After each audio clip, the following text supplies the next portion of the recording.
I didn't learn about this illusory wall for the longest time. I don't think there's anything important in here, but Rune Arc. Still pretty cool. Wizard with Star Shower? What's this? Excuse me. Ow. That stunned me, Wizard. There's also an upgrade here, I think. Yes. We can get our Reduviated Somber 3 now. Whenever we want to. That knocked me out of the air. Oh my god. I didn't know there's 3 of you guys. Excuse me. That's scary.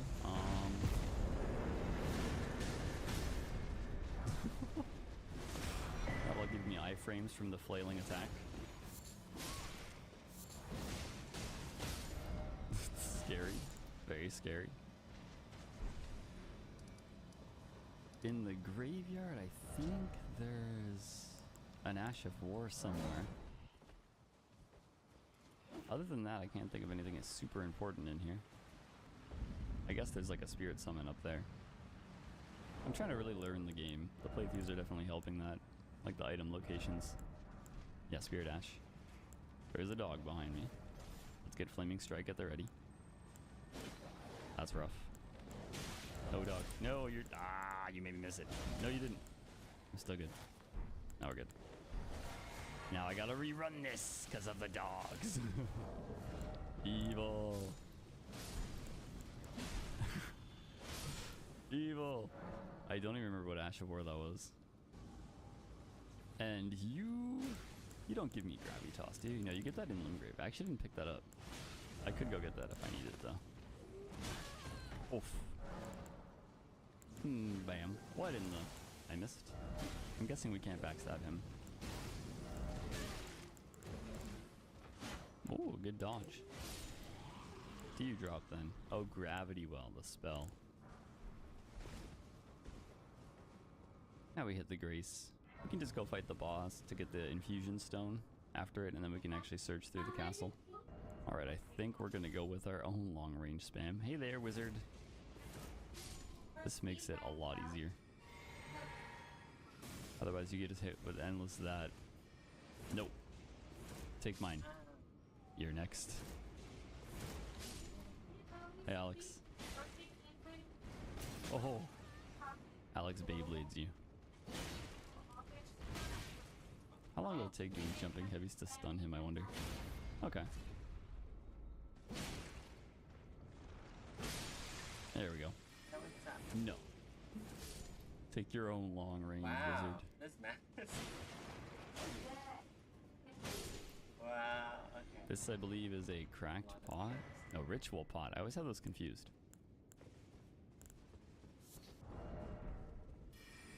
I hear the wizard behind me. And I was gonna say, this one's like ultra tanky. But no, he was guarding. Bam.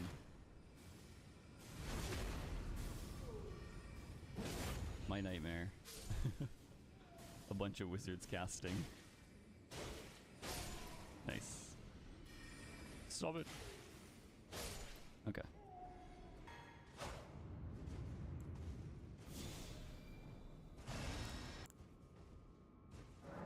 There's a sorcery in here somewhere, right? This is Comet.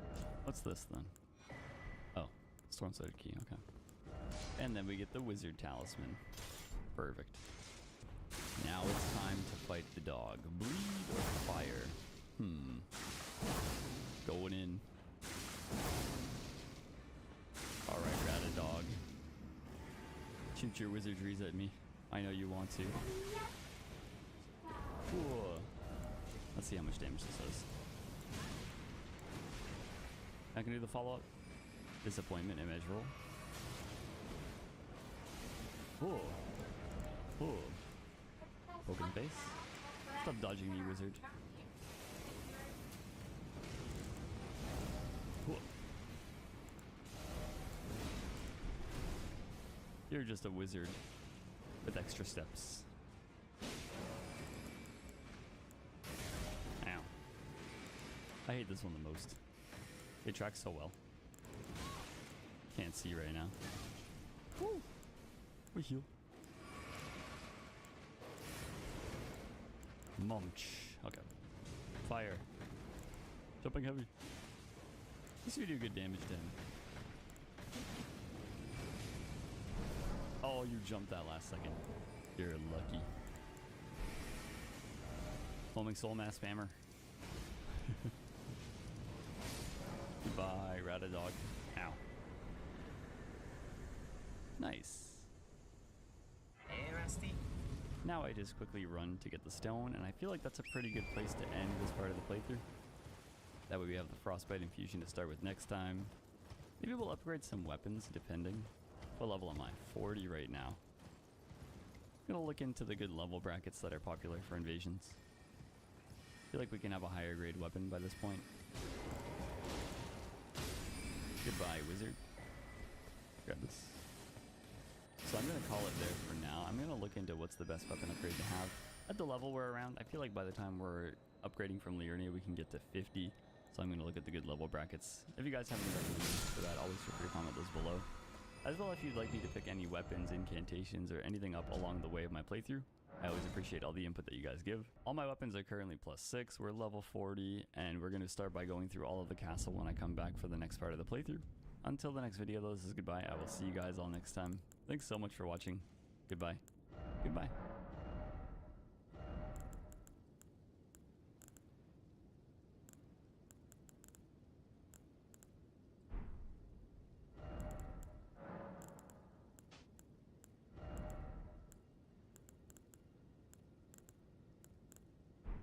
I know how this.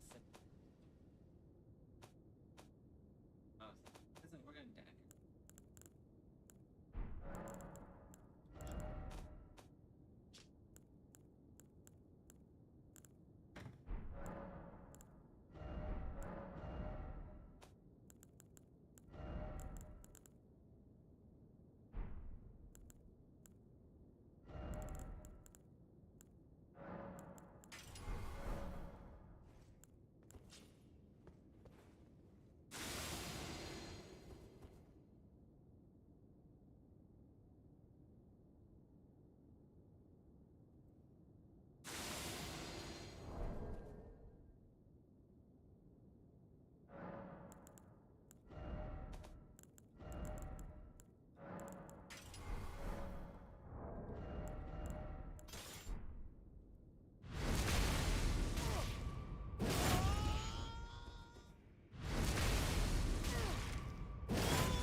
Just trying to figure out which talismans are the best. The red branch requires a bit of setup, which is a bit annoying. But it does deal 10% more damage than the Ritual Sword Talisman. I think I'll still go with the Ritual Sword Talisman, just because the Red Branch, it requires setup, and then also sometimes it can survive one hit, which is actually pretty useful.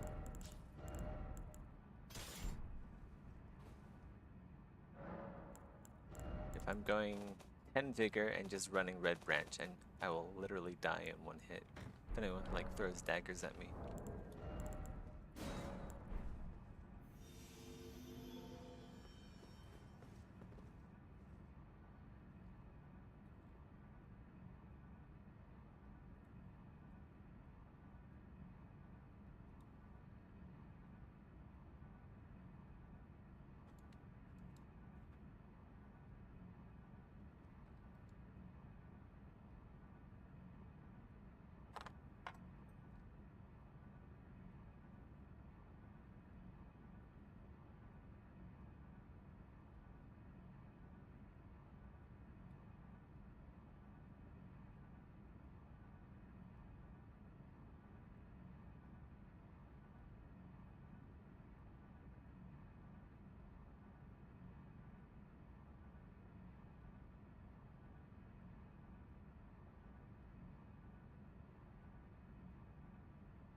Knew that's gonna happen. I knew it.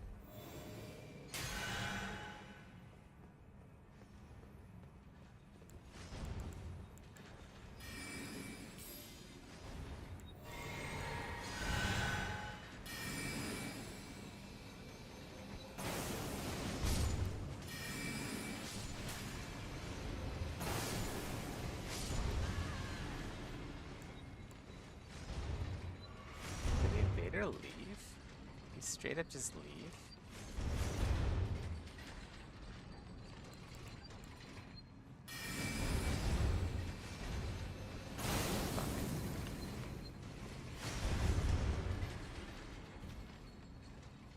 Or did he run away up here? Oh, he ran up here, okay.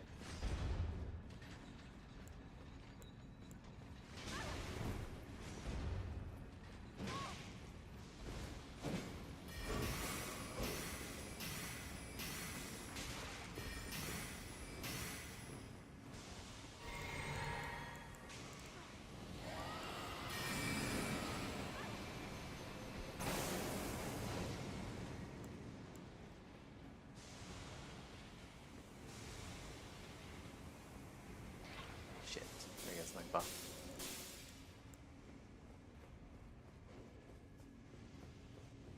Really? Did they chase him all the way down here?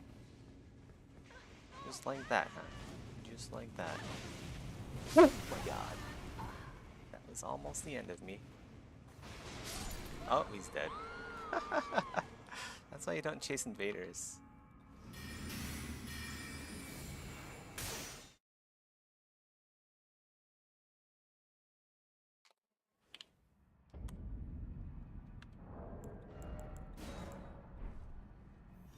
Silly hosts chasing invaders, and then they end up killing themselves on the PvE.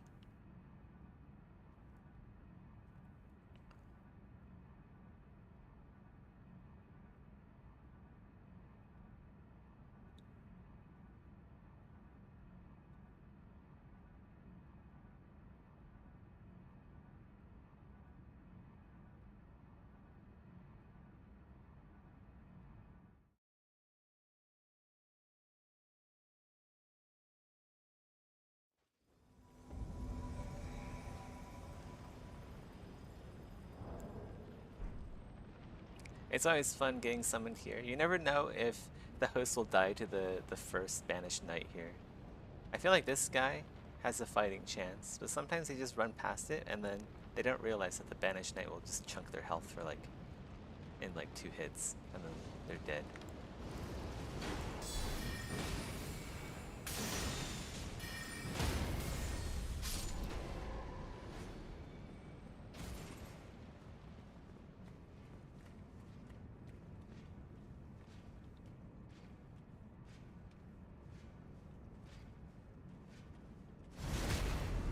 Nice.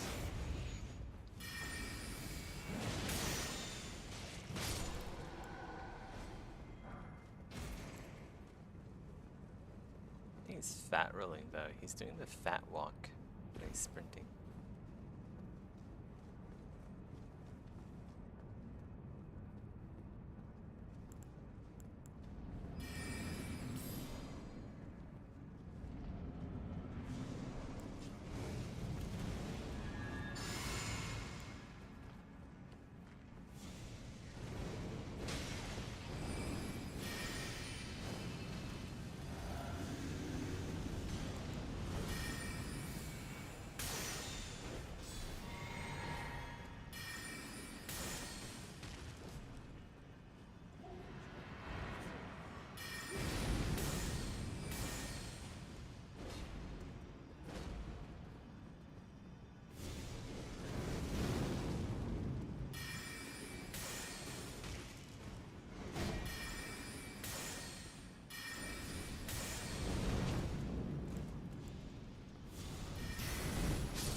Damn, that's a lot of damage.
Sometime around the year 1540, a ship full of Norwegian sailors made the dangerous voyage to Iceland, a frozen island in the middle of the North Atlantic.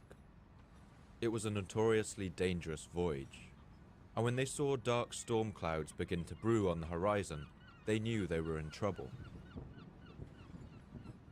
Their boat was lashed by wind and rain and tossed around like a cork on the towering waves. The storm went on for days, blowing them far off their course with no idea where they were heading. Finally, when all seemed lost, the storm lessened a little, and they sighted land in the distance.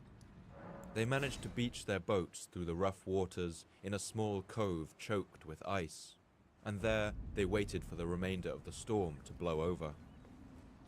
They didn't know it then, but the storm had blown them right across the Atlantic Ocean, and the coast they now sheltered on was in Greenland, a bleak and icy waste on the north of the American continent. In these days, Greenland was an icy tundra where no sensible European would ever think to venture.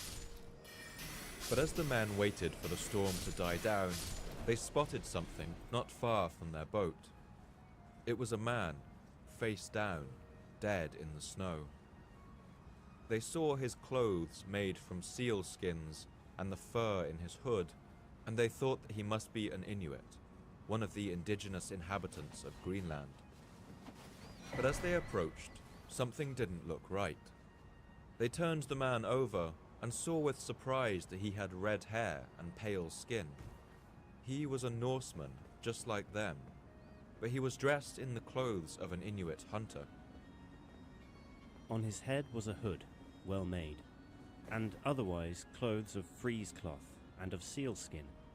Near him was a sheath knife, bent and much worn and eaten away. They thought he must have wandered through the wilderness in these clothes to the coast, perhaps trying to find a ship to carry him away. And then he died right there on the beach, all alone at the edge of the world. Moved by the sight of this man, the sailors took his knife. When the weather cleared and they set sail back to Iceland, they took the knife with them. They must have rolled it around in their hands and wondered to themselves, who was this Norseman so far from home? Why was he dressed in the clothes of an Inuit hunter? And in this bleak and uninhabited waste, where in all the world had he come from?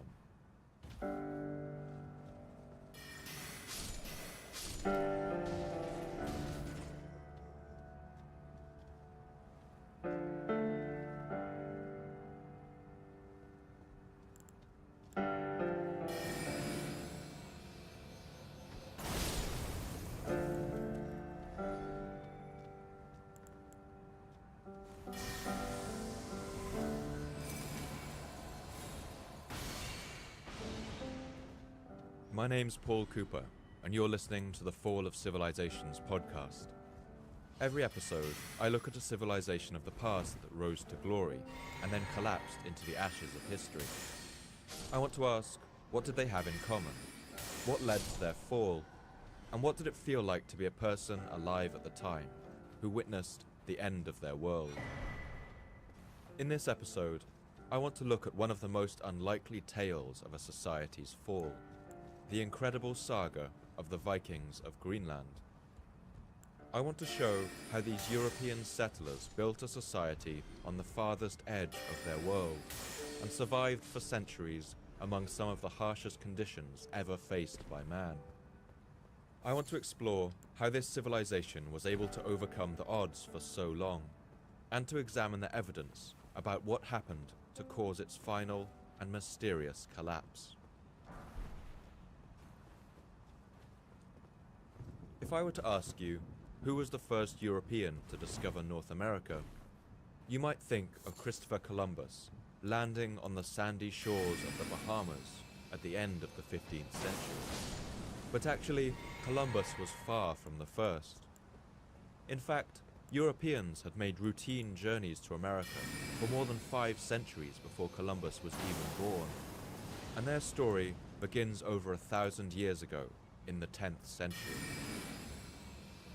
The people who made this dangerous journey were Norsemen, otherwise known in the Middle Ages as Vikings. They were sailors, soldiers and settlers from Norway and Denmark who had a terrifying reputation in all the lands they encountered. They were known as raiders and pirates to their enemies, but they were also expert sailors and shipbuilders, marvelous writers of epic poetry, and perhaps some of the hardiest explorers in human history. And half a millennium before Columbus, the Vikings crossed the ocean and landed on the icy coast of Greenland. They built a permanent settlement there, and the Norse of Greenland didn't just survive in this far-flung outpost. They built manor houses and hundreds of farms where they grew crops, imported steel, wine, and stained glass. They raised sheep, cattle, and goats. And they made voyages to explore the North American mainland too, making forays into Newfoundland and the coast of Canada. They fought with Native American tribes and returned with furs, ivory, and hardwoods cut from the American forests. In Greenland, they hunted walrus and even captured live polar bears to send back home to Norway. In this impossible landscape, they grew and thrived. And then, after centuries of survival at the edge of the world, their civilization collapsed. The Norse settlements in Greenland were abandoned, left to crumble into the hard, icy earth. And exactly what happened is still one of our most chilling mysteries. Our two main sources of information about the Greenland Norse are two of the great Icelandic sagas. These are pieces of epic poetry, passed on by word of mouth, that relate the great deeds of Viking heroes and adventurers. They were designed to be spoken out in mead halls for celebrations and feasts. This extract of a piece of Viking poetry called the Hoppudlausen should give you a sense of the sound and form of these great poems. Westrafur och we, en guidris bear, moonstrandar mars was me. West over the sea I fared, and the mine shore I bare, a Vidrir across the sea, so that it might recall great deeds. The wave oak I have drawn with the ice breaking on, and loaded praises poured in the mine ship's bar.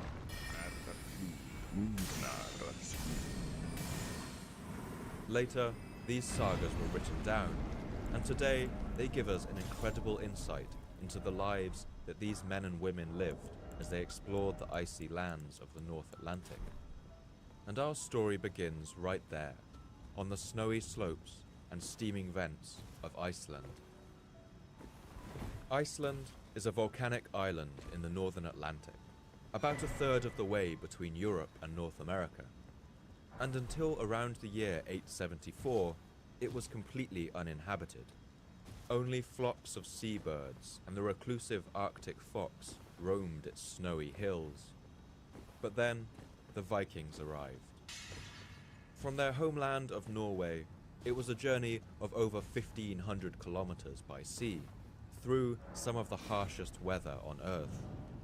But the Vikings sailed in slender wooden longships that were the very height of medieval technology. Their ships had perfectly hydrodynamic hulls and strong square sails that were perfectly adapted for plying the freezing, stormy waters of the Northern Ocean. And after the year 874, when the Vikings first landed, the transformation of the land happened quickly.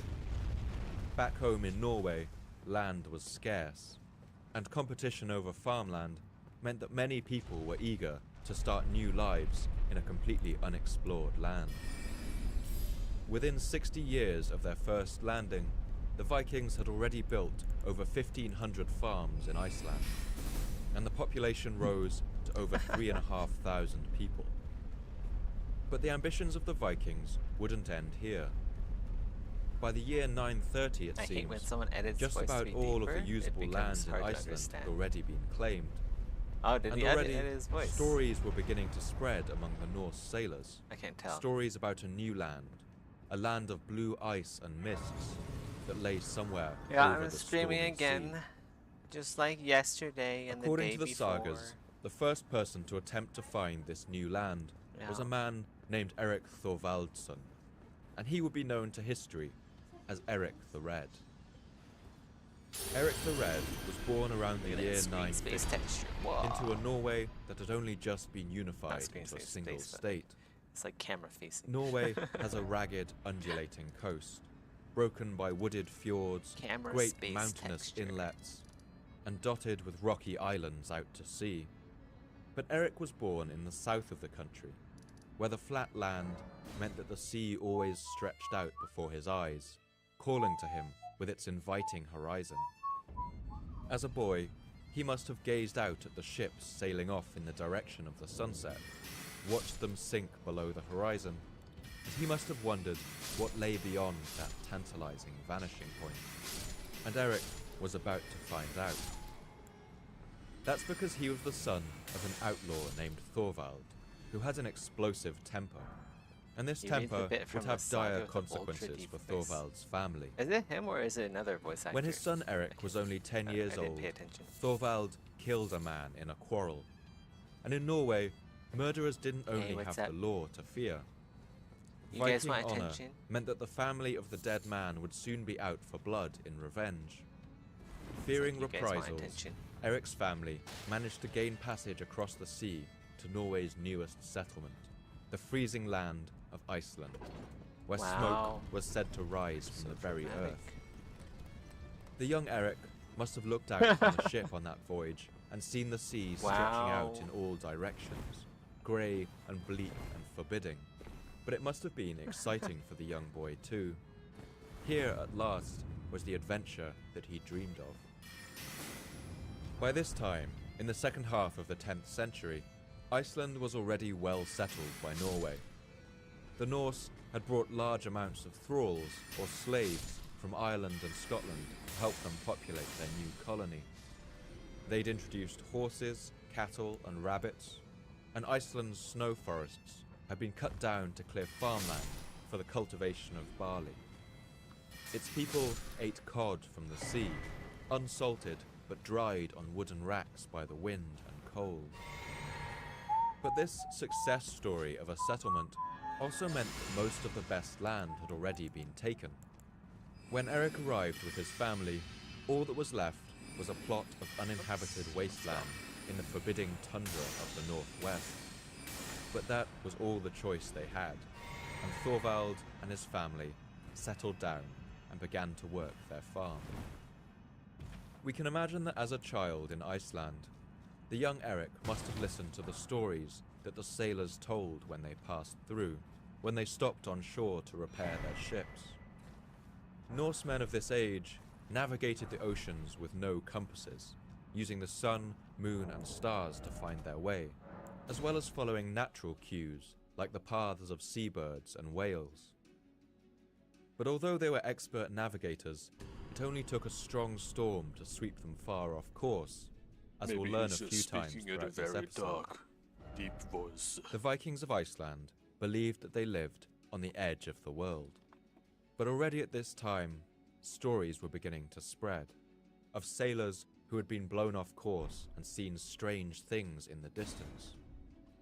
They brought back stories about mysterious islands They they'd brought seen back drifting out of the stories. sea mists, faraway lands Strange spied stories, across the very ocean, strange stories. tales of blue coasts in the west. When Eric's father Thorvald died, Eric inhabited their humble farm, and he began a family of his own. But as he grew into a proud and pugnacious young man, it became clear that Eric the Red had inherited something of his father's temper, and even more of his bad luck.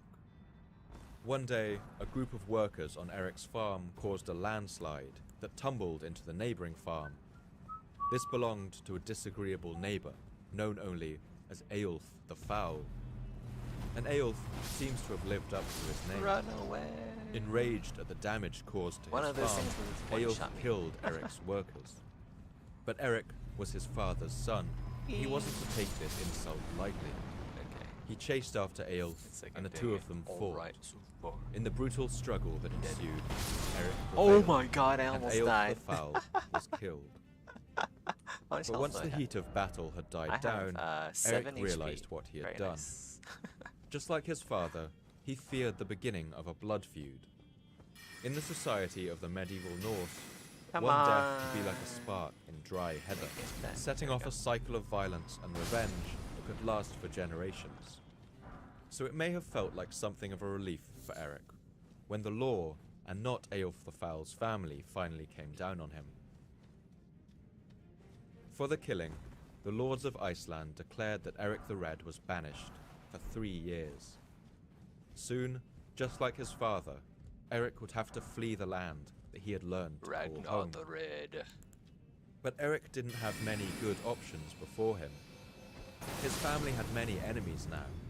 In Norway, the relatives of the man his father had killed might still be looking for blood, and it was clear he couldn't Ever stay see in those Iceland. interviews where they For a Norseman in the artificially 10th century, deepen the voice? that didn't leave many other options. Yeah. Eric usually they're stayed like in hiding criminals or while he something, put right? together a boat and a crew. And it must have been during this time that those stories came back to him. The stories he'd once heard the sailors tell of the islands in the mist and their blue coasts Yeah, I know what you half mean, though. seen beyond the horizon. It is a In little the year bit annoying. 982, at around the age of 30, Eric set sail once again with only one goal in mind. He was going to reach the mythical just fall land off this way. that was said to lie on the other side of the ocean. Many people must have laughed at him, but that year he set sail, I really don't and like his voyage Elden Ring's would aiming change the system. map You of literally the world can't hit that thing. forever. It's impossible. Okay, daggers follow a different trajectory. Greenland is the world's largest we island go. that is not considered so a weird. continent. Over 80% of its landmass is covered in the Greenland ice sheet, a plate of ice up to 3 kilometers thick, behind only Antarctica as the second largest body of ice in the world. The ice that makes up the sheet is as ancient as rock, some of it over 1 million years old, and the sheet is so heavy that the land beneath it has been crushed into the Earth's mantle beneath its weight. Although he couldn't know any of this at the time, this is the land that Eric the Red set sail for at the end of the 10th century, and against all the odds, he would reach it. The voyage was nearly 1,500 kilometers, through a deadly gauntlet of floating ice and Atlantic storms. But despite the dangers, Eric rounded the southern coast of Greenland later that year and sailed up its western coast, searching for somewhere to land. For the most part, the land he saw was covered with Arctic tundra and the unending wall of This that is enormous one of like my glacial most ice favorite sheet. places in Elden But after Ring. many weeks I of don't know sailing, why. It's just like Eric so and his peaceful men here. found a small sheltered cove that seemed relatively free of ice. And when they sailed into it, their hearts must have filled with Like a joy. tiny little They Altus saw plateau. green slopes where deciduous for you, willows, just for the player. alder, and juniper trees grew, and low shrubs like dwarf birch covered the sides of some valleys. The landscape here was still harsh. It must have resembled the tree-line level of Norwegian mountains, right where most forms of life stopped growing. To most people, it wouldn't have looked Yeah, like a ideally promising you'll have like location for a someone else settlement. read for you. But to the from, like, Norse of the transcript. time, this small you're- strip of land you really want promised the anonymity. potential for future growth. Eric would spend the next 3 years of his exile exploring this new land, sailing up its coast methodically and taking careful note of what he saw. And when his sentence of exile was over, he finally returned to Iceland with a plan in mind. He was going to gather as many settlers as he could, and travel back to this new land to settle it permanently. But he knew it was going to be a hard sell. How could he convince enough settlers to risk that dangerous crossing? And all for a land that was barely more than a sliver of green on the edge of a barren ice sheet. Well, it seems that Eric the Red had something of a talent for salesmanship, and one of the key ways he tried to encourage people to follow him was with the name that he gave to his newly discovered land. The Icelandic Saga of the Greenlanders recalls this trick with something of an ironic tone. There was a man called Eric the Red who travelled out from here and took land. Oh, there He once gave a was name man to the named land Brother Red, and called it Greenland, came riding from and Old said that Rorikstead. people would be more eager to go there because the land had a good name. The video is as loud as Perhaps you are, making imagining quieter, rolling louder. green fields Well, I don't really and talk a whole lot, pastures, so it's fine. many Icelanders agreed to follow Eric. It's fine. And when summer came back around, he set sail once again for the land beyond the ocean. But this time, he wasn't going alone. Eric the Blade of Red calling. had amassed a great fleet of 25 ships, full of men, women and children, along with supplies, building materials, wood and nails, as well as livestock, including cattle, chickens and rabbits. It must have been an incredible sight. All of those colourful sails and dragon-headed prows cleaving through the ocean waves. Of these 25 ships, only 14 would reach Greenland. 11 of them were lost at sea. And for those that arrived, the trials had only just begun. The trials have just begun. Oh shit. For the made medieval someone- Norse of Europe, establishing a colony in Greenland Are we being was about as invaded? difficult as we today might find establishing a colony on the moon. And if that seems like a far-fetched comparison, consider that only 18 astronauts have ever been killed in the history of space exploration. I'm mumble rapping. For medieval Vikings crossing the Atlantic, the casualties were enormous, and the reasons for this aren't hard to imagine. Firstly, the journey to Greenland took several weeks by sea, through freezing Arctic conditions. If you want to see a good example of the kind of ship the Norse used, there's no finer example than the so-called Gokstad ship in the Museum of Oslo. When you see this ship, you're at once impressed by its slender, organic shape, which testifies to the enormous skill of the shipbuilders. But you're also struck by just how small and exposed it is. How the Vikings who huddled on board must have suffered on those weeks-long voyages through storms and waves that must have towered over this tiny ship. Today, it seems incredible that anyone survived these journeys at all. Greenland is about as far from That's Iceland as beatboxing. Iceland is from Norway, both of them You don't know being that. journeys of about 1,500 kilometers. But although the distances are That's similar, mumble the rapping. voyage from are you Iceland talking to about? Greenland was many times more dangerous. Worse than anything else was the drift ice. Obviously, it's mumble rapping. Greenland sat right on a powerful current that flowed down from the Arctic Ocean. And this current drew huge blocks carved from glaciers and icebergs the size of mountains. This freezing current Icebergs the runs size down of the east coast of Greenland Bissy's mom. and then back up the west coast, effectively ringing the island in a chainsaw blade of flowing ice. Today, this flow causes just as much of a problem to modern shipping as it did in the 10th century, but the Vikings didn't have any of the advantages of our technology. One story shows just how deadly these seas could be. A saga tells the story of a Norse Icelander named Olden, who got himself the nickname Licklodin, or Corpse Lodin, because he made his living sailing up and down the east coast of Greenland, exploring its caves and coves, and gathering up the corpses of men shipwrecked there. Ships were always wrecked in this ice from the northern bays. Licklodin would search the ways to the north and bring back to church the bodies he found in caves and on rock ledges. They had come there from the drift ice or wrecked ships, and near them there often lay carved runes about all the events of the misfortunes. Man, I gotta pull this and lever suffering. again. But the skill of Norse sailors So much work. meant that many did Elden Ring successfully is so navigate grindy. this asteroid You gotta belt keep of pulling ice. levers. Still, Why don't they have it buttons? couldn't hurt to pray. Like, just put a button One here. surviving Just press document it, contains a prayer written by a beep, Greenland sailor and then who you was get the about to elevator. undertake this perilous voyage. God the Sinless, I pray, save my voyage from danger. Lord of heaven on high, guard His mom is my not ways. safe even outside the BM Discord. But despite these immense obstacles, Eric and his surviving 14 boats of settlers did succeed. They landed in Greenland and started one settlement on the south tip of the island. This would become known as Estribiget, or the Eastern Settlement, and it's where Eric built himself an estate and began to farm the land.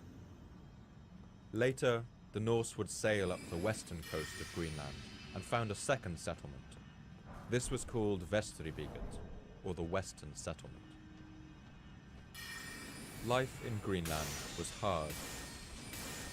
Greenland has an Arctic climate, with average temperatures that don't exceed 10 degrees centigrade, or 50 degrees Fahrenheit, even in the warmest summer months. And summer temperatures can drop as low as minus 30 Why is he degrees still centigrade, walking? or So minus slow. 27 degrees Fahrenheit. Why are you so slow? During winter, the temperatures can reach minus 50 degrees centigrade, or minus 58 degrees Fahrenheit.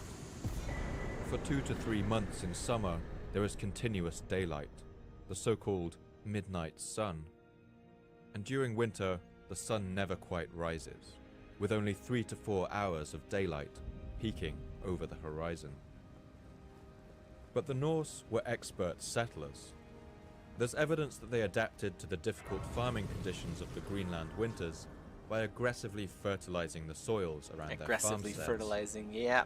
While the men of the settlements were out hunting, Aggressive the women would have fertilization. spent the day improving the soil, spreading it with manure to increase its fertility. Studies of the soil in early Norse settlements show a dramatic increase in the thickness of soil after the arrival of the Norse and the establishment of their farms. Bone samples suggest that at the height of the settlements, even small farms kept a cow or two, which was a sign of great status back in Norway. Written records from Greenland mention dairy products, including cheese, milk, and yogurt, as important staple foods. But it soon became clear that the Greenland settlers wouldn't simply survive in this barren land. In fact, they would thrive and ultimately make themselves and their home country very wealthy. That's because Greenland Here, do had a some more art plentiful after I get supply the of waypoint one up here. resource that was in enormous demand in Europe at the time, If there is one. and that thing was the walrus. An adult bull walrus has tusks made of ivory that can grow to be over There it a is. meter long and can weigh as much as 5.5 kilos Adult each. bull walrus, that's what they call me. Ivory was hugely In bed. prized by medieval people, and many ivory artifacts from the Middle Ages were carved from walrus tusks. The most famous of these artifacts are the Lewis chessmen carved in Scotland in the 12th century, with marvellously expressive eyes and faces. And it's hard to overstate just I how wish there was, like, a valuable blue ivory colored was great at this rune. time. Every 6 there isn't. years, the Norse in Greenland paid their taxes to the Norwegian king, and a document from 1327 shows that a shipment of a single boatload of walrus tusks, hunted from about 260 Elden walruses, Ring. was worth more than all the woolen cloth sent to the king by nearly 4,000 Icelandic farms Okay, in the let's go same get some work done. period. This single boatload of tusks was equal to the cost of nearly 800 cows. And the Vikings monopolized this high-value commodity right across northern Europe. The few walrus there were in Iceland had already been hunted to extinction for their tusks. But in Greenland, the Vikings came across vast herds in a place called Disco Bay, an ice fjord about 500 kilometers to the north of the western settlement. It seemed there were more than they could ever hunt. As well as the walrus, the Vikings also hunted seal and salmon, and even the elusive narwhal, the whale with a single bony horn jutting from its head. Guys, when does the narwhal And here make again, the Vikings showed they had a flair for salesmanship. They sold the horn of the narwhal to gullible Europeans, claiming them to be the horns of unicorns.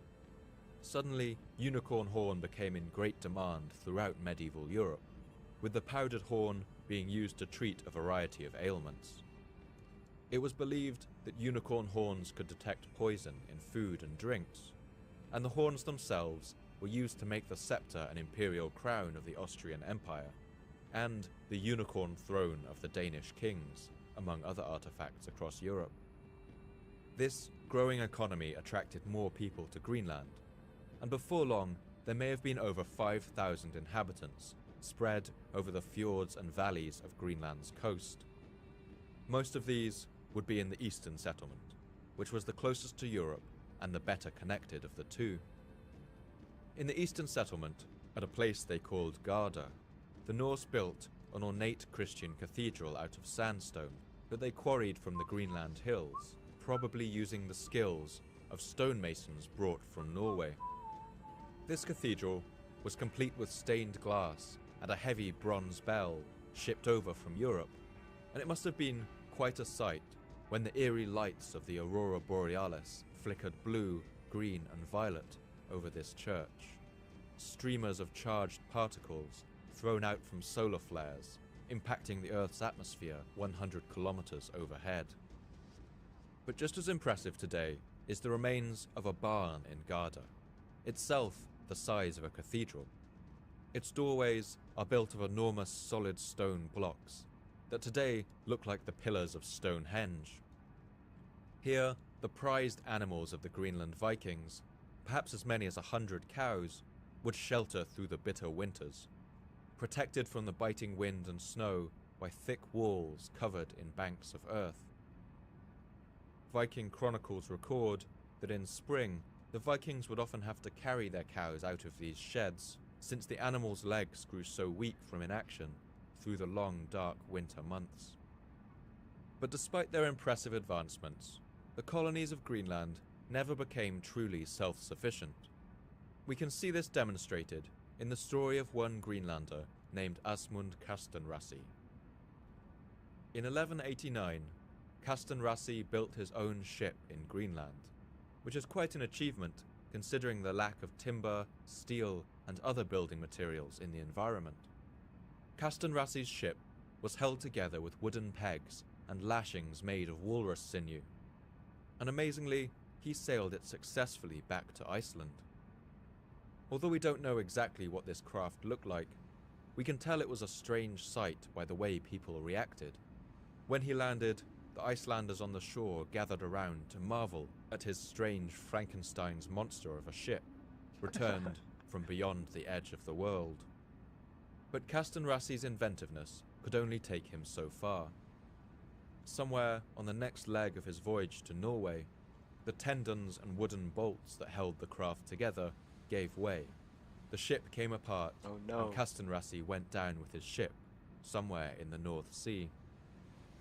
And this story gives you some sense of just how difficult That life sucks. would be for the Greenlanders if their connection to Europe was somehow severed.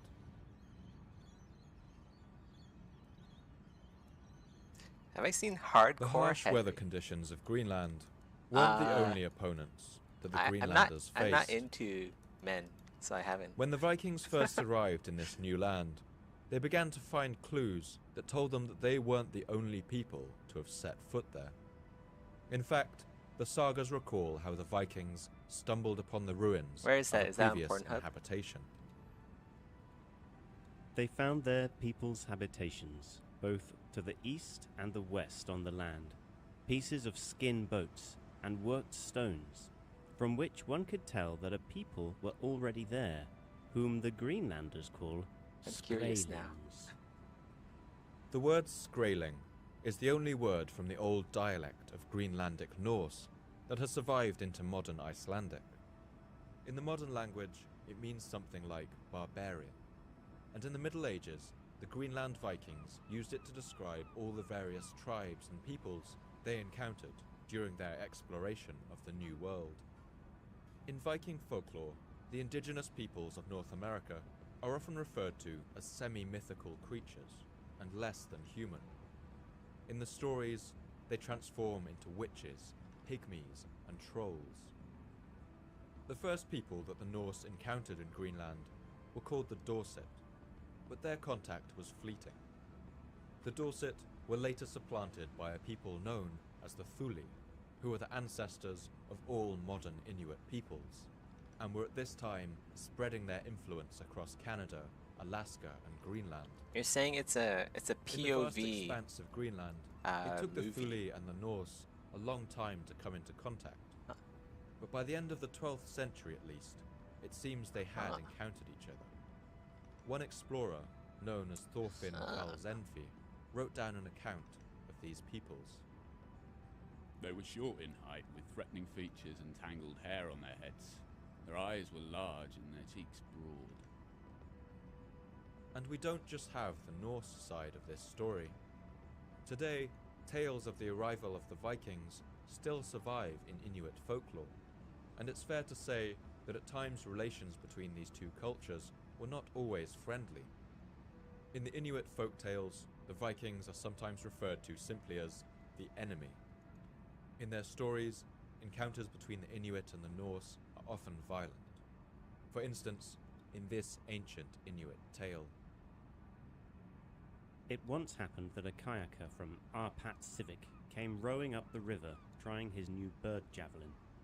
On approaching Kak Ortok, where the first Norsemen had taken up their abode, he saw one of them gathering shells on the beach. And presently the Norseman called out to him, "Let's see whether you can hit me with your lance." The kayaker would not, but the other kept shouting at him to throw. At last, however, the kayaker lost patience. He threw his spear and killed the Norseman on the spot. When winter came, all feared that the Norsemen would come and avenge Natural the death selection. of their countryman. In this Bro, piece of folklore, throw a javelin this at me. one act of violence Do it. begins a cycle of revenge that leads to a war between the Inuit and the Norsemen. And Norse accounts And then he also throws the seem javelin. to indicate that battles between the two cultures did take place. Other Inuit stories cast the Norsemen That's as so Viking, mysterious though. and slightly ridiculous creatures, ill-suited the to the most harsh Viking thing ever. environment, but who nevertheless have power over strange magic.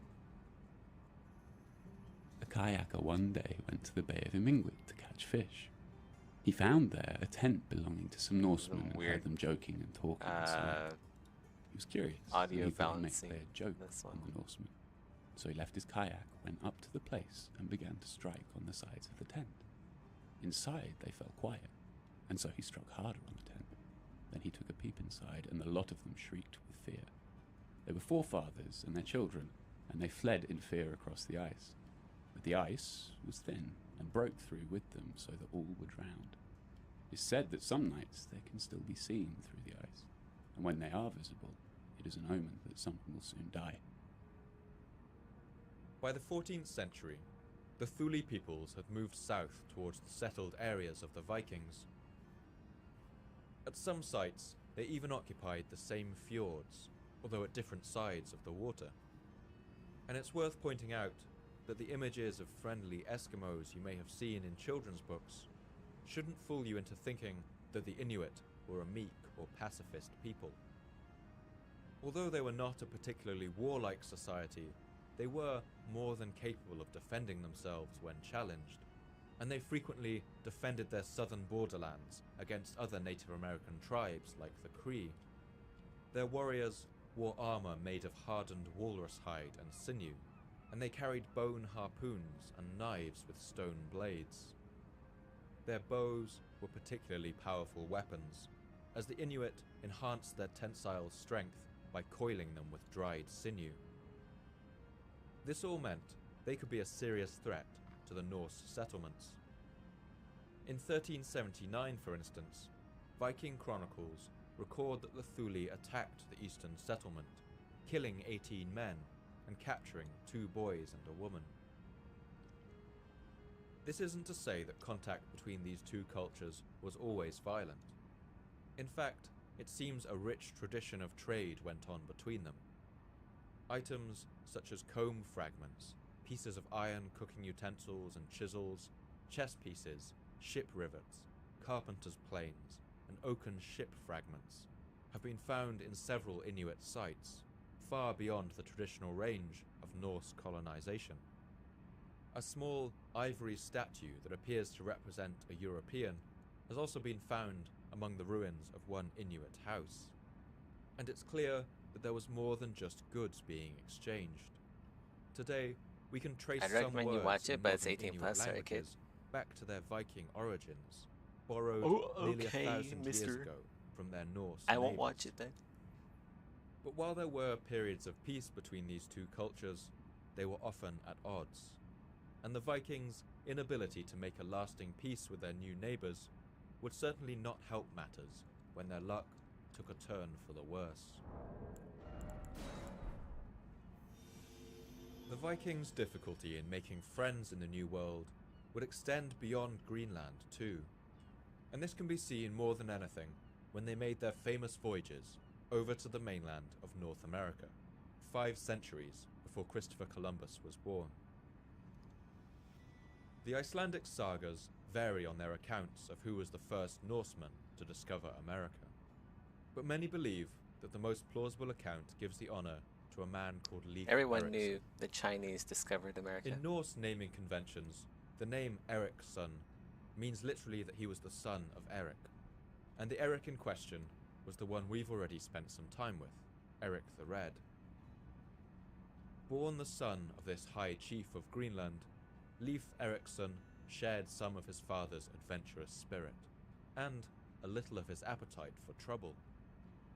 In the year 999, Leif travelled back to Norway as a young man in his 20s, and he swore to serve under the Norwegian king Olaf I.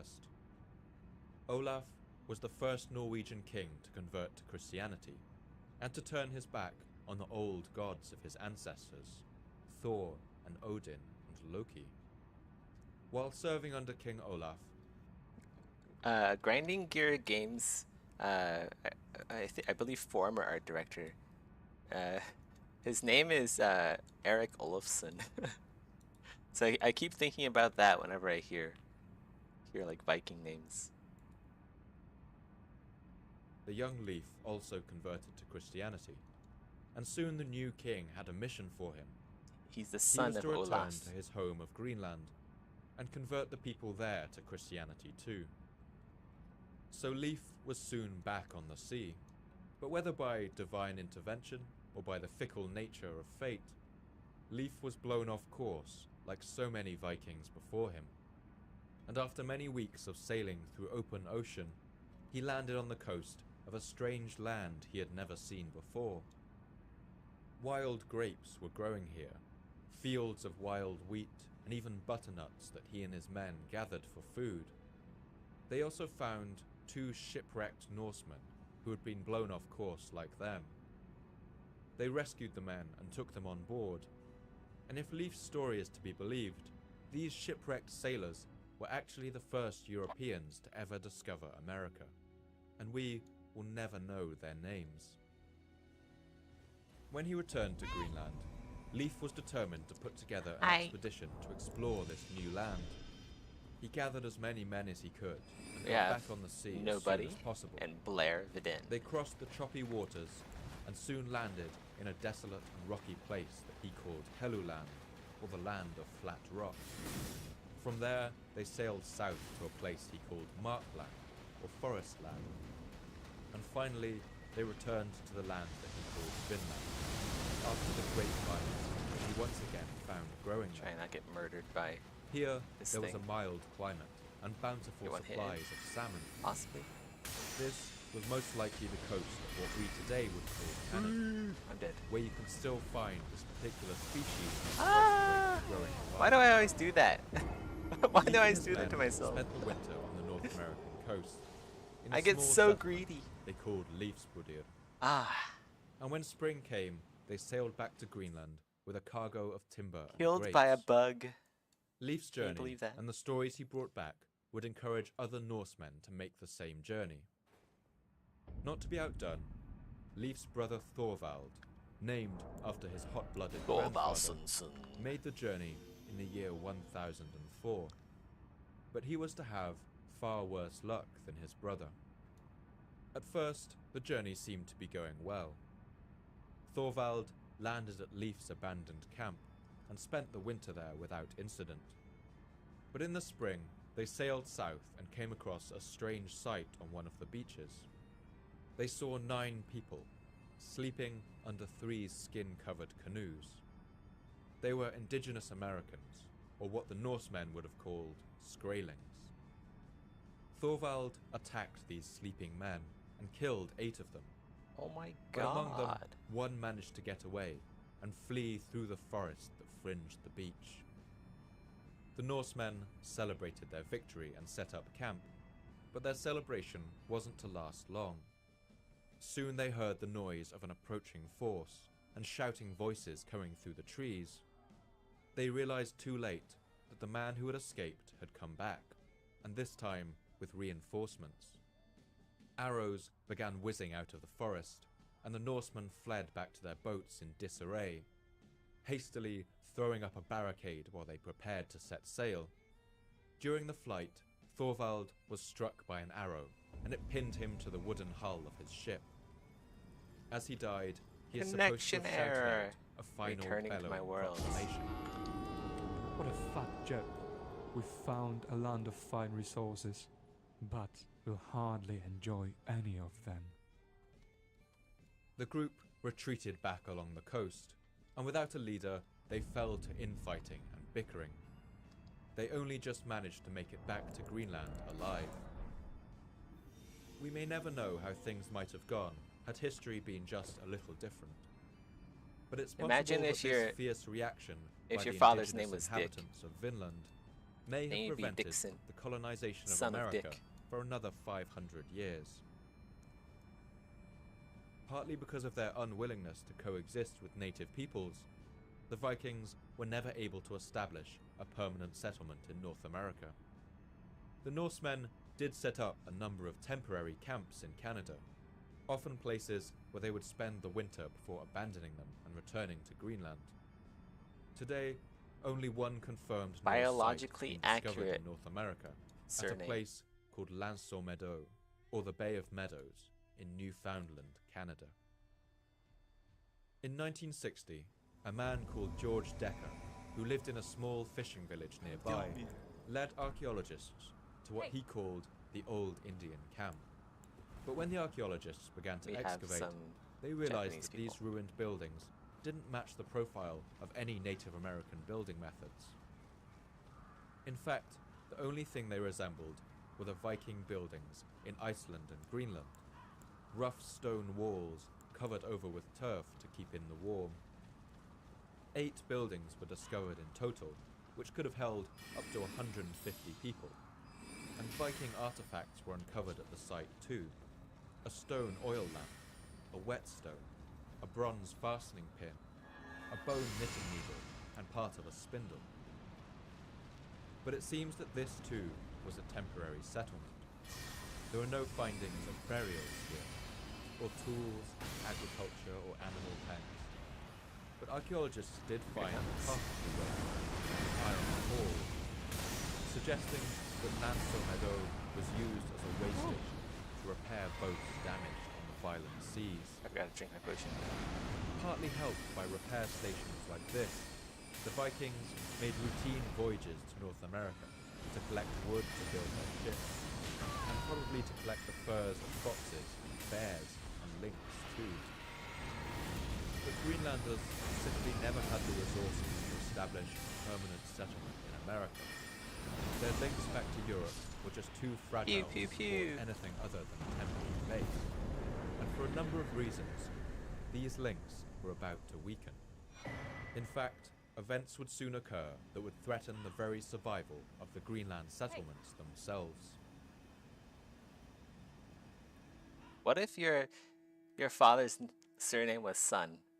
Then you'd be Sun's son. Greenland's western settlement, Your sons would the be more Sun, remote Sun, of Sun. the two and the furthest from Europe, was the first to fall.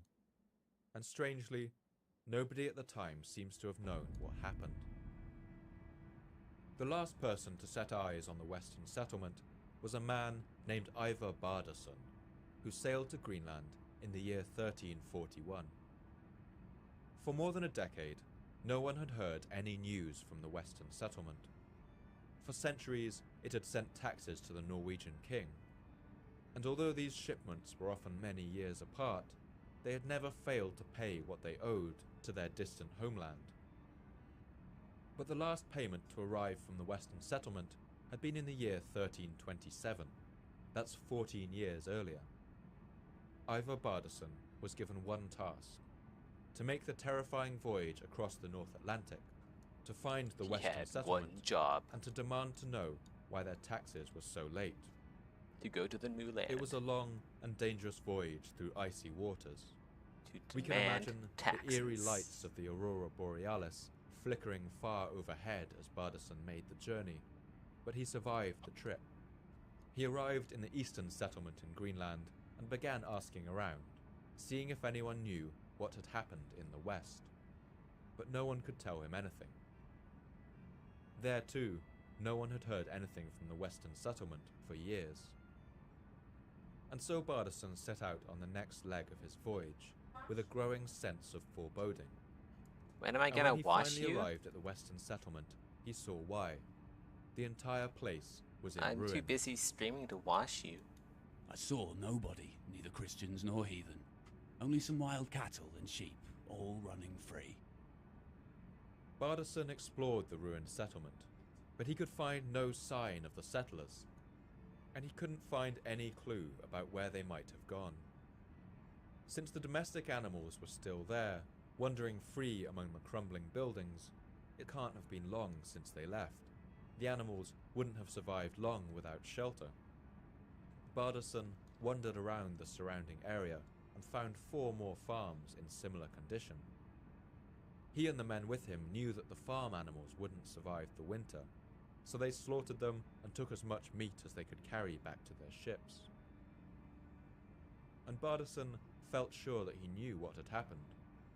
He reported back to Norway that the Greenland settlers had been killed by Skraelings, by the indigenous people of Greenland.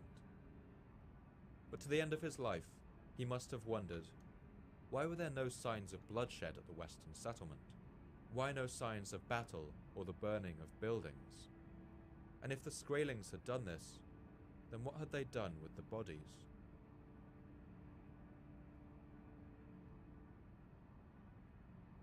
As we've already seen in a number of different collapses over the course of this series, for much of history, humankind has been at the mercy of the global climate. Even small variations in weather systems can have utterly devastating consequences for human societies, and those that are already pushing the boundaries of habitability are particularly vulnerable. The first Norsemen to discover Greenland did so during a time that we know today as the medieval warm period. This began around the year 900 and lasted for about 4 centuries, ending around the year 1300.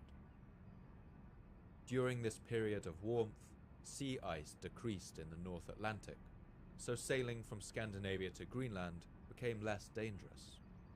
The longer summers meant that cattle, sheep and goats could graze in the meadows along Greenland's sheltered fjords on the southwest coast, and the growing seasons allowed European crops to be cultivated in this northern land. This relatively mild climate meant that in the early days of their settlement, the Vikings were able to more or less transplant their medieval European lifestyle to this new land. During the summer, some might even have been able to imagine that they were back home, in the quiet fjords of Norway.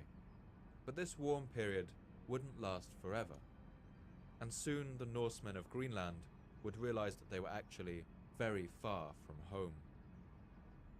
The medieval warm period was followed by a period that today we call the Little Ice Age.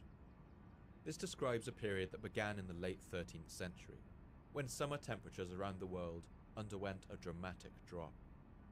There are many theories about what caused this dramatic climate shift. Some scientists have suggested astronomical causes, including the fall in solar radiation, or even changes in the Earth's tilt and orbit. Others have pointed to a heightened volcanic activity around the world, including the eruption of the Indonesian island of Lombok in 1257, one of the most powerful eruptions of the last 7,000 years, that reduced the penetration of sunlight all around the world. Others have even suggested that the drop in temperature resulted from the reduction in the overall human population caused by the Black Death, which caused the death of as many as 200 million people across Eurasia, reducing the population by as much as 60%. Whatever the cause, an icy veil began to descend over the whole world. Radiocarbon dating of plant material in Iceland shows that summers began to get abruptly colder between 1275 and 1300. Wow, I just did like 11,000 damage with one hit. This was followed by yet another dramatic drop from 1430 to 1455. Maybe that was like 5,000. The lowest winter temperatures it's of 5,000 the last actually. 2,000 years occurred On the right weak around spot. this time, during the 14th and 15th centuries. In London, people would soon skate on the River Thames and hold frost fairs out on the ice, It's tightly blocked while in shut. Rotterdam, people would skate on the city's Grand The Canal. DLC is somewhere in there. We just gotta look for it. Painters like Peter Bruegel the Elder would depict winter scenes of enormous scale, while crop failures and epidemics led to a dramatic increase in the number of executions for witchcraft across Europe. Through all of this chaos, the Greenland settlers were all but forgotten.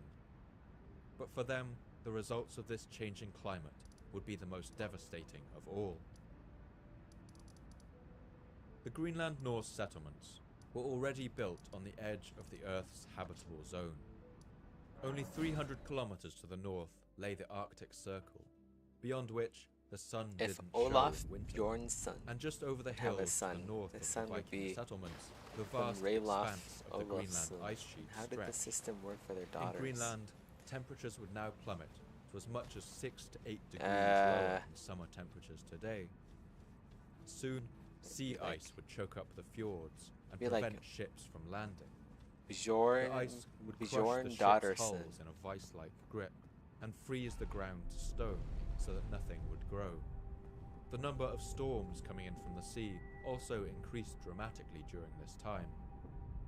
Studies of ice cores show that around this time, the Greenland ice contained a greater amount of salt, since the harsh ocean winds were blowing sea mist across it with greater strength and ferocity. How resistant And as the weather is got this worse, dragon to the magic? Greenland Vikings had a I feel simple like he's choice. really resistant. But They could continue we'll living try. their essentially European We'll try lives, to do the pew pews the on him. lives of growing crops and grazing livestock, or they could adapt. They could learn from their Inuit neighbors and change their lifestyles to that of subsistence hunter-gatherers, relying on hunting and fishing instead. For a long time, historians have assumed that the Greenland Norse didn't adapt when the harsh winters arrived. It was thought they must have stuck to their crops and livestock, and when these died, Oh, I so did. did they. One archaeologist, Thomas McGovern, has summarized this theory in blunt terms. Dumb Norsemen go to the north outside the range of volcanoes, set up an environment, and then they all die when it gets cold.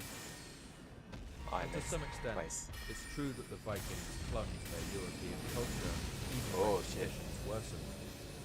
Archaeologists recovered Ah! clothing left behind by the Greenland Norse, Jojo, perfectly what's that? preserved God. in ice.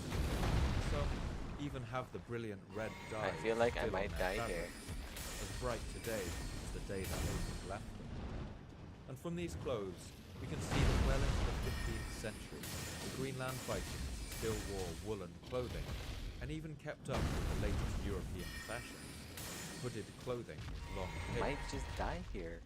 Meanwhile, their Inuit neighbors knew that sealskin and furs provided the best protection against the cold. The Norse also seem to have clung largely to their European eating habits. They never copied the Inuit in learning to Might cut just holes die here, in the guys. ice I to might- fish the water. I literally might die here. They never carved fish hooks out of bone the way the Inuit did. And some writers like Jared Diamond have seized on the lack of fish bones found in the settlements of the North. They argue that this shows a cultural aversion to eating fish, that the Norse thought themselves simply too good for this lowly food. I think the numerous references to salmon that we find in the Icelandic sagas seems to refute this. It's worth So close. remembering that fish bones are They very get so delicate far. and fragile. In the harsh environment of Greenland, they may be simply more prone to breaking down or being blown away. Still, we can see some stubbornness in the Vikings' refusal to adopt the ways of the Aye. Inuit entirely. What's that look for? After all, they were Norsemen. And if they began wearing seal skins and carving Change it both then. fish hooks, what would that make them? To the Vikings of the time, perhaps this was considered behavior suited only to the stranger. Perhaps to them, adopting these methods of survival would have I don't know looked which buff something to like use. a cultural suicide. Some commentators also focused on the Not damage this shit that the again. Norse Come did to on. their environment. They observed that the Vikings imported farming methods that were successful in Europe, but were less well suited. That thing is like to the impossible to roll short through. grazing seasons What the of fuck? Greenland. Over the centuries, the Norse also cut down the low trees and vegetation that grew in the Greenland landscape, partly to create Doesn't help pastures that for their my- farm animals.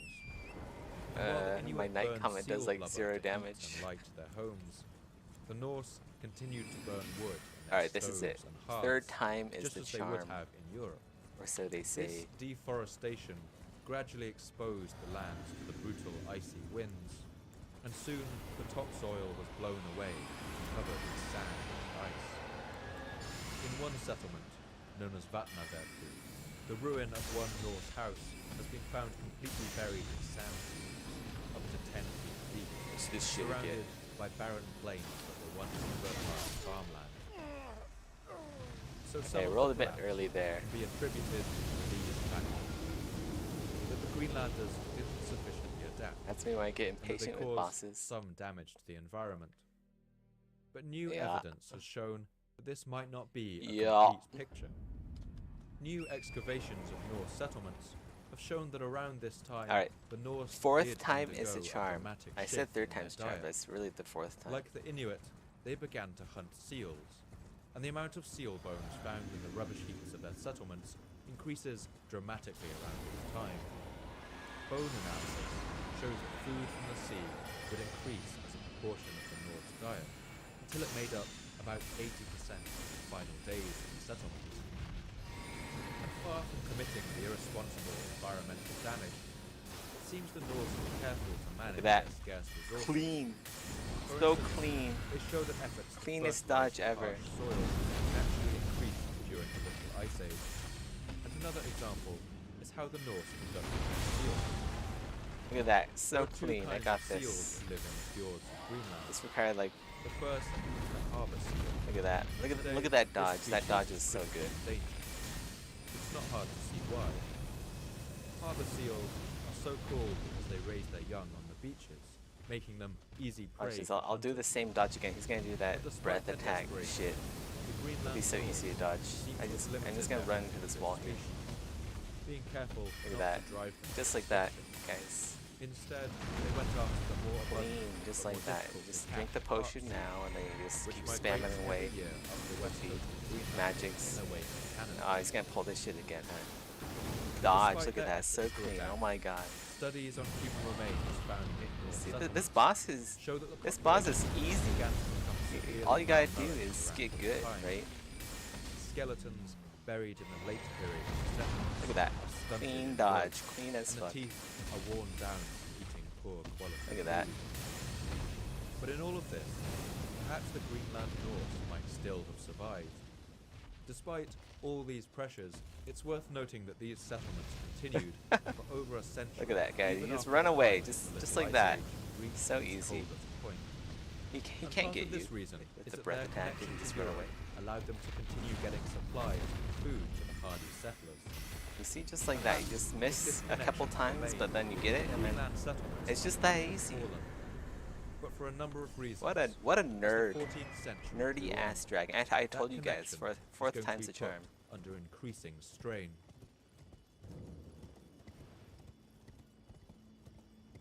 In the year 1349, a ship arrived in Norway Now we get married to our waifu, and right? docked at the port town R- of Bergen. Rani. This ship would cause the death of as many as half of the people of Norway. That's because, like all ships at the time, it carried black rats that fed on its grain cargo. The rats carried fleas that fed on the rat's The rats blood, carried and the fleas. fleas carried the bacterium Yersinia The fleas pestis, carry the known bacteria. commonly as And the the bubonic bacteria plague or Black carry Death. the Elden Ring. Days I after want the these ship's daggers, arrival actually. in Bergen, familiar symptoms exploded among the population. How do I get rid of the daggers? People's skin turned black, they There we coughed blood, and their lymph nodes swelled to enormous size. From Bergen, the plague spread rapidly along the coast and over land, ravaging Norway for approximately 6 months. The annals say that roughly 2/3 of Norway's population died, and while this may be an exaggeration, mortality may have reached as much as 40 or Shut up, 50%. Rusty. Able-bodied I'm not men Falcon's are son. now dying in Norway's streets. My dad's Every name major industry, wasn't Falcon, and including that's those not his involved surname in either. shipbuilding and maintenance, would have suffered, while some may have collapsed completely. And while there's no Doesn't make evidence any that the sense Black at all. Death ever crossed the sea to Greenland, this epidemic would still be utterly devastating for the Greenland Vikings. Bergen was the port from which all voyages to Iceland and Greenland would have departed. As Norway reeled from the disaster and tried to pick up the pieces, it seems supply missions to the distant outpost slowed to a trickle. The last Bishop of Greenland died around the year 1378, and no new bishop was ever sent from Norway to replace him. And matters So would only it was get thee worse. who would become my lord. In the year Perhaps I 1393, needn't have a warned band thee. of German I am pirates known as the pleased, Victual however. Brothers attacked the city Thou of art a Bergen. fitting choice. They raided the I port, go now to pillaged the and night looted the sky. town, killed It the is there garrison, I shall and find finally mine burnt order. it to the ground. I bid thee. The link travel from the Greenland path to of the mainland Lord. Europe was And now once all is all done, but severed. We shall see each Imports of grain from once Norway more. to Greenland virtually stopped, and this happened right as the cold weather swept in on the Greenlanders. and Falcon their isn't crops some and cattle random began bird, to okay? die. They became increasingly short on Falcon iron, is like too. a type of bird. We can see this from the lack of any nails or iron objects in the top layer There's of their no habitation. one bird The called Falcon. Greenlanders now had to constantly reuse the same iron tools, Oh, that's where and it came from. archaeologists have found the tragic artifacts of knives, worn down almost to stubs by use, but still To too shreds, precious you for the say? Greenlanders to throw Wait, away. Is this With the food way? dwindling, the Norse in Is this Greenland it? would have had little choice. They would now Is have it? to hunt Okay. even more seals and walrus in order to feed themselves. And to make this possible, they couldn't spare a single man. Now every able-bodied hunter in the settlements would have to sail farther and farther up the Greenland coasts, sometimes travelling as much as 1,500 kilometers on their hunts, often rowing large portions of the journey when the weather was too bad to sail. And their ships in this era might have begun to resemble something closer to Kastanrassi's Frankenstein's monster of a craft, rather than the sleek longboats sent from Norway. Virtually all the men of these settlements would have left on these long trips, and as the climate worsened, the ice spread, and storms on the sea increased, it's not hard to imagine what could go wrong. For a historical parallel, we might look at another set of islands in the North Sea, the Shetlands to the north of Scotland. On the 16th of July 1832, a freak storm hit the Shetland Islands completely by surprise. On that day, the whole fishing fleet of the islands was out at sea. 16 boats were sunk, and over 100 men were killed. In You're some of these Alexander small Sea. Shetland communities, this meant that over 80% of the male population was wiped out in a single day. Many of these communities never recovered. And as the Greenland Vikings were driven ever further from their homes seeking food, it's not hard to imagine something like this catastrophe swooping down on them. And after that, the death of these communities would have been assured. Alright, I need my 10% damage buff The back. 15th century marked the end of the Norse presence in Greenland. The last written record There's of the a Greenland Vikings dastard in here. documents a marriage in the year 1408 at Havalsay Church, part of the surviving eastern settlement. What? This took place Oh my God. around I'm dead. 70 years after Or not. Bardison discovered the ruins of the western settlement. The ruins Terrifying. of Havalsay Church can That's still some be seen terrifying today, shit. a rough construction of granite fieldstones crumbling into the grassy banks Yeah, of put the another one fjord. down. It almost looks like part of the landscape. Havalsay Church is the best preserved Norse building in Greenland, and today when you walk through the ruins, you can almost imagine the atmosphere of that day in 1408. The wedding of Thorstein Olafsson and Sigrid Olafsson. Bjornsdottir, as the fires burned and the seal meat crackled in celebration. Thorstein and Sigrid would soon leave Greenland, back to Thorstein's native Mushroom? Iceland. Mushroom, And after this, barely any written records mention the Greenland settlers. By the year 1435, less than 3 decades later, archaeological evidence suggests that all of the Greenland Vikings had disappeared. It's as if they simply vanished from the earth.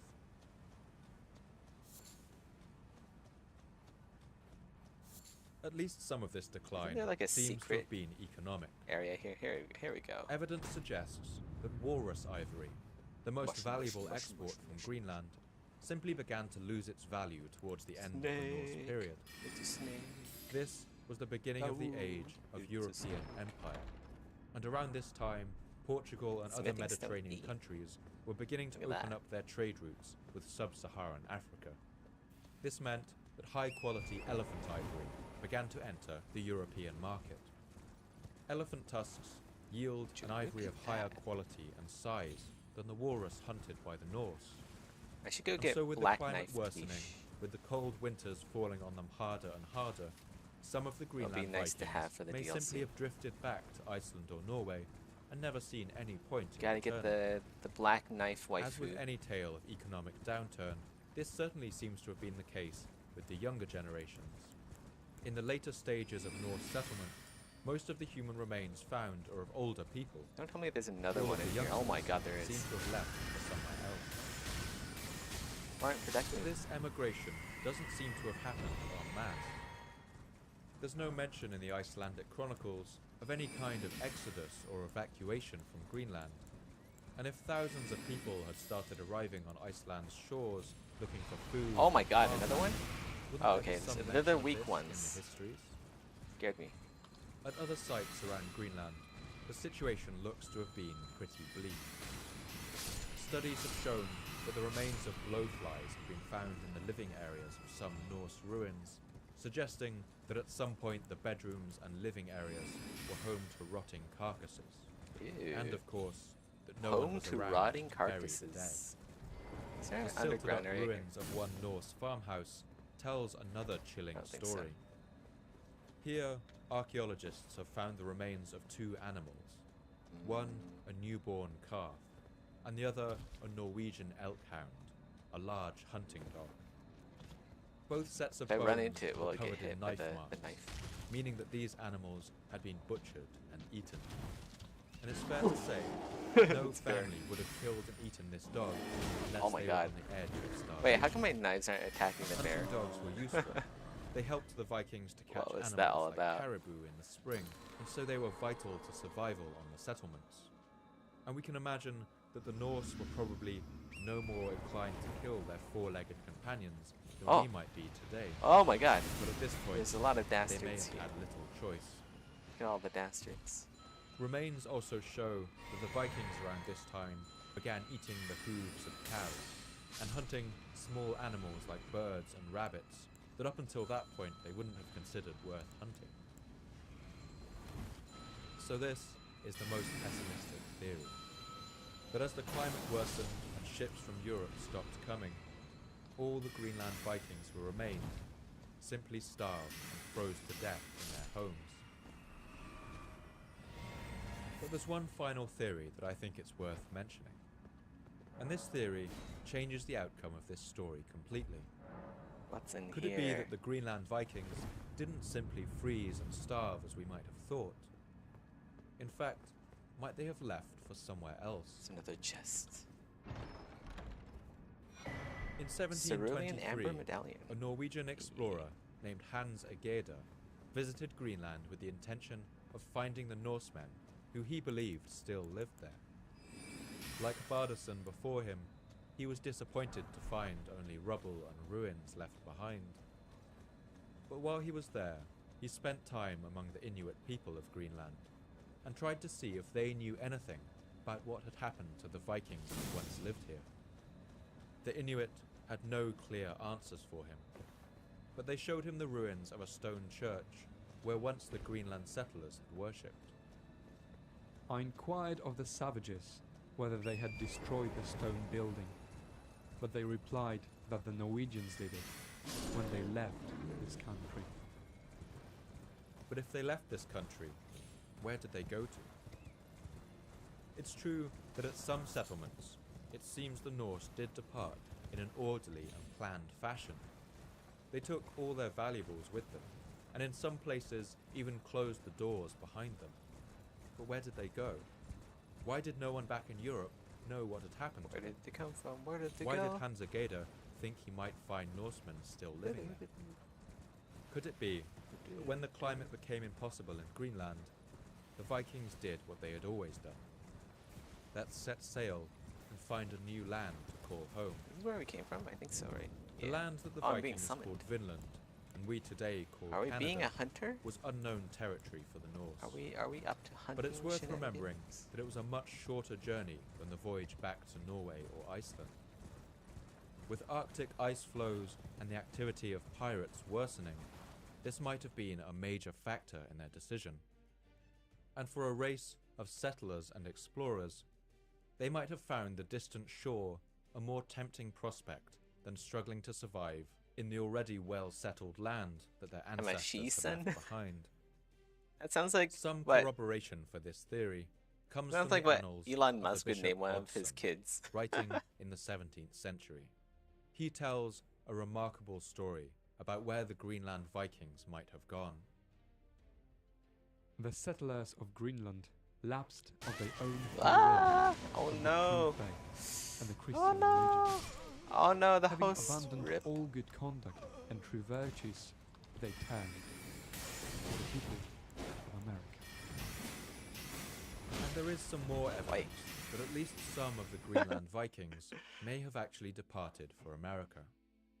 At around the period of the decline of the Greenland settlements, in the year 1347, the Icelandic chronicles mention a curious incident. A ship arrived on the shore of Iceland after apparently being blown off course, and the crew claimed that their destination had been Vinland. Some have argued Oh, that this Vinland. could have been one of The a number of Vinland ships saga. full of Norse immigrants, trying to start a new life on the coast of North America, once life in Greenland Are we up had here? become impossible. Have we been here before? What happened to these settlers, Haven't. if they existed, Uh-oh. we may never Uh-oh. know. The Did trap. they meet a violent end like Thorvald Eriksson under a hail of native arrows? Ah! Or did they Who did learn that? the lessons of their ancestors? Ah! Did they learn to adapt to their new environment, to make friends Actually with the gonna people die who from the already lived in frickin- that land? Did they take up their ways and customs and embrace their new adopted country? Until any archaeological evidence is uncovered to support this theory, it will remain just a You're theory. gonna die from the But I'd like to uh, remind you of the story that decrepit we old opened the mages. episode with, Which is like of that Norse Thank man you with, lying face down in the snow, stone. dressed in the seal skins of an Inuit. Does this show that some of these Vikings actually did take that final step and Motherfucker. blend in with the people of the New World?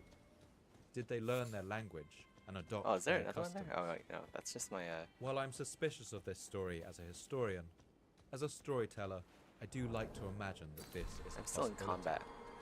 That at least some of the Vikings of Greenland may have swallowed their European pride and put on the seal skins that would keep them warm through the increasingly darkening winters. I like to imagine that they once again set sail for a new horizon and lost themselves somewhere on the shores of a new world. I want to end the episode by reading a piece of ancient Norse poetry. Wow, there's called something The here. Voice. That's for sure. It comes from the era before the introduction of Christianity to Norway, What's in when here? the Vikings worshipped the old gods of Another ancient chest. times. It tells the There's loot story everywhere. of how the world was created Somber and how 8. it will soon come to an end. This passage tells of the coming end of the world, an event known as Ragnarok. Ah, what? As you listen, try Bastard. to imagine what it must have felt like to live right at the end of the known world, surrounded by the dark and wild oceans on every side. Imagine how it must have felt to have your contact with the rest of the world slowly fade and then die altogether. How it must have felt to feel all alone on that narrow So strip many of them. land between the blue-white crammed like glacier 20 walls old and the roaring people black in here. sea, as It's the like northern a lights retirement flicker home. in the sky overhead, and all around you the ruins of your houses and fields, Fucker. your farms and your churches crumble unstoppably into the earth. Swart where the solskin sumur er. Black become the sun's beams in the summer. That better be all of them. Weather is all treacherous. Brothers will fight and kill Like each Harry other. Potter with that Sisters' wand. children You will mean fight. staff. It is It's not a harsh in wand, the it's a world. staff. Infidelity rides. There's a An length axe difference. age, a sword age. Shields are riven. Pretty A sure that's wind everything in age, here. A wolf age. Before the world Pretty knows sure. no man will have mercy on another. All they yield. Thank you once again for listening to the Fall of Civilizations podcast. I'd like to thank my voice actors for this episode, Jacob Rowlinson, Jacob Barrett Mills, and Sebastian Garbach. And special thanks go to Jordan Ashley Moore for letting us hear these poems in their original Old Norse. Do check out his YouTube channel, Ancient Literature Dude, for more readings from ancient and medieval languages.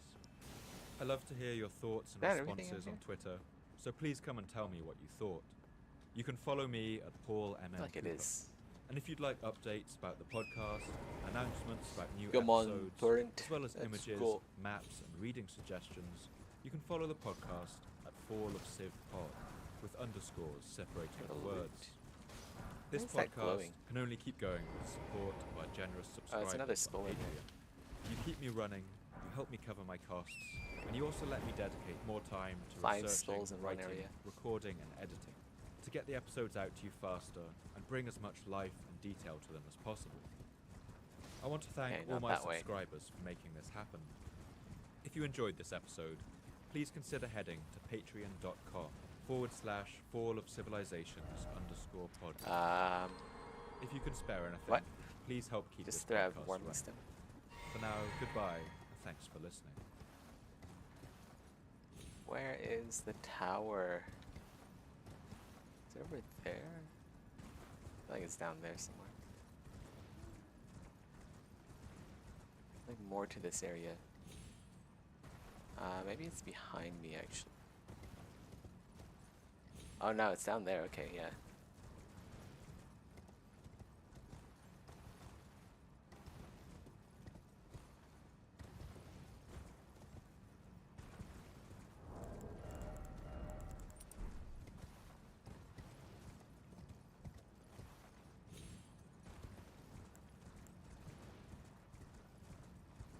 Did we explore this area? I feel like I explored everything here.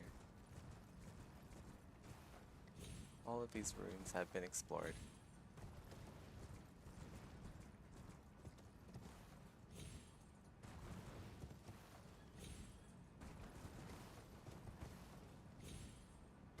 Look at all the turtles.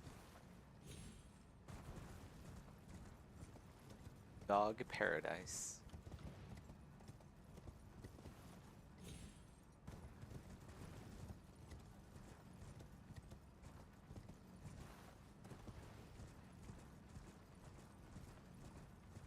What's down over here?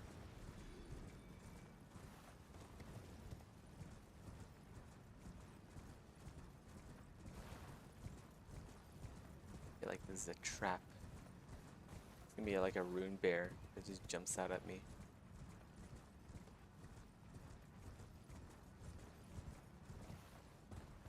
Or not. Missed opportunity.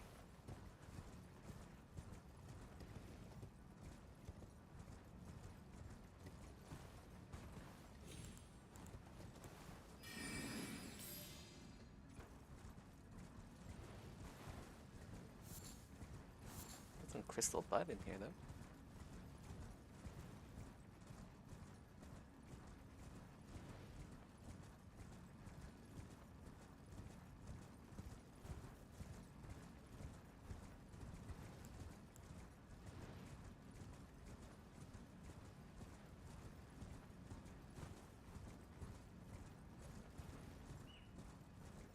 Some crystallions up ahead, but I don't really feel like fighting crystallions.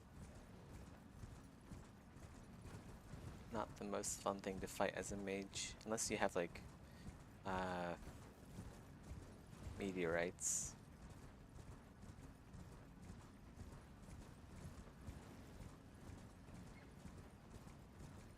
I think Ronnie's full moon is up here.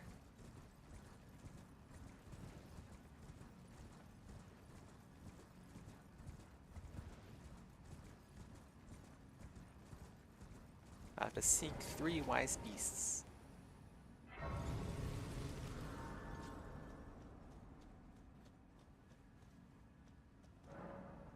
3 great wise beasts.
Should be one up here or somewhere.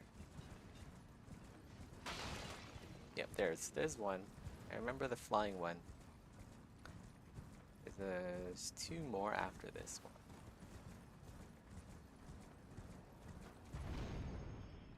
Whoa!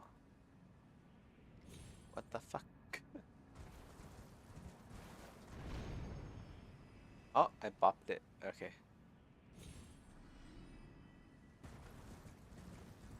I had to attack it in midair, but nope.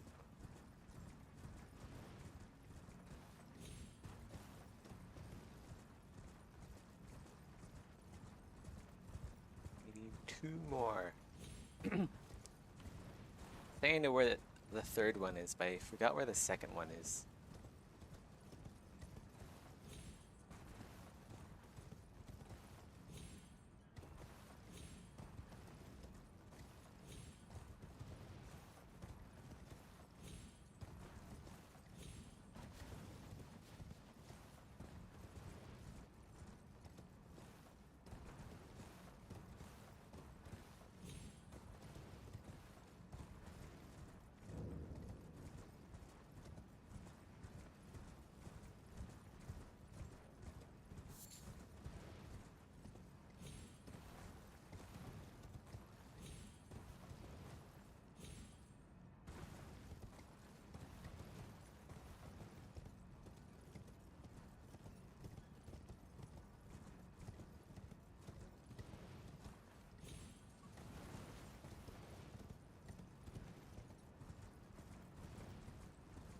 I'm procrastinating? No, I'm not.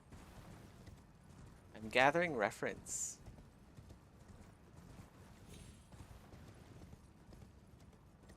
Where the fuck are the turtles? This is work related. It may sound like I'm having fun, but I'm really not. You see, now I know in my game, I won't have people seek out 3 wise beasts. Because, like, all this running around on torrent isn't that fun.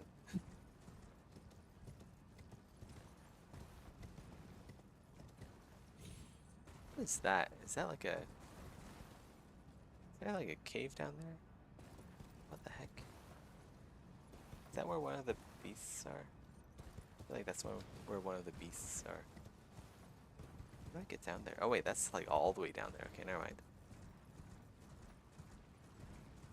There should be a beast like clinging to there should be like a tortoise clinging to the wall here somewhere. Yeah, there's one. And then there's like a really big one stuck to the cliffside somewhere. Oh my god. I reached that with Loretta's Grifo.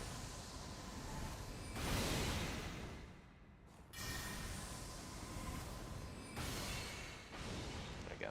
Got it.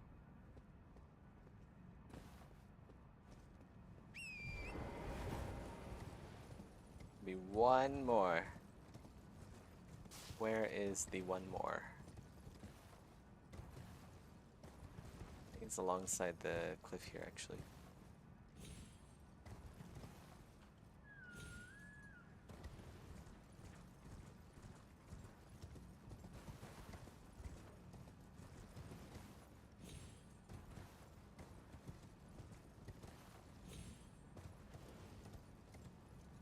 Possibly.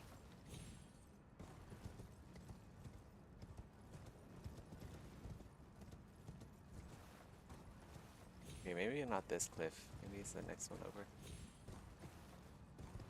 Couple cliffs over.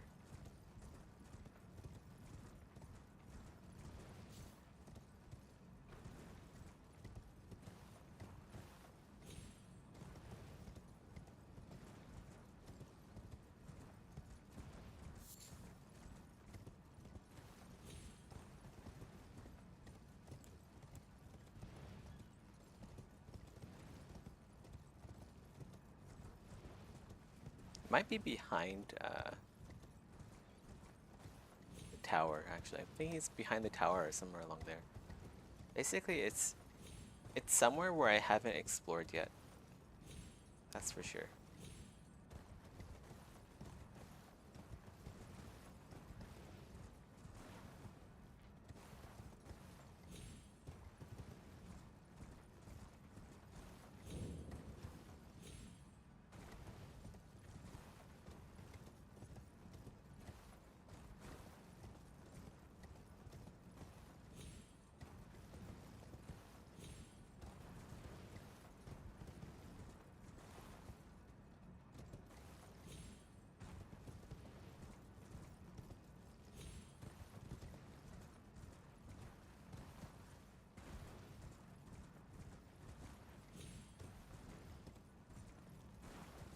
It might even be over here. Who knows? What is this? Behold death. Yeah. Can't disagree with that.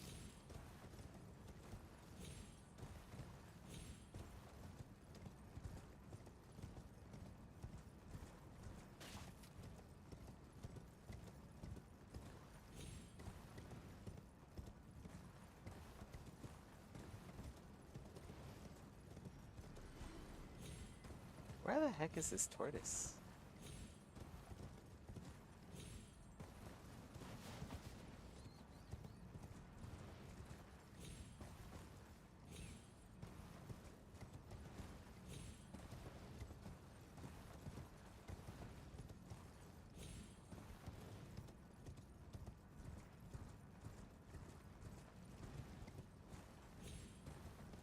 Are there any plans for flying mechs? Possibly. Actually, probably. I mean, I have swimming physics, so like, why the heck not?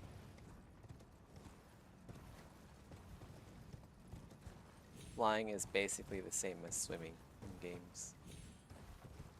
Okay, this is actually crazy. I actually have to look this up. Imagine me having to look things up in Elden Ring.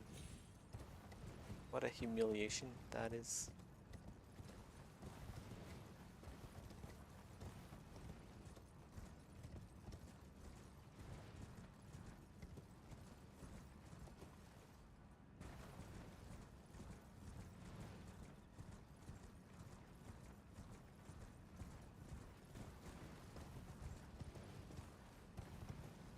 Maybe it's this cliff.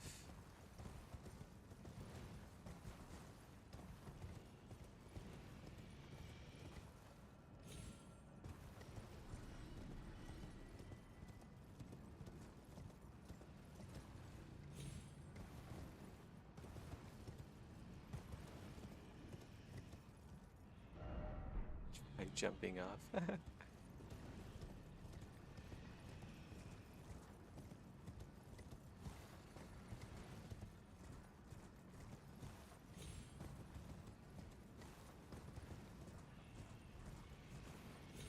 Maybe it's this cliff over here.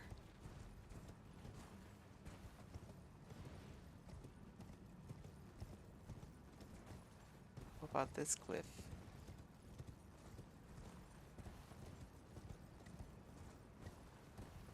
What about that cliff? Or this cliff?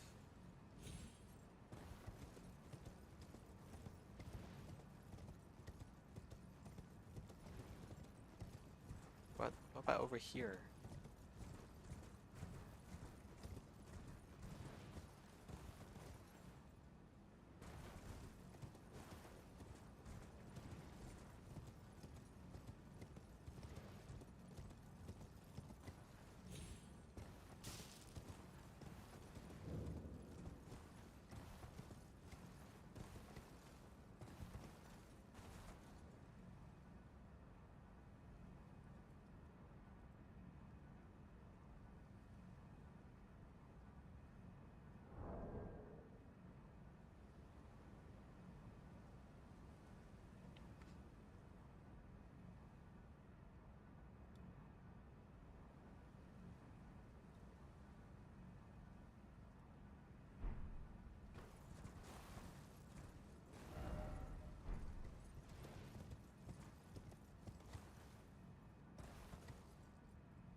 It could be a form of fast travel. There's not gonna be any fast travel in my game. Nope.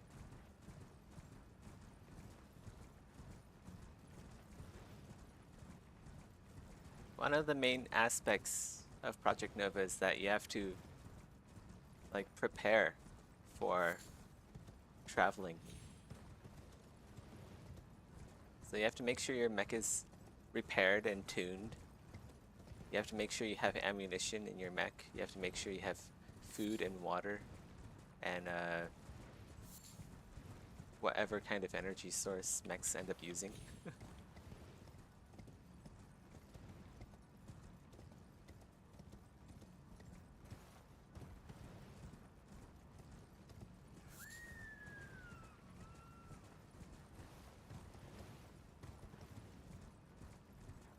You know what? I'm pretty sure the tortoise is actually back here somewhere.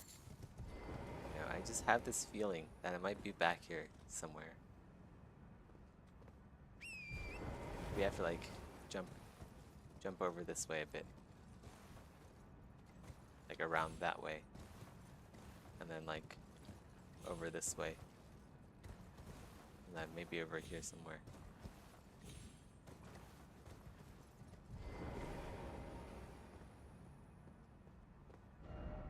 Log ahead. Seek down. Try jump attack. How come it's not showing up? It's supposed to be here, but I don't see it.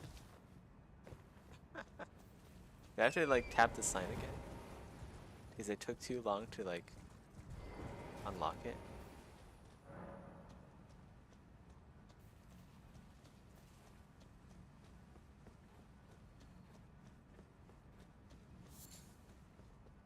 Yeah, there we go.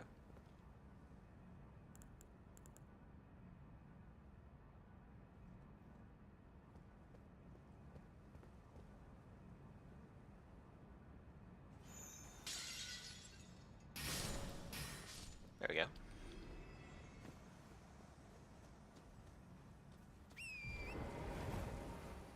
I'm not saying teleport, I'm saying fast travel. Oh, I always think of fast travel as teleportation. Like, fast travel is kind of synonymous with teleportation. There might be public transit. I'm thinking I'm gonna add, like, public transit to my game.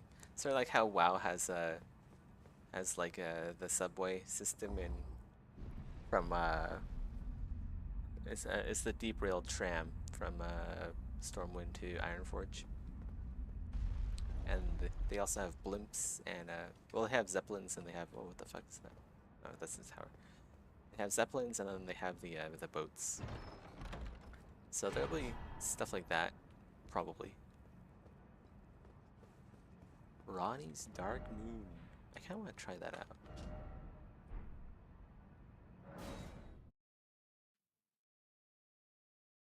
Could be fun. I have the int for it.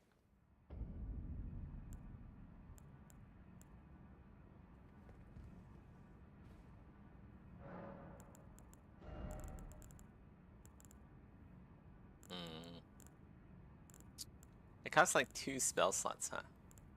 I have to get rid of like Karen Phalanx and Starlight. Yeah. Nah. Dark sorceries. I just night comment everything to death anyway. I'll be right back, and then we'll get some work done.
Okay, I'm back.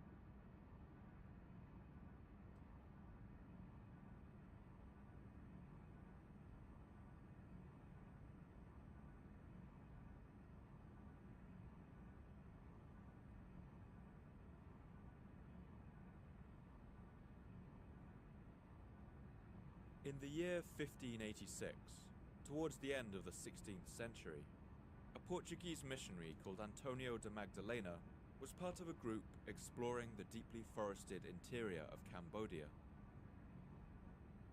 They travelled through the soupy heat of the Cambodian jungle, surrounded by the fluttering of banana palms and the chattering of cicadas. Their Cambodian guides had told them that the ruins of an enormous city lay somewhere here in the jungle, but they didn't know the scale and grandeur of what awaited them. Magdalena was killed soon after in a shipwreck. I'm but actually a before he bit died, hesitant he to managed add relate to a friend flying who mechs wrote to down my game. all that he saw of these Maybe sprawling hovering ruins mechs? in the jungle. Is the thing with flying, The city is square. it becomes harder with four to principal gates tailor and a the fifth, player's which serves the experience royal palace. in a game. The gates of each entrance are magnificently sculpted, so perfect that they look as if they were made from one stone. In the middle of the city is an extraordinary Like temple. players will be able to just fly over anything, and The missionaries were astonished.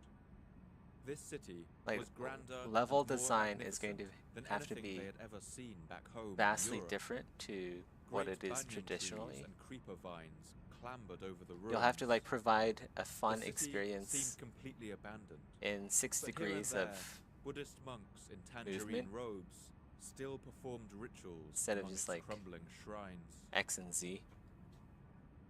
Half a league from this city is a temple. It is of such extraordinary construction that it is not possible to describe it with a pen. So it's a lot. It is like It's no more work other to building in the world. It has design towers a and world decorations and built all for- the refinements which human built with genius flying can in mind. conceive of. Amazed at the sight, the Portuguese asked their guides a flurry of questions. Who had built this place? How had they constructed such vast works of architectural genius? And why, after everything they'd built, had they left it all behind? But the guides didn't know. They said only what their parents had passed down to them, that these great stone edifices had been built here over a period of centuries, by more than 20 kings. The Portuguese asked what the name of this great metropolis had been, but the guides didn't know that either. They used just one word to describe it, which in the old language of Cambodia simply means the city, and it has come to be the name by which these ruins are known. This word was Angkor.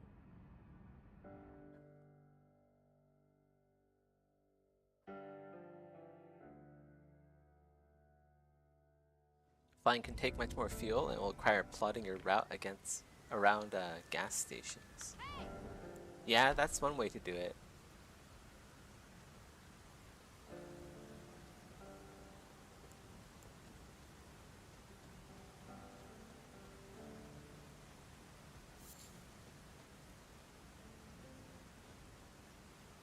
My name's Paul Cooper, and you're listening to the Fall of Civilizations podcast.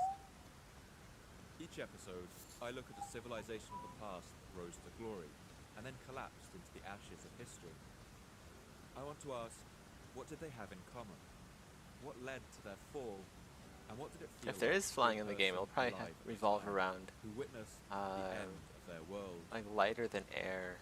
In this episode, sort of I want to tell the story of light. a civilization that has given us some of the world's most iconic ruined Because places. otherwise it wouldn't really That's make the much Khmer sense because Empire these in mechs are medieval Cambodia.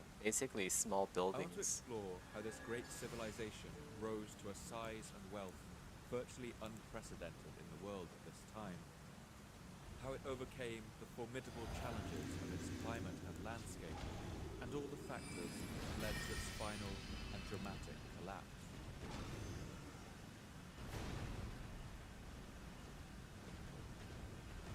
Stories of European explorers cutting their way through the jungle, stumbling through ruins and lost Bit far. cities, have always been popular Wow. in Western imagination. Very half health. But it's What was worth that? noting that although abandoned and trapped in the jungle beneath the plain, Angkor has never really been lost. Since its population collapsed in the mid-15th century, it has been a site of constant religious worship. Its name was forgotten, its streets were taken over by monkeys, Is that the black banyan flame? trees bamboozled, Maybe. but still, farmers worked the fields nearby, and Buddhist monks have always visited this ancient city to worship among its quiet ruins. The Khmer Empire ruled much of Southeast Asia from the 9th to the 15th century. At its height, it covered an area that today includes much of Thailand and Cambodia, as well as Vietnam and Laos. And at the empire's heart was the megacity of Angkor. Angkor covers an area of over 1,000 square Hey, kilometers, I've been to Angkor. larger than New York City today. And between the I 11th and visited 13th the, centuries, its wider agricultural area is the thought to have ruins of supported Angkor. at least 1 million people, or 0.1% of the world's population. That means that for a period Pretty of a few cool centuries, place. 1 in every 1,000 person in the world lived in the city of Angkor. So what happened to turn this once glorious city of gold into a crumbling ruin? How could the Khmer Empire collapse so completely? And what could this teach us about the challenges we face in our own modern world? After the first European travellers witnessed the ruins of Angkor, a steady trickle of visitors began to descend on the magnificent ancient city. Good night. Before long, everyone had their own theories about who had built it, Sleep as tight. this early European source shows. Don't let Cho-Cho bite. We suppose that the founders of the Kingdom of Siam came from the great city which is situated in the middle of a desert in the Kingdom of Cambodia. There are the ruins of an ancient city there, which some say was built by Alexander the Great, or the Romans. It is amazing that no one lives there now. It is inhabited by ferocious animals, and the local people say it was built by foreigners. Look into High One Fleet. account written in Madrid in 1647 I mean, I don't even argued that I don't this really need to city look into other must have been games. built by the Roman Emperor Trajan, without explaining quite how he might have I got basically know everything already. there. In fact, I'm just virtually that good of nobody a in game Europe developer. gave credit to those people who had actually built these great temples and palaces. That's the people of Cambodia, who called themselves the Khmer. The Khmer are one of the oldest ethnic groups of Southeast Asia. They arrived in the region from probably the area of southern China over 4,000 years ago. They were one of the first people in the world to use bronze and to invent the number 0, and they developed the earliest alphabet still in use in Southeast Asia. The Khmer were a proud people, but for much of their early history, they were ruled over by others. A great empire called Chen La had once ruled the lands of Cambodia, and since its collapse in the 8th century, the region had been broken up into a set of small Khmer kingdoms, ruled by local lords. But one man would soon be born who would forge these disparate kingdoms into an empire that would once again rule over the entire region and become one of the world's great powers. The beginning of this empire is conventionally dated to the year 802, and it would be founded thanks to a man who would call himself Jayavarman II. Little is known about the early life of this shadowy warrior. Jayavarman II seems to have written no inscriptions or left many clues about where he came from. He appears to have been of aristocratic birth and began his career in the southeast of present-day Cambodia. But the name he chose for himself tells you everything you need to know. Jayavarman was the name of the last king of the Empire of Chenla, and in choosing the name Jayavarman II, this Khmer revolutionary Imagine was if I making a chose very the name clear statement. Last King I instead of am the Falcon. second coming I of think the kings of old, and my life will would be a lot return better by Cambodia now. to its glory days. At this time, the fractured I mess should of have Khmer asked. kingdoms across I should have Cambodia told the were all under the umbrella rule of a power known in the inscriptions as the Java. officer. Some historians have argued Immigrations that this is officer? the I island forget. of Java, I forget that today is part of what Indonesia, kind of officer. but others believe that it refers Should have to told the them that I Cham wanted to be people named of nearby the southern Last King. Vietnam, who the Khmer sometimes called Chavir. I think And stop this is taking the most inspiration likely from Elden scenario, Ring. since the Well, rivalry I mean that's between the different, Khmer right? and Elden Cham Ring is like peoples game of will the blaze year. on for centuries, So and we'll hear a lot more about it. in clearly, the course I of have to this take episode. inspiration from Elden Ring. The Cham people got their name from the Sanskrit word champaka, a type of tree known as the yellow jade. I've orchid. never heard of this high fleet, But the so Cham people were not as it's delicate obviously as not their a very name good might game. suggest. From their capital in Phajaya, now near the modern Vietnamese city of Quy Nhon, the Cham ran a powerful trading empire that built striking red stone towers and could It's probably muster developed by vast fleets of by those ships with devs who are like on dragon-headed prows that crushed r/game any dev, and resistance they're to like their rule. wondering why isn't my game But selling? their dominion over the Khmer people was soon to be challenged. I only got 10 wish lists. What year? It's 2024. No, it's not. We're still in COVID. It's still At heart, we're still in lockdown. Jayavarman II was a I'm only revolutionary. 27 right He now. wanted to forge an independent, I'm not united 30. kingdom for the Khmer people, and his campaign of rebellion was immensely successful. He first seized the city of Vyadapura in the southeast, and then pushed up the Mekong River to take Sambupura. The game looks He like and it's his from followers Skyrim. swept from southeast The era of Cambodia to the Skyrim is northwest, and everywhere he went, people joined his army. interesting. One rare inscription shows how Jayavarman's campaign seemed to happen almost miraculously. For the prosperity of the people in this perfectly pure royal race, Great Lotus, which no longer has a stalk, he rose like a new flower. But the more power Jayavarman amassed, the more resistance he faced. And in the west, he found that many Khmer leaders were still loyal to the king of Champa. They fought back against Jayavarman and managed to force him into a retreat. Bloodied and humiliated, he and his followers retreated to the mountain range in Cambodia, known as the Kulen, or Lychee Hills. Despite its beautiful name, this was a tough terrain, a range of stony hills overgrown with jungle, where creepers and roots clambered over the rocks. For a time, it must have seemed like all Skyrim was is lost. 2011. But as he gathered the remains of his forces together, Jayavarman knew that it would take more than just military might to unite the Khmer peoples. He decided that what the people of Cambodia needed was not a warlord. Man, but a is king. Minecraft really He younger would than crown himself Skyrim? something That's that had never crazy. before existed, the king of the Khmer. And to do this, he would have to devise an elaborate and mystical ceremony. The most valuable inscription concerning Jayavarman II is the one dated to the year 1052, 2 centuries after his death. It's found at the temple of Sudok Kak Thom in present-day Thailand. His Majesty Jayavarman came from Java to reign in the royal city of Indrapura. A Brahmin, proficient in the law of magic power, came from Janapada in response to His Majesty's invitation to perform a sublime rite which would release the kingdom from the tyranny of Java. This Hindu ceremony was known as the Deva Raja, or the God King ritual.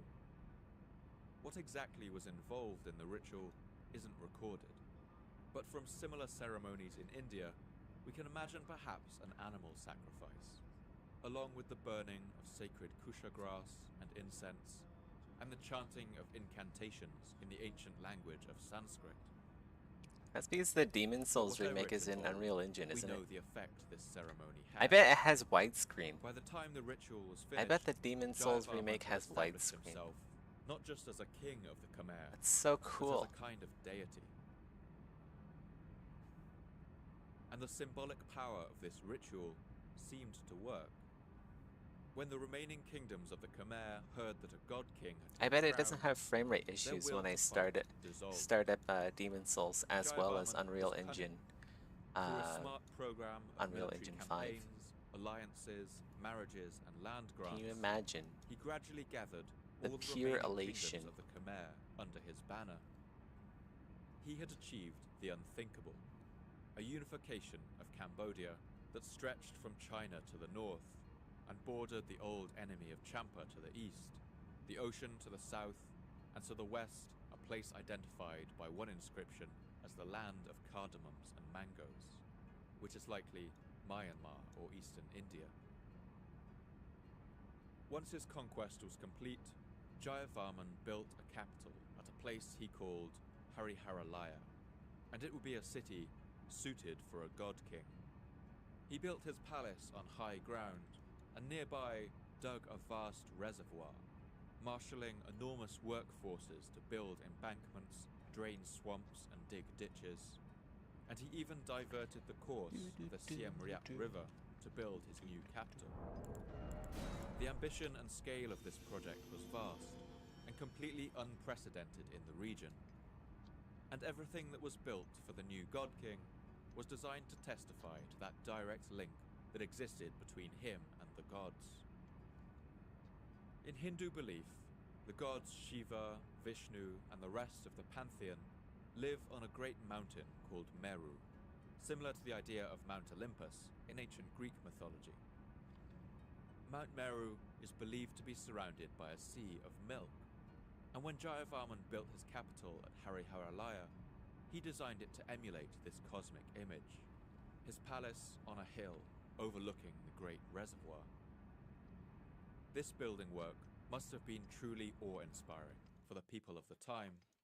It set the tone for the ambition and scale that would mark the constructions of the Khmer. But it would be Jayavarman's successors that would transform his kingdom into a truly great empire. Oh, I've And been the summoned. vast grandeur Ah. of their constructions would reach heights that even It's for the free Jayavarman arc would room. never have imagined. Well done, gamers. Before we go on, I'd like to paint a picture of the landscape over which this great drama will unfold. 50 million years ago, the Indian tectonic plate collided with the Eurasian plate, forcing up the Himalayan mountain range into the highest peaks in the world, and creating the wide Tibetan Plateau. This mountainous area, about 5 times the size of France, is sometimes called the Third Pole, since its tens of thousands of glaciers and lakes serve as a kind of water tower for the whole region. From this great plateau, several of the world's longest rivers find their beginnings, including the Yangtze, the Indus, and the Mekong. The Mekong is the world's 12th longest river. From the Tibetan Plateau, it wends for 4,300 kilometers, through China's Yunnan province, and down through Laos, Cambodia, and Thailand, finally branching out into a delta at the south coast of Vietnam. And this river is utterly teeming with life. Its ecosystem has the second highest rate of biodiversity in the world, after only the Amazon River, containing freshwater dolphins, giant stingray, soft-shell turtles, and giant catfish. The Mekong River flows right through the center of Cambodia, and much of our story will take place on the shores of a vast freshwater lake called Tonle Sap, right in the middle of Cambodia. For most of the year, the lake drains its water into the Mekong River, but when the southwest monsoon season begins in June, the Mekong suddenly swells into a raging torrent, and the river that normally drains the lake suddenly reverses its flow, filling this body of water until it has a maximum length of 250 kilometers, with a width of 100 kilometers. In these months, the lake looks like an inland sea, stretching off into the horizon as far as the eye can see. Today, the villages around the lake are famous for their houses perched on top of towering stilts, raising them 10 meters into the air, or over 3 stories. That's because during the monsoon, the lake's water level rises from 1 meter deep to 10 times that amount. One Chinese visitor to ancient Angkor described this remarkable fluctuation, although he slightly exaggerates the height of the waters. The high water around the freshwater seas can reach some 24 meters, completely submerging even the very tall trees, except for the tips. Families living by the shore all move to the far side of the hills. But the challenges that the Great Lake presented to ancient people were offset by some incredible benefits. Tonle Sap has the I bet the highest fishing is concentration of really good there. freshwater fish in the world, Yeah, thanks I to the knew it. mineral-rich sediment carried into the lake by the annual floods. Imagine living in one of those As still well as fish houses. from the lake, You wake many up, people you're in like, this man, I region feel like having cultivate fish for rice. breakfast today. You just get your The rice rod we out, know was first domesticated get some in the fish. Yangtze River Basin in China, Like, around right from your front 10,000 porch. years ago. Bred from marsh grasses That would be the grew life. in flooded and swampy ground. Due to this, rice fields have to be constantly inundated with water for the crops to grow. Because of this need, the Khmer soon became experts in the control of water in the landscape. And it's like hot in Cambodia too, right? And this expertise So would it's mean like that the hot, empire, you're only sweating. just beginning You're like, on the man, I wish I shores of could this go lake, take a would shower grow or a bath to or immense something. size and If grandeur. you're feeling hot, you just dive in. You just dive off your house into the water.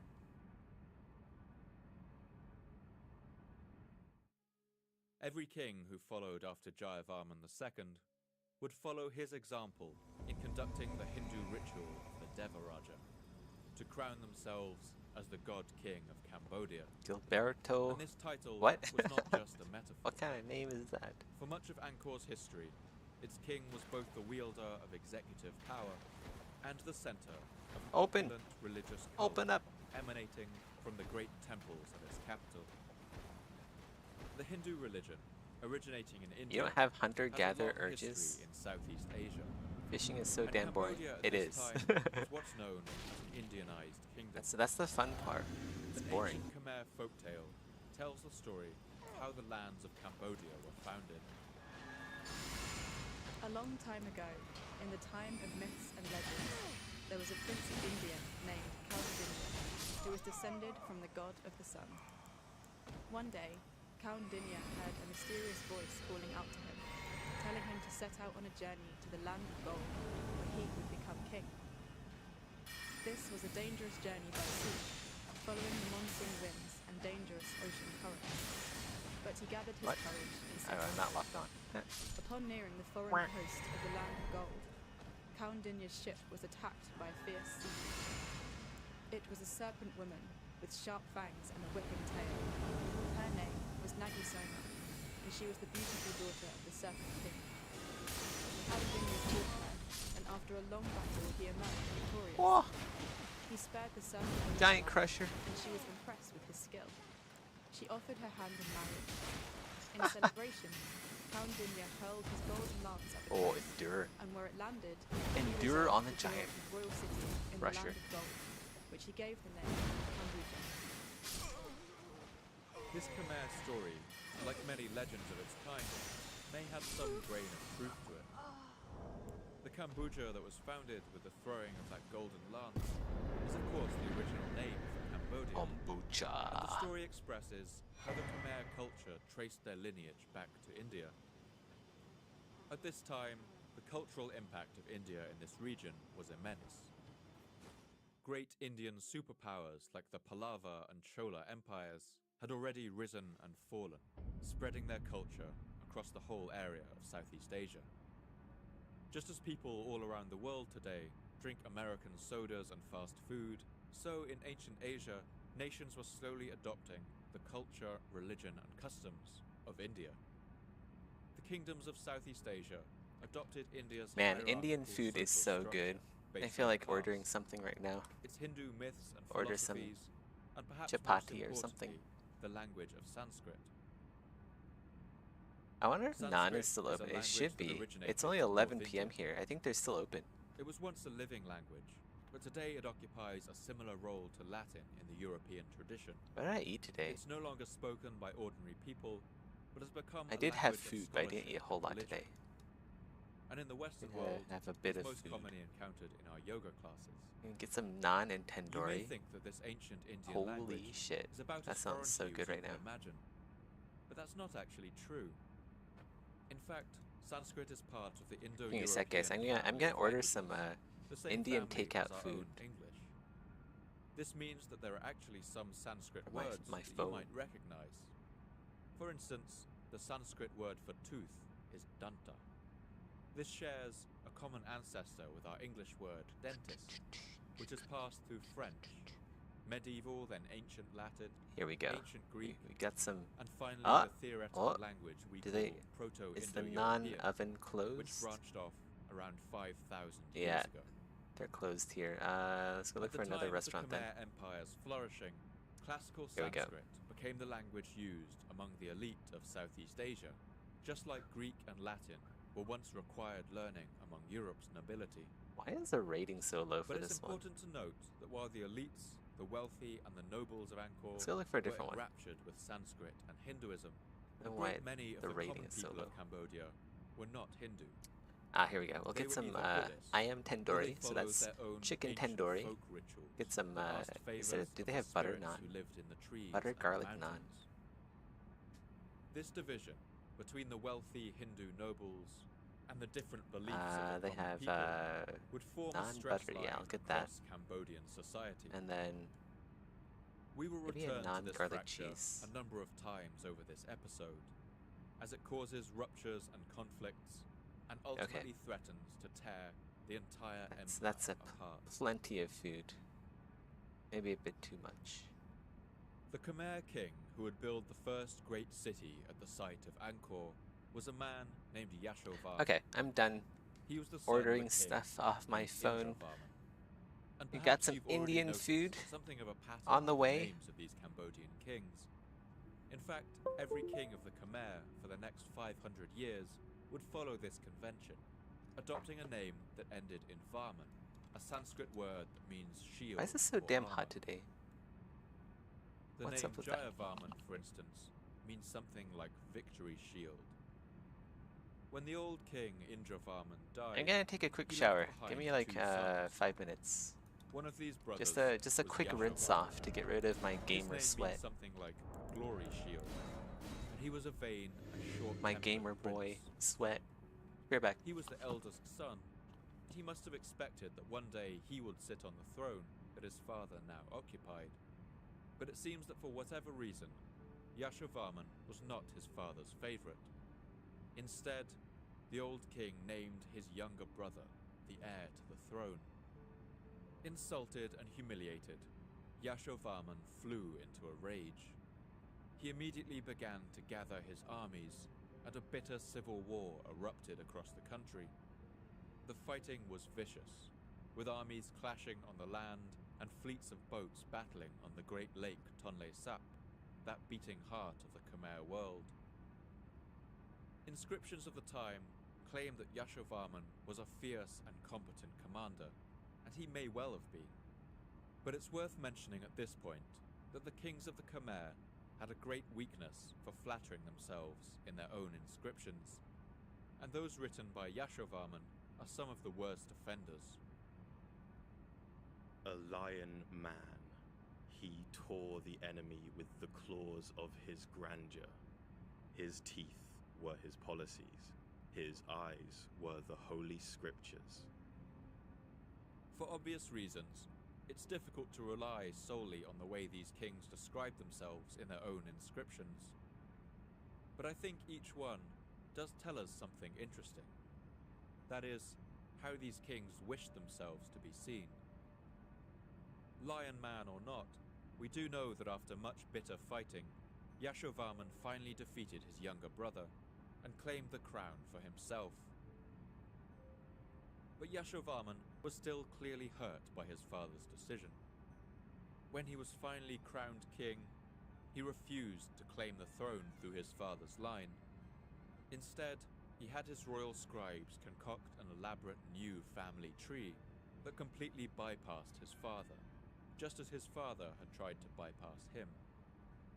Yashovarman's mother was now the true royal one, descended from the ancient kings of that fallen empire of Chenla. Despite this tendency for spite, Yashovarman seems to have been an effective ruler, although from the inscriptions he continued to commission, it's clear he never quite lost that original weakness for flattery. In all the sciences and all the sports, in the arts, the languages and the writings, in dancing, singing and all the rest, he was as clever as if he had been the first inventor of them. One area that we can be sure Yashovarman excelled in is construction. In just the first year of his reign, he built over 100 monasteries across the kingdom. He ruled for another 20 years, from 889 to his death in the year 910, and during this time he decided to build a new capital. Susceptible as ever to flattery, he named this city after himself, calling it Yashodapura, but today we know it by the name Angkor. We may never know why Yashovarman had such a mania for construction, but one legend suggests a possible explanation for why this king wanted so desperately to leave his mark on the world. In some traditions, Yashovarman went by another name, the Leper King. Leprosy is caused by a bacterial infection that can remain dormant in the body for up to 20 years before showing its symptoms. It was one of the most feared diseases right across the ancient world, since it rendered horrible deformities and skin lesions to its sufferers. And it's not unknown in history for a king to contract leprosy. A 12th century king of Jerusalem known as Baldwin IV ruled for 10 years while suffering from the disease. And modern bone analysis has shown that the Scottish king Robert the Bruce also suffered from it. Today, a melancholy monument in the northwest corner of one royal square in Angkor has become a kind of shrine to Yashovarman. That's because of a statue there that depicts the Hindu god Yama, the god of death and lord of the underworld. This statue is eaten away by moss and discolored by rain, and its patchy stone has given rise to a legend that it depicts the harrowed flesh of the leper king Yashovarman. We can never know how much truth there is to this legend, but if you'll allow me just a moment of imagination, I do wonder whether this explains the absolute drive of this king to build these vast and stunningly beautiful palaces beside the Great Lake. That as his flesh decayed around him, and he felt the certainty of his death draw closer, he felt an ever greater need to make his mark on the world, a mark that would last long after his body had finally given in to his disease, and that would leave his name forever stamped on these crumbling stones. But again, we can never say for sure. From the foundations laid by the leper king Yashovarman, Angkor's empire grew and flourished until it was the most powerful in Southeast Asia. There were a number of factors behind this great success story. The first of these was the ruler's status as God King. This cemented his royal authority, and it allowed the peasants of Angkor to see service to their king as a kind of religious devotion. The second was the empire's efficient and decentralized tax system, and this also relied on the close ties between the God King and his religious establishment. Each village in the Khmer Empire had its own temple, and this temple wasn't just a religious building, it was also an administrative center. Each temple was run by a powerful family in the area who were responsible for collecting taxes from the people who lived there. They would use these taxes to support the functioning of their own lands, paying their laborers and soldiers, and supporting their own luxurious lifestyles. but anything left over would then be funneled back to the royal treasury in Angkor. The status of these families depended on how much money they could send to the king, I'm back. and so they competed bitterly to swell the royal funds. This simple but effective system led to a swift expansion of the empire's economic capacity. The elites who ran the village temples worked as fast as they could to expand their taxable lands, and cut down as many trees as they could to make way for new farmland. Let's try to get which at soon least covered most of the vast neck area of and the Cambodia's shoulders done highly fertile tonight. central lowlands.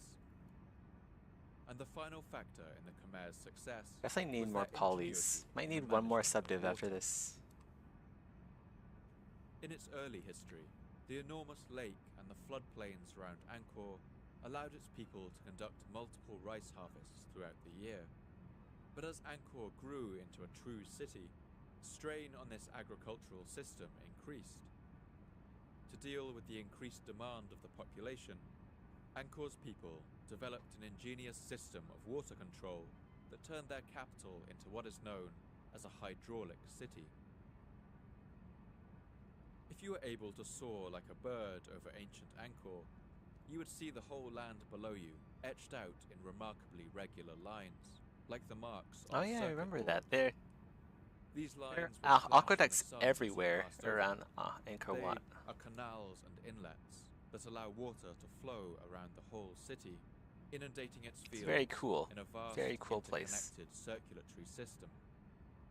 They built complex junctions into their waterways, using canals with multiple bends in them when they wanted a slow, steady flow of water, and long, straight canals when they wanted a fast and direct flow into the reservoirs.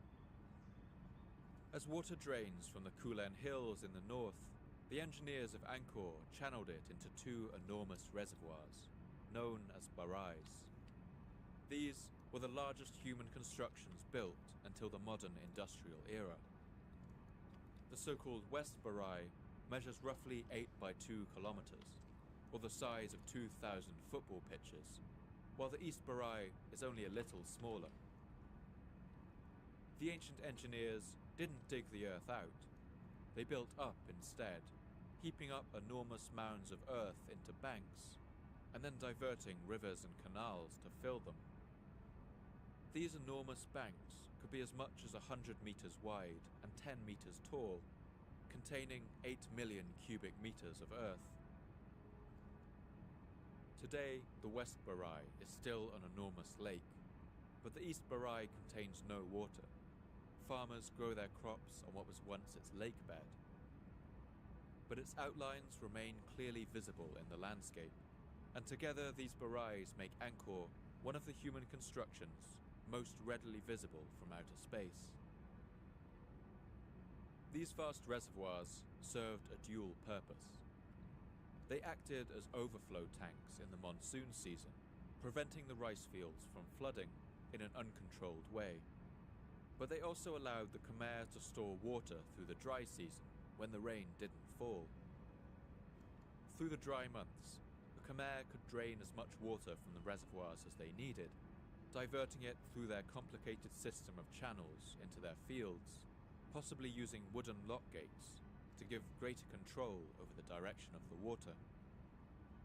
Angkor's water machinery is so vast and complex that many of its components are still a mystery to us. But thanks to this system, rice could now be harvested all year round. One Chinese visitor to the ancient Khmer Empire, writing in the 14th century, described the effectiveness of this system. For 6 months, the land has no rain at all. In general, crops can be harvested 3 or 4 times a year.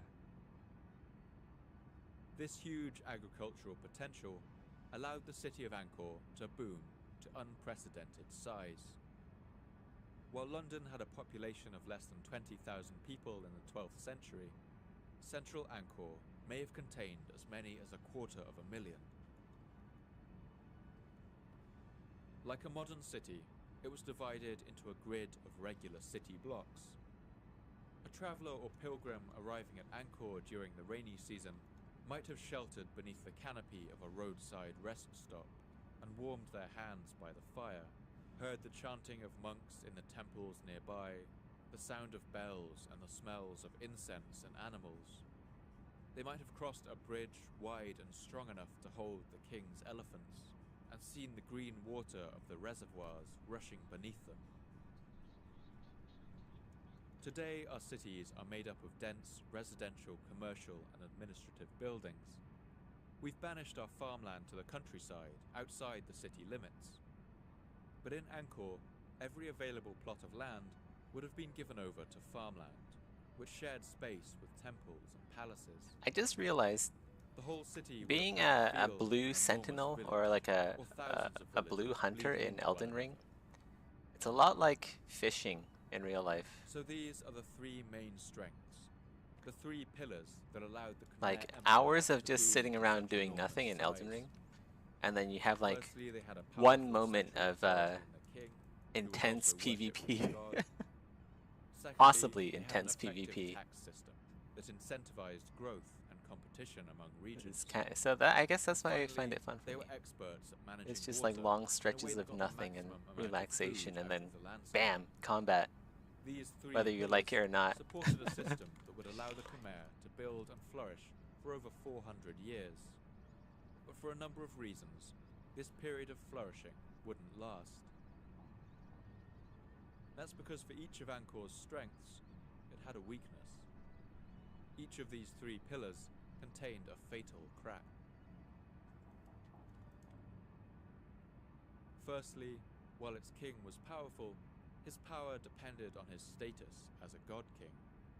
This meant that the Hindu belief of Angkor's people had to be maintained, and any shift in religion could undermine the entire system of royal power. Secondly, while Angkor's tax system incentivized growth, it also encouraged over-exploitation of the land, resentment among the exhausted and overtaxed peasants, and environmental damage in the form of deforestation. And finally, the Khmer's greatest strength, their incredible skill Except at less water effort, more management, comfort. also had the potential to become Kind of, their yeah. greatest weakness. There is a lot of effort, like getting prepped for fishing. The vast Like, you have water to go network there that in real laced life. The city of Angkor and the whole of Cambodia at this time You can't would just have sit at required home. a huge amount of resources and labor-intensive maintenance. It needed constant effort to repair damaged banks and inlets, and to clear the canals of the silt that was always building up at their bottoms, washed down from the hills. Angkor's water system was so complex and interdependent that under a sufficient stress, a single failure could cause a cascade effect, rippling throughout the whole network and bringing the world's largest city to its knees. All of these factors would come into play as the Khmer Empire reached its height, and these three pillars came under increasing stress.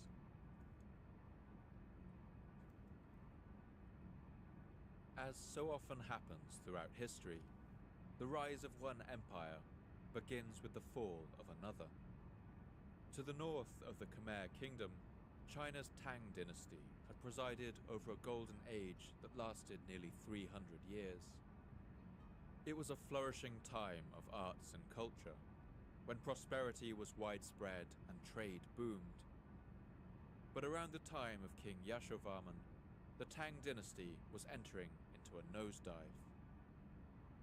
Huge armies of bandits now ravaged China's countryside and sacked its cities, smuggling salt and ambushing merchants. Finally, emperors were assassinated, and palace coups led to the disintegration of the entire Tang dynasty.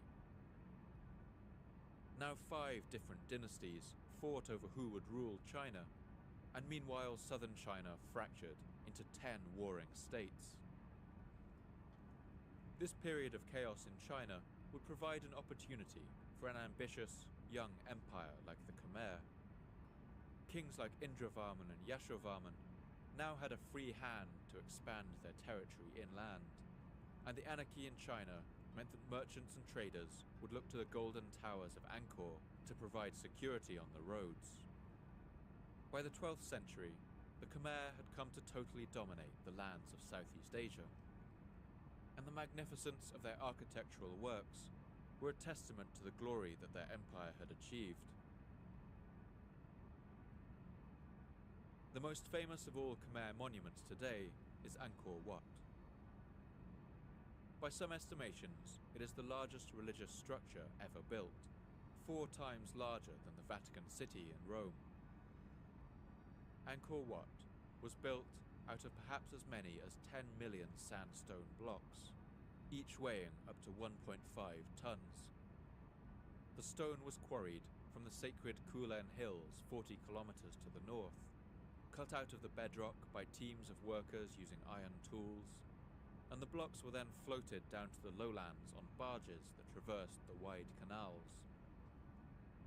The amount of If you ever building get the material chance, used to Rusty, construct you should Angkor go to Wat Angkor was Wat. greater than the Great Very, Pyramid very of awesome Khufu place. in Giza. And if the entire city of Angkor is taken into account, more stone was used in its construction than in all the pyramids. It's affordable too. Together. Like Cambodia, I Angkor's think, has a blocks of lower sandstone purchasing held power together than without mortar, Ukraine shaped so in perfectly terms of that the gaps its between the local stones are currencies. often invisible. Like So most of the you'll feel Khmer's pretty Hindu rich there. temples, Angkor Wat is designed to represent Mount Meru, home of the gods. Its 5-kilometer moat encloses 3 rectangular galleries, each raised above the next, and its 5 towers are designed to look like lotus buds about to bloom.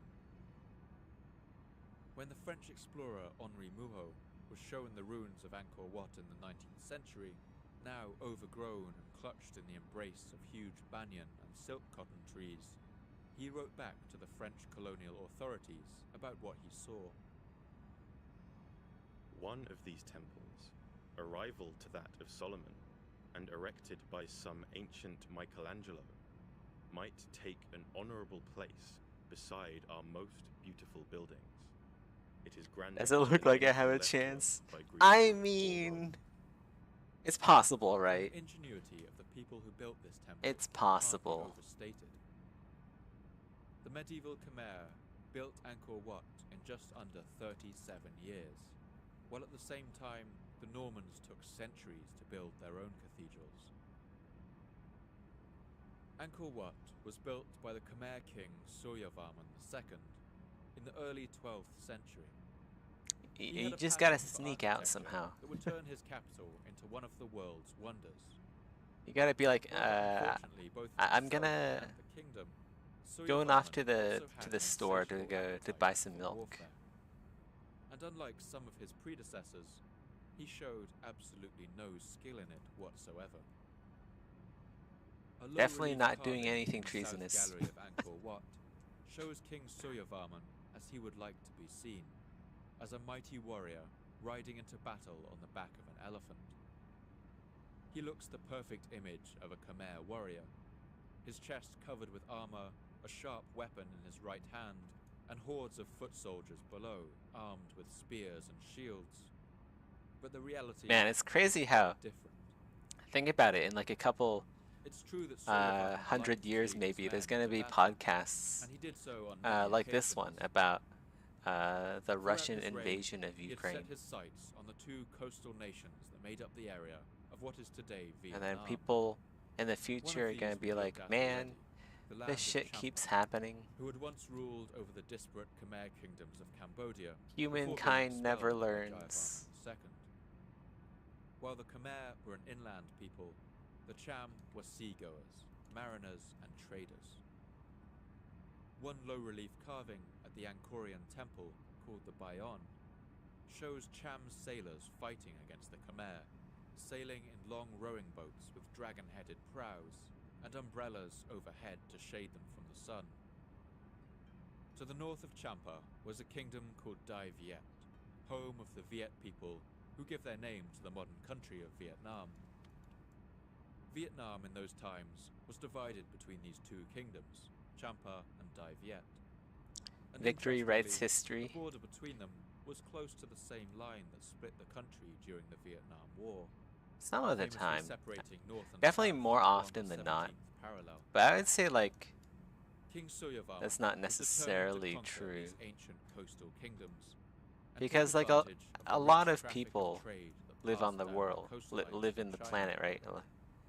He embarked It's on not like you 3 can do separate something invasions bad of and then get away Vietnam, with it. each of them resulting in I mean, failure. it's, yeah, you can do bad stuff and get In the away year with it, but like 1128, for instance, big he led events, a right? huge army of 20,000 Big events are seen soldiers by a against lot the of Viet people. But his great army was And even the decisively victors defeated, cannot and kill the king all only these just made people it back to Angkor or alive. change how they think or what their Not to be opinions are. deterred, They can Suyavarman try tried again and they in can the year succeed 1145, in this time invading Champa. some And he cases had slightly partially better luck. succeed. He managed to defeat its king and sacked its capital of Vijaya. But I think especially now in But the as the modern Americans era found of out in the 20th digital century, media, there Vietnam isn't is a really any difficult country to escape hold. from The puppet king your Suyavarman sins. installed lasted only about 5 years. He was ousted by Cham whether you win or rebellions, lose. and when Suyavarman marched back into Champa to support him, his army was badly beaten by the rebels. Although the inscriptions are understandably quiet on the subject, it's thought that Suyavarman himself may have died on this expedition, but whether from disease, a failed battle, or an enemy ambush is unclear. All of this warring for little benefit must have drained the coffers of the Khmer state and caused great instability and resentment within the kingdom. And, perhaps most devastatingly of all, Suyavarman died without a clear heir. Civil wars were a constant problem in medieval Cambodia. Of all the 27 rulers of Angkor, only 16 ever had a legitimate claim to power. After Suyavarman died, one of his cousins seized the throne, and a bitter period of fighting began. Now, increasingly inept rulers vied for control of the weakened Khmer state, and it was amid all of this that the great temple of Angkor Wat was finally completed, years after Suyavarman died. Today, its architectural magnificence has cemented his place in history as one of Cambodia's great kings, but it's a reputation that perhaps he didn't entirely deserve. Civil wars, rebellions, and foreign invasions further weakened the Khmer state over the next 30 years, until it began to seem like its collapse was imminent.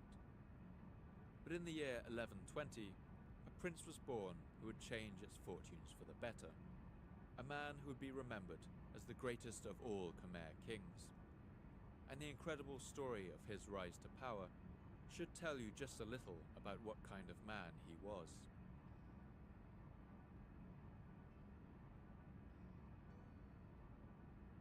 This prince was called Jayavarman, a popular name for Khmer princes, much as Henry was for English royalty.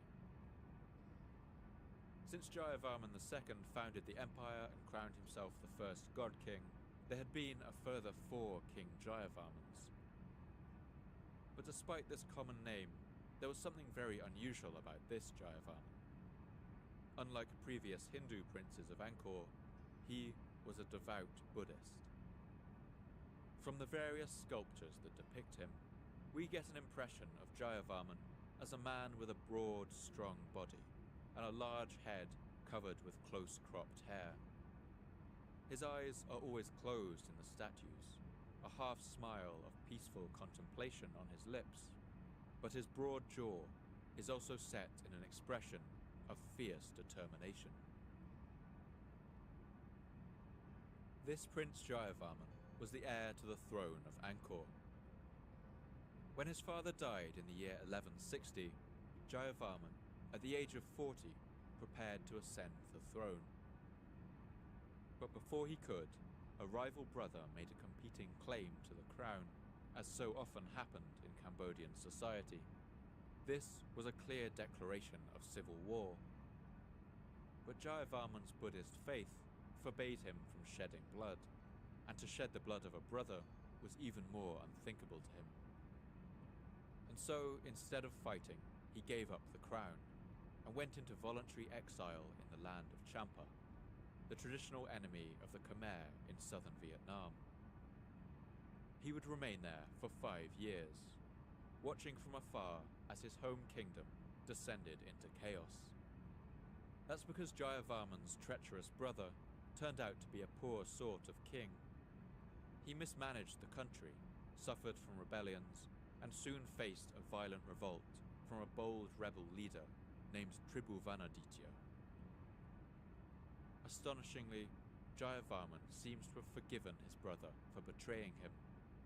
When he heard he was in danger, Man, Jayavarman religion makes rushed out people of do some exile crazy to shit. stand by his brother's side. But he was too late.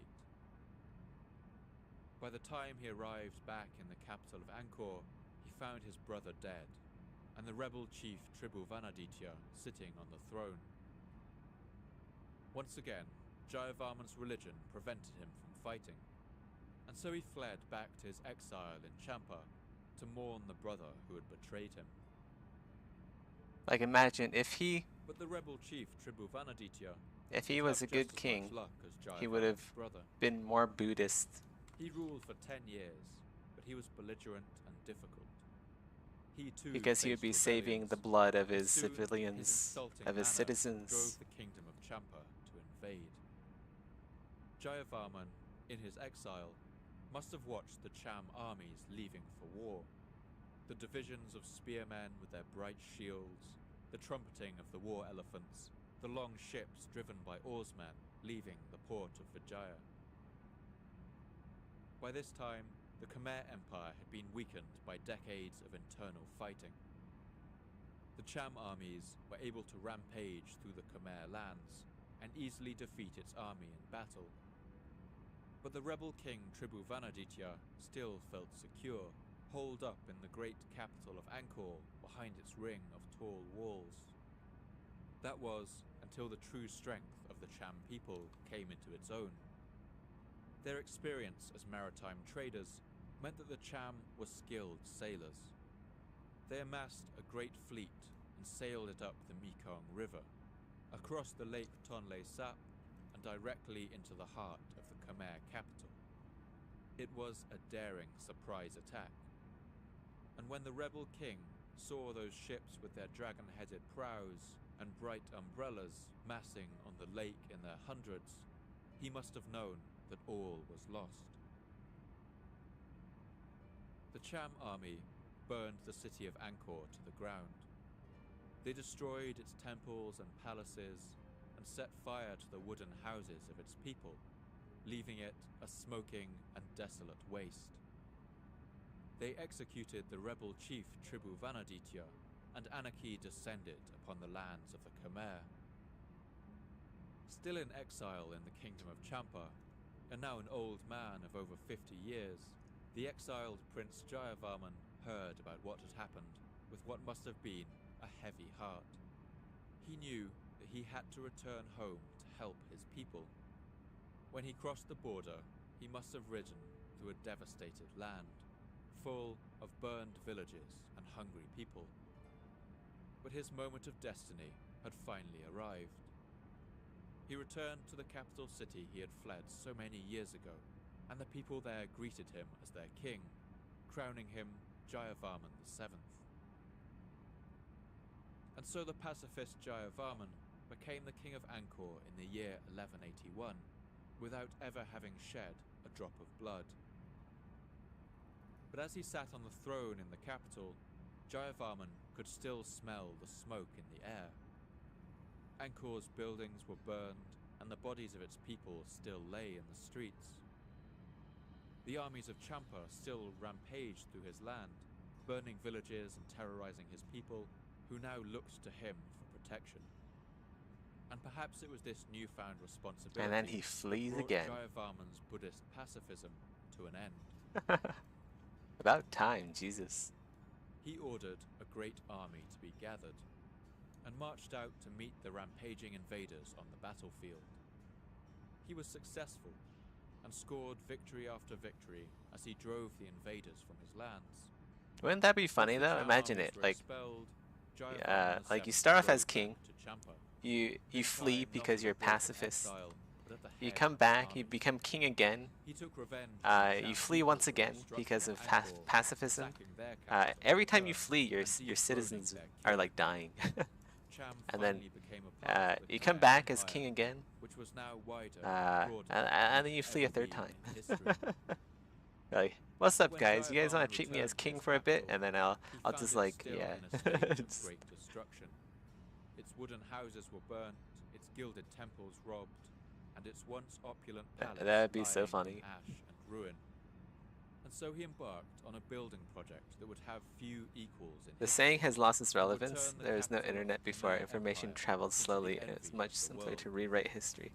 Now you can look up pretty much anything in Jayavarman seconds. rebuilt the city in a single burst of vast constructive energy. Yeah, pretty much. And this part of Angkor is known today as Angkor Thom, I'd say that or the Great City. there are Jayavarman's things new that have city been on the was a internet that perfect are square lost to of time. mathematical precision, Uh, surrounded by a moat like 3 not even the kilometers long internet on can like either retain side everything, and right? enclosing an area of 9 square kilometers. You really have to see aerial photographs to get a sense of the engineering marvel But yeah, the it's city represents. pretty Jayavarman damn VII hard not to poured all delete of his anything, energy into the construction of this new to capital. have anything deleted And on one it inscription that's already been found in the uploaded to the city internet. even refers to Jayavarman as a groom, while the new city of Angkor Thom is his bride. Carvings in the Bayon Temple in Angkor Thom give us a glimpse of the frenzy of construction that went on here. The city must have been wrapped in bamboo scaffolding as far as the eye could see, with the sounds of hammers and chisels napping away at the stones, the huffing of work elephants carrying their loads of stone through the streets, and workers heaving on ropes. Jayavarman undertook a vast public works program too, building roads that connected every one of Cambodia's towns. The building project swelled the population of Angkor and supercharged the kingdom's economic growth. But Jayavarman would be significant for one other reason. He was not the first Buddhist king of Cambodia, but he was the first to declare Buddhism the state religion. And from the moment of his coronation, he embarked on a program to convert Angkor's society from their Indianized Hindu culture. Before the year 1200, art in the temples of Angkor mostly portrayed scenes from the Hindu pantheon, such as Vishnu reclining on a lotus leaf or the churning of the primeval sea of milk in Hindu creation stories. After the year 1200, scenes from the Buddhist folk tales called the Jatakas and scenes from the life of the Buddha began to appear on the temples instead. The great temple of Angkor Wat was slowly transformed into a center of worship, not for the Hindu god Vishnu as it was designed, but for the Buddha. It amounted to a non-violent revolution that pervaded every level of Khmer society. Buddhism had always been a part of medieval Cambodia. As we've already seen, it was popular among commoners, but it had virtually no traction among the lords and nobles of high society, who were devoted to Hinduism and the Indian way of life. You can think of Buddhism in Cambodia as something like Christianity during the 1st and 2nd centuries in the Roman Empire. When a liberal and tolerant ruler held power, its followers could go about more or less unmolested, but it took only one tyrant for things to get unpleasant. But now, just as Christianity had in Rome, Buddhists began to take over the culture that had once persecuted them. Buddhism succeeded in Cambodia because it was inclusive and universal in its outreach. It recruited its disciples and monks not only from the nobles and royal court, but also from the villages and among the peasants. This inclusiveness was also reflected in its architecture. King Jayavarman VII had an enormous temple built in Angkor Thom called the Bayon. In line with Buddhist ideals, it was the first temple in Cambodia to be built without any walls, indicating its openness to all of Angkor's people. But the kingdom's conversion to Buddhism would have wide-reaching consequences that Jayavarman may not have anticipated. As a Buddhist, he renounced the title of God King, instead giving himself the humble title, the Lord who looks down. But he still retained religious authority in the kingdom and presided over the construction of temples and image houses. This was possible because Jayavarman was a Mahayana Buddhist, a branch of Buddhism that was highly malleable and adaptive. As it spread north out of India into Cambodia, Tibet, and China, Mahayana Buddhism took on local customs and beliefs wherever it went. So it was no problem for Jayavarman to retain the traditional religious power Volcano of the god Manor. kings who had come before Oh him. look, it's my favorite But in the boss. century that followed I love fighting Jayavarman's this boss so rule, much. the state religion would change multiple times, depending on the varying beliefs of the ruler. The Khmer Empire would be Buddhist for one king's reign, and then return to the Hindu god kings for another. And this inconsistency seems to have led to a widespread collapse in the trust that the Khmer people put in their state religion. The common people must have asked themselves, well, is the king a god or isn't he? Wow, I've never seen that attack before. Swept a new religion. The Buddhist Mahayana Brahmin Buddhism, called Theravada, is held much closer to the way Buddhism is taught in the homeland of India. Oh, Theravada Buddhism is What? austere and uncompromising. Its monks live in poverty, forbidden to touch language. this is gonna hurt. Wonderfully villages Ah, live only no stamina to dodge. centuries now. Khmer society has been Khmer peasants paid punishing taxes to the temple, did backbreaking What? labor in fields, Acid. conscripted as hard work Shit. Wrong attack. reservoir or royal I meant to do the super secret serpent attack. estimated that the construction of the Great Well, not Reservoir that of the either. West of Rai, for instance, would have taken the work of 200,000 Let's see if it works this time. years. Nope. Meanwhile, the king and his nobles, as well as the priests and holy men of the temples, lived How about now? Oh, no, wait. Oh, whoa, oh my god, I'm in the fire now. up to 4,000. Maybe I need mana? While Get some according more to HP. inscriptions of this one Median Do Sun that. temple, There we go. it required Super secret serpent attack. Whee! 600 dancers, What a fun 5 boss. professions, and a whole host of other staff, amounting to nearly 13,000 people.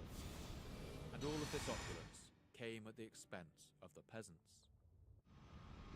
But all this promised to come to an end with the spread of Theravada Buddhism.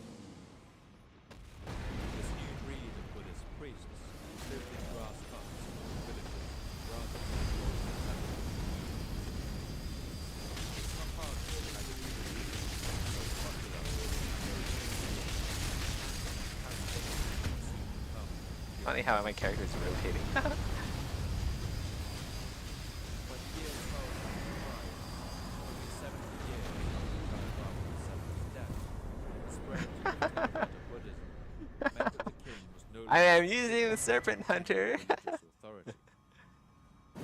The reign of the god kings had come to an end, and for the rulers of the empire I just know how to use the serpent hunter this would better than most spell people. disaster. Hey guys, my food is here.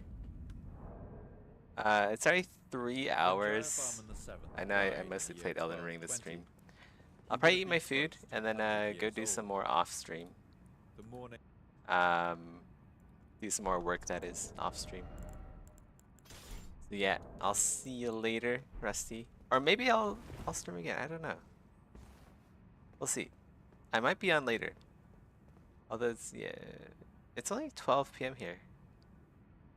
Yeah, I'm gonna go. Okay, I'll just go AFK for a little bit. Wait, hold on. I need to turn off my hunter ring. I'll go AFK for a little bit. Grab a bite to eat, and then yeah, I'll be back.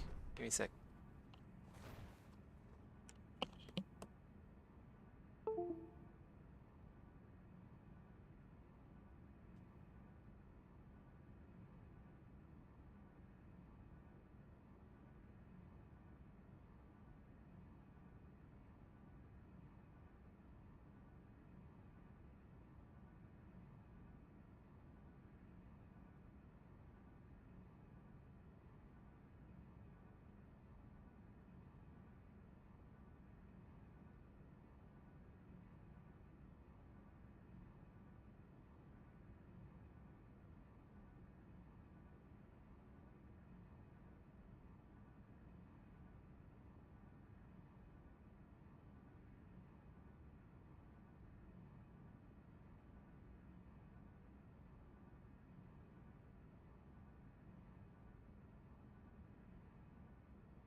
Guys, actually the food isn't here yet.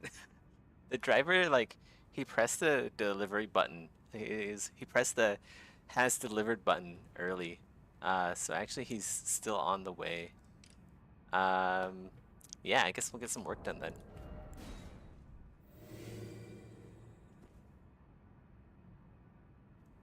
Must have been tremendous. The pipes and conches, the drums and gongs and flutes that sounded at his funeral would have been audible from great distances. The people of Angkor were mourning for their greatest king, but they may as well have been mourning for their whole empire. That's because after the reign of Jayavarman, the whole of Khmer society would enter into a steady but unstoppable freefall. From this point on, all monumental religious building projects in Angkor came to an end. Soon, virtually all building projects ground to a halt, and over the next 100 years, the creation of stone inscriptions in the capital would slow until they eventually disappeared forever. Frustratingly for historians, these stone inscriptions were more or less the only source about what was going on in this kingdom at the time. With their ancient alphabet, the Khmer kept many books of their own, but these texts were written on strips of dried palm leaf, which are very delicate and perishable. They had to be recopied every 100 years or so if they were to survive, and for this reason, not a single Angkorian text has survived to this day. We have only their inscriptions in the stone to learn from, and with the end of stone construction in Angkor, we're left guessing as to what exactly happened in those years. The last recorded king of Angkor was Jayavarman IX, who reigned for nearly a decade, from 1327 to 1336, when he was supposedly killed by his head gardener, who married his daughter and took his place on the throne.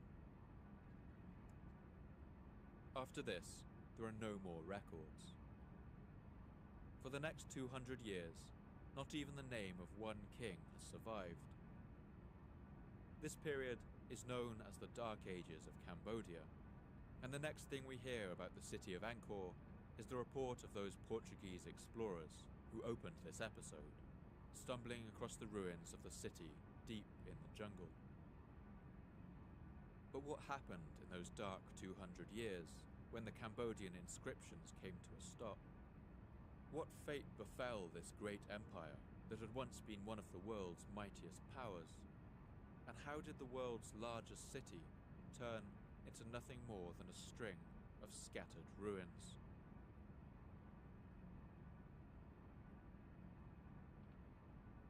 In the year 1296, the Mongol Emperor Timur Khan, who sat on the dragon throne of China, sent an ambassador to their southern neighbor, the Khmer Empire.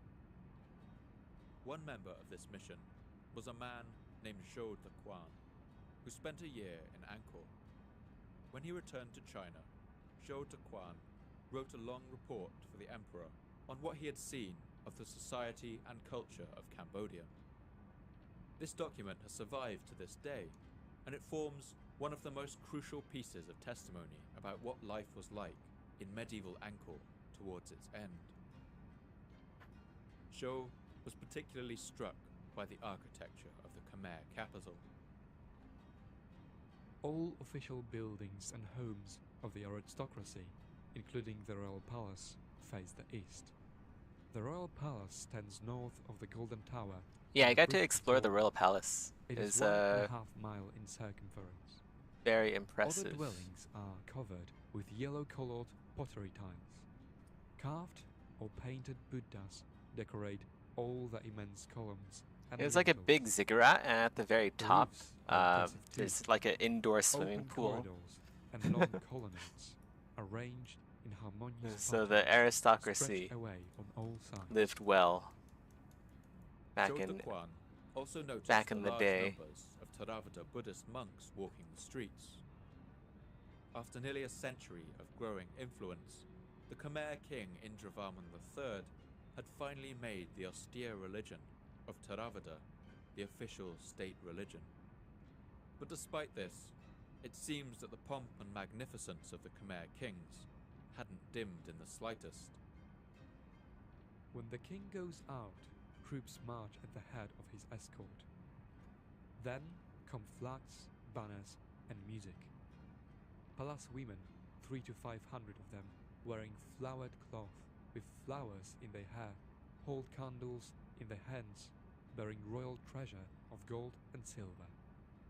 Carts drawn by goats and horses, all in gold, come next. Behind them comes the sovereign, standing on an elephant, holding his sacred sword in his hand. And it's clear from Zhou's notes that despite the most austere form of Buddhism taking over the country, the inequalities of Cambodian society were still rife. Only the ruler can dress in cloth with an all-over floral design. Around his neck, he wears about 3 pounds of big pearls. At wrists, ankles and fingers, he has gold bracelets and rings all set with cat's eyes. Meanwhile, the common people dressed plainly. From the king down, the men and women all wear their hair wound up in top knots and go naked to the waist, wrapped only in a cloth. But alongside this remaining royal extravagance, there were signs of extreme stress already beginning to show beneath the surface of Angkor's society. By this time, the golden age of the Khmer was past. Jayavarman VII had been dead for almost 100 years, and it's clear that the empire had begun to slide into decline. I've been summoned. Part of the reason for this was due to the rise of powerful enemies in the region. It's their bacon hair. Both the Vietnamese and Thai people had grown in strength and confidence around this time, and were beginning to put pressure on the Khmer lands. Shota Kwan mentions this at A bit one dangerous point to run in his this way. Let's go testimony. run around. In the recent war The, with the Siamese, the Run country around was to the utterly north. devastated. These archers are terrible. These Siamese were the kingdom Ayutthaya, in what is now known as Thailand. Ayutthaya was once part of the Khmer Empire, but it had broken free in recent centuries. Now it was a rising power in the region, a trading kingdom with a vast port capital that swelled with the wealth of trade in the Gulf of Thailand. When early French explorers visited Ayutthaya, they would compare it to Paris in terms of its size and wealth. Oh, And by this there he time, is. the Thai were beginning to exert influence in Oh, the region, conquering northern kingdoms and city-states. I get a cheeky And night by the comment. year 1350, Ayutthaya had gained enough confidence to start challenging the great power of the region in open battle. From this point on, for a period of 100 years or so, wars between the Thai and the Khmer were incessant, and mostly one-sided. Assassinated. The Khmer lost several large and profitable territories on their borders, which weakened I'm surprised them he didn't see me and running further over it. reduced their ability to defend themselves. And as the mid-14th century neared, the Thai people felt bold enough to invade the Khmer heartland, Using and night take a swipe sorceries. at the great capital itself. In 1352, the Thai king Utong marched a great army into Cambodia and encircled the city of Angkor. While Angkor was large and had sections surrounded by strong walls, it was not a defensible stronghold. It sits in the west of Cambodia, and while attacks were mostly coming from Champa and Dai Viet in the east, this was in a strong position. But now attacks were coming from the west, Okay. and Angkor Food began is to actually look here. I'm gonna go increasingly AFK for a bit. Maybe like 10 to 15 minutes. Maybe less than that.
Okay, I'm back.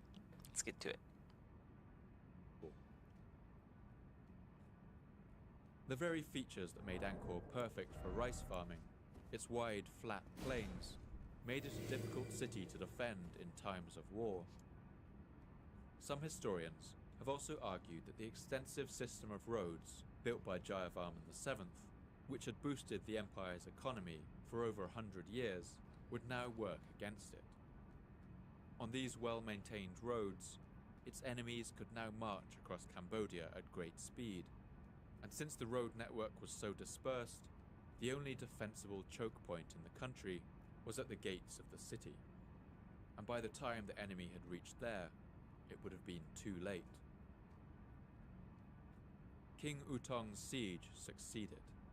The walls of Angkor fell, its defenders were overcome, and the Thai soldiers swept into the city and toppled its king. For a period, Angkor was ruled by a series of puppet kings, loyal to the Thai. But the Khmer, as always, were a proud people and refused to accept foreign rule. They rebelled again and again, with a Khmer king finally That's true to retaking this the day. throne. This was until the Cambodian final siege people of are very Angkor proud in of the year their 1431. national identity. The final siege lasted for 7 months, and the Khmer resistance must have been terrific. But the Thai armies completely encircled Angkor, cutting off its supplies on the land and blocking the canals. We can imagine the drums of war beating and the trumpeting of the elephants, the smoke rising from the siege camps as the city of Angkor was slowly throttled of life. After 7 long months, the city surrendered, and the Thai forces sacked it completely, looting it of all its valuables. Statues from Angkor have been found decorating the ancient Thai capital of Ayutthaya, suggesting an organized campaign to loot and despoil the city that was once the Rome of this region. The Thai conquerors put one of their own princes on the throne of Angkor, but they never conquered the whole land of Cambodia. Once again, the usurper sat on the throne for only a short time before a Khmer prince chased him away and reclaimed the crown. But after this humiliation, it was clear that Khmer kings could no longer rule from the great city of Angkor. They moved the king and his court south to a more defensible location, around where Phnom Penh, the modern Cambodian capital, is today. It was the end of the great golden era of the Khmer Empire, and for the city of Angkor, it was the first step in its gradual but inescapable collapse.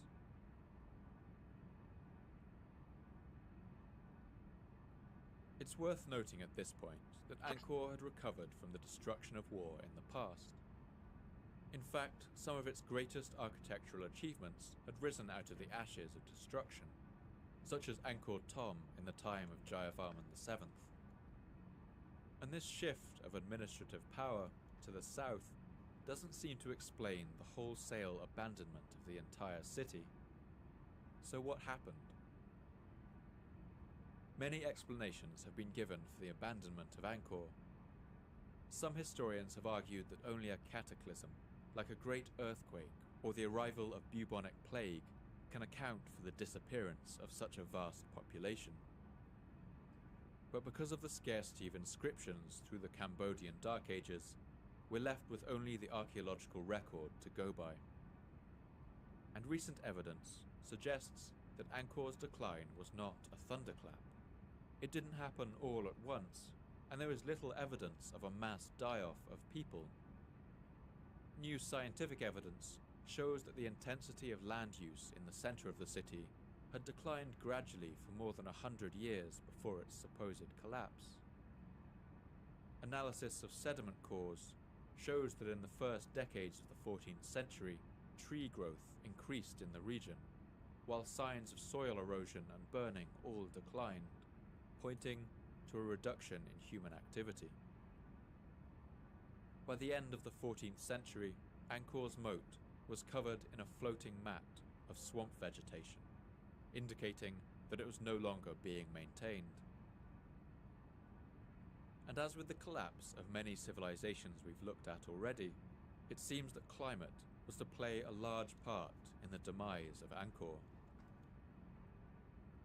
Recent research by Australian archaeologists suggests that the decline may have been caused, at least in part, by the global transition from the medieval warm period to the Little Ice Age. A shift that we saw in the previous episode had devastating effects for the Vikings of Greenland. But in Cambodia, with the complex mechanics of its monsoon season, this period of climate change seems to have had somewhat contradictory effects. If we look at the enormous canals to the south of Angkor, we see that around this time they became filled with a large amount of coarse-grained sand. This suggests a period of torrential rainfall and flooding, during which silt deposits were swept down from the hills in large amounts. But around the same time, the exit channels that usually drained water from the large reservoirs were deliberately blocked, while others were turned into inlets to increase the water flowing into the lakes. This all seems to indicate a period of drought, when the citizens were fighting to keep the reservoir levels high. So which was it? Droughts or floods? This apparent paradox has puzzled archaeologists for many years, but an answer came in the recent publication of a study into the widths of tree rings in Cambodia, covering a period of nearly 1,000 years. Tree rings are wider in periods of heavy rainfall and thinner in years of low rainfall. This study shows that after the year 1350, monsoon rainfall in Southeast Asia became incredibly variable. Between the years 1330 and 1375, a 25-year period of severe droughts occurred. And this happened again between 1400 and 1425.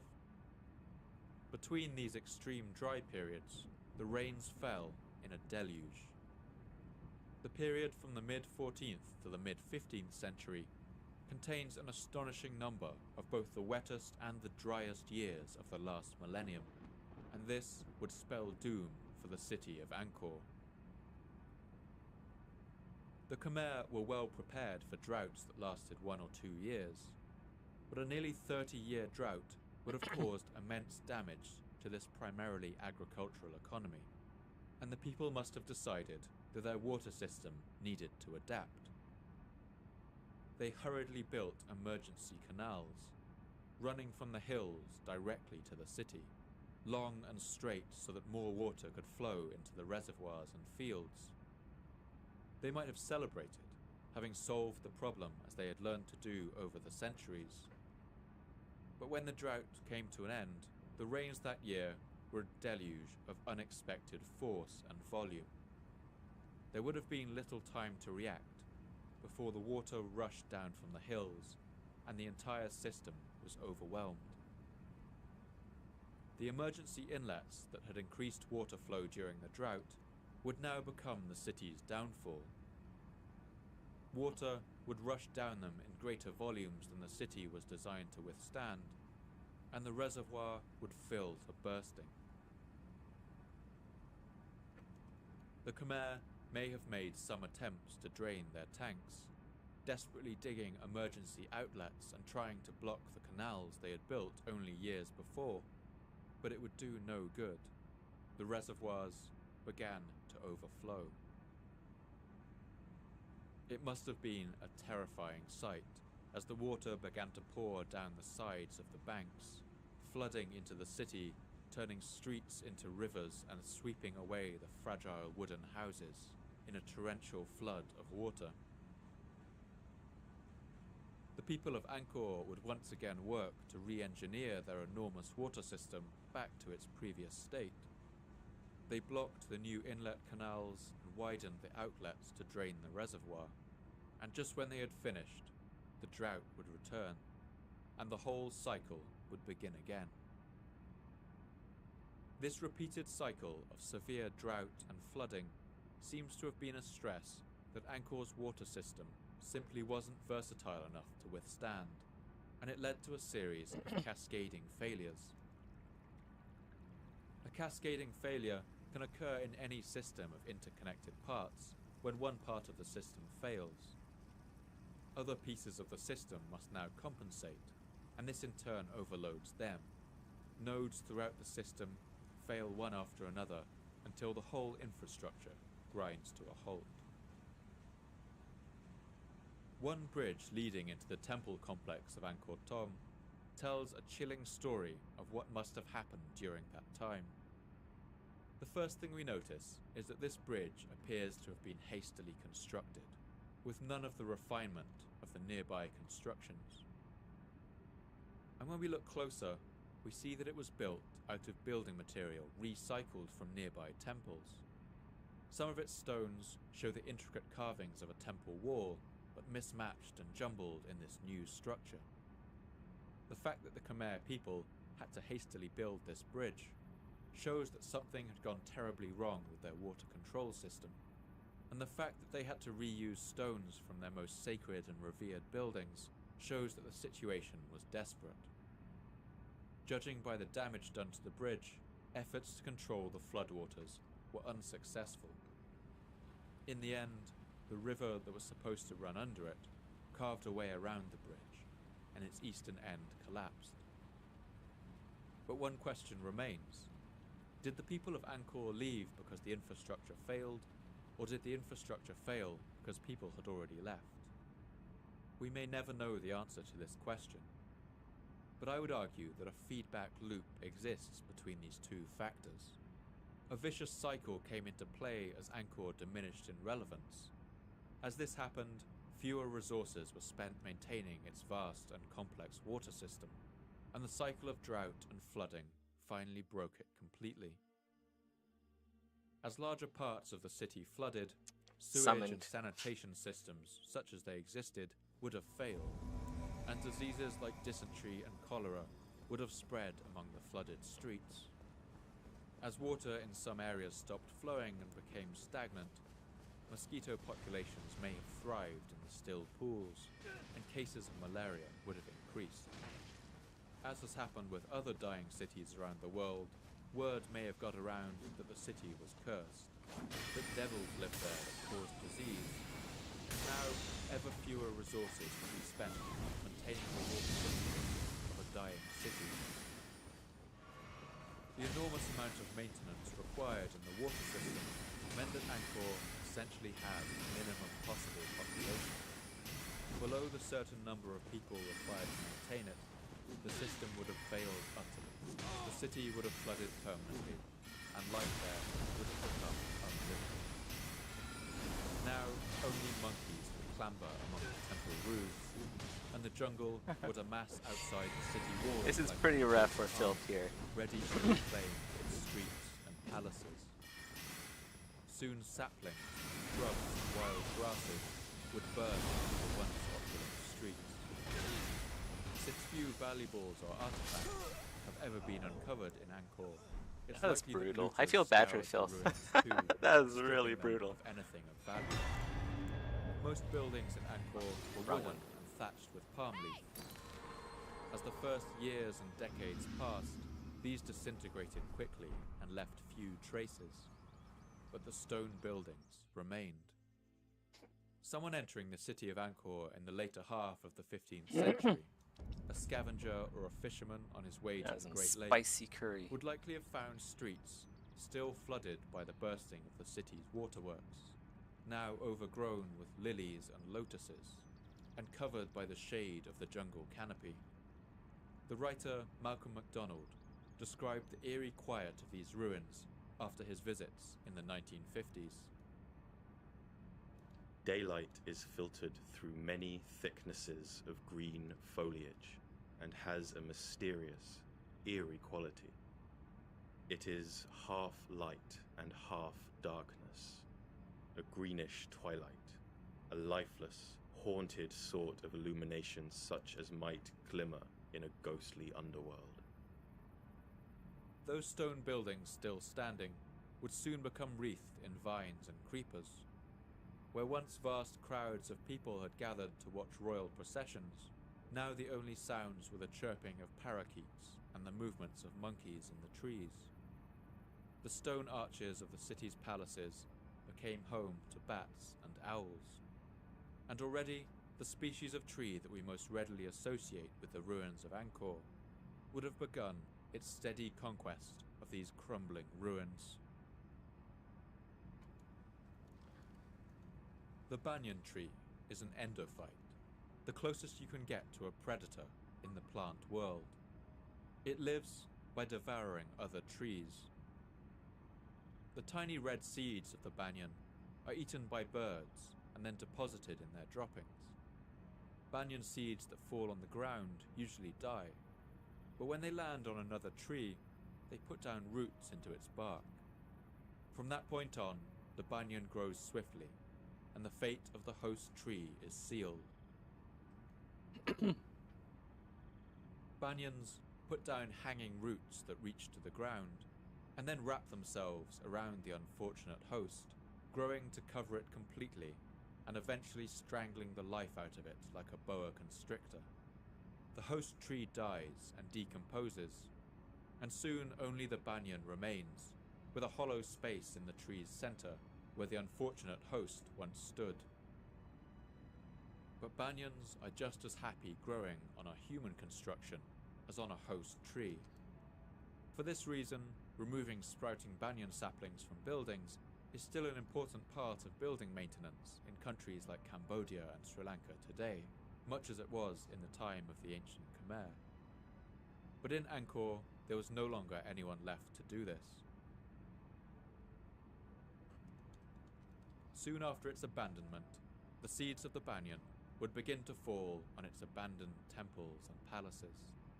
They would sprout and soon put down their hanging roots like bunches of hair, which then swell and harden into woody trunks. If you watched a time-lapse video of this, it would look like some science fiction monster, wrapping its tentacles around the stones. The banyans slowly enveloped the temples and palaces, crushing stone walls beneath their weight, driving roots between stones, cracking pillars like twigs. Today, these banyan trees form some of the most iconic sights of the ruins of Angkor, draped over them like the arms of some tentacled creature, intent on devouring the works of these ancient walls. Today, when we visit the ruins of Angkor, it reminds us of the dangers, of the challenges our own societies face. They remind us of the threat that growing inequality poses as the rich become richer and the poor become poorer around the world. It also shows us the dangers posed by a global climate that has become increasingly variable and unpredictable. We may hope that our systems are robust enough to withstand whatever the global climate throws at us in the next century, but as the example of Angkor shows, this may not be something that we are able to take for granted.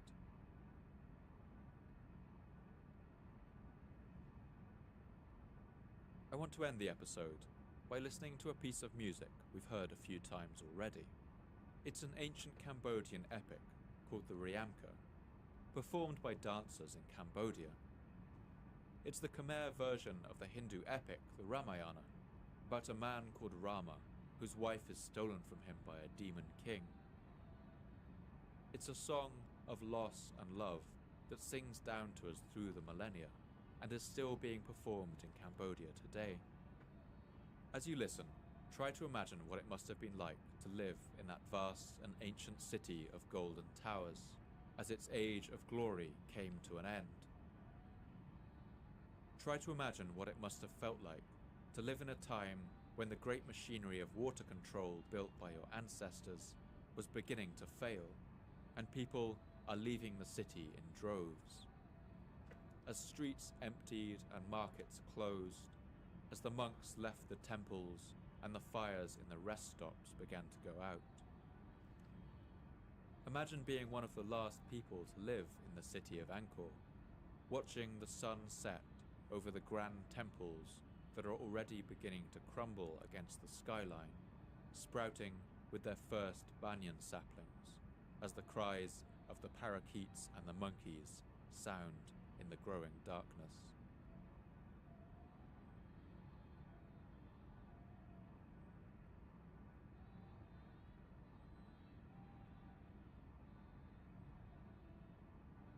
Thank you once again for listening to the Fall of Civilizations podcast. I'd like to thank my voice actors for this episode, Ree Brignall, Lou Millington, and Sebastian Garbach. I love to hear your thoughts and responses on Twitter, so please come and tell me what you thought. You can follow me at Paul M.M. Cooper. And if you'd like updates about the podcast, announcements about new episodes, as well as images, maps, and reading suggestions, you can follow the podcast at Fall of Civ Pod, with underscores separating the words. This podcast can only keep going with the support of our generous subscribers on Patreon. You keep me running, you help me cover my costs, and you also let me dedicate more time to researching, writing, recording, and editing, to get the episodes out to you faster and bring as much life and detail to them as possible. I want to thank all my subscribers for making this happen. If you can afford to, please contribute something and help keep this podcast running. For now, thanks for listening.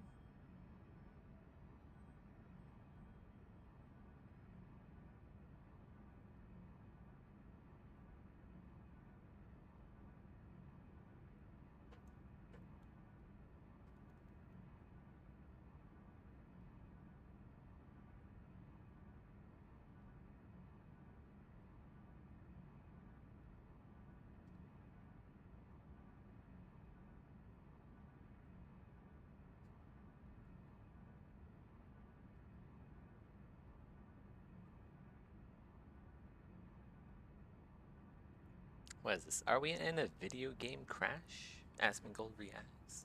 Are we in a video game crash? Death reacts, Asmongold Right, reacts okay, to. so let's be honest.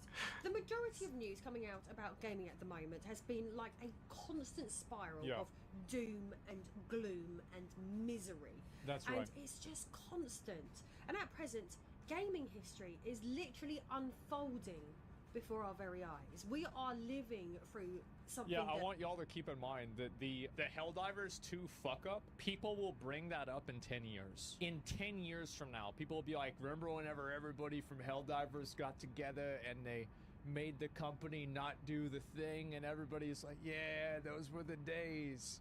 And some guy's like, yeah, I was there. People in No, 10, they won't. 20, They 30 absolutely years will. going to talk about. 100%. Very much like we all talk about the video crash of 1983. Yeah. And it's a very negative portion of history at the moment. So I wanted to discuss with you basically how the gaming industry has Excuse me. ended up in such a mess this time round. And whether we're already in a crash or whether we are literally charging towards one. And I feel like the obvious place to start with this is back in 2020 in the pandemic. During the pandemic, gaming was literally the saviour of people in lockdown. Everyone's stuck in their homes. I've been in they're lockdown furloughed for from 33 work, years. They've got nothing to do, and gaming was just doing really, really well. A lot of people needed it to escape the drudgery course. of being locked in their houses.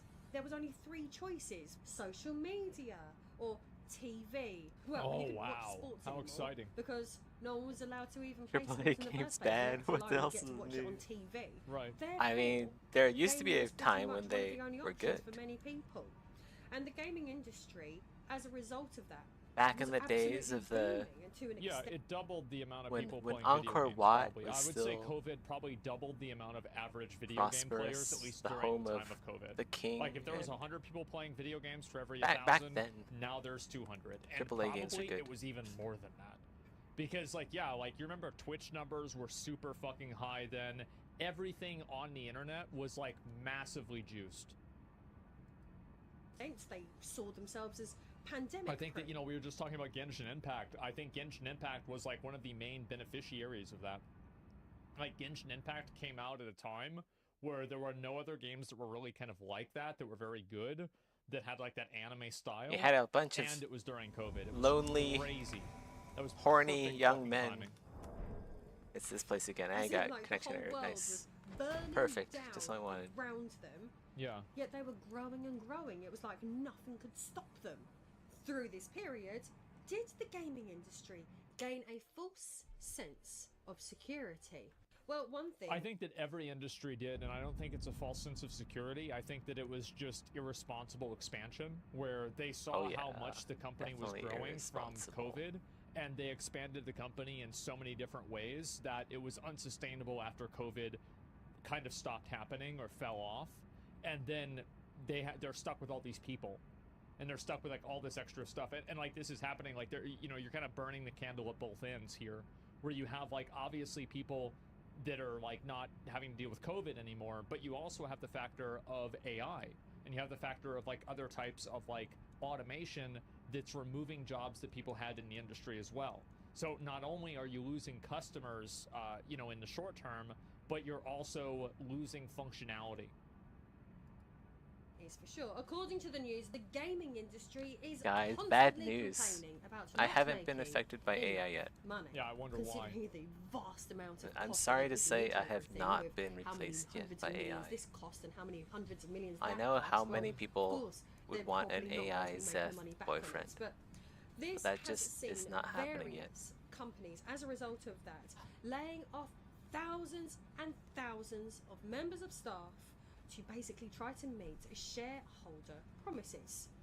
Multiple expensive AAA games. Well, they're wasting their money on things that gamers don't care about. Like, I think Senua's Saga is probably the best example of that. It doesn't matter how, like, dark or gritty or realistic or something like that a game is. Like, where's the value proposition?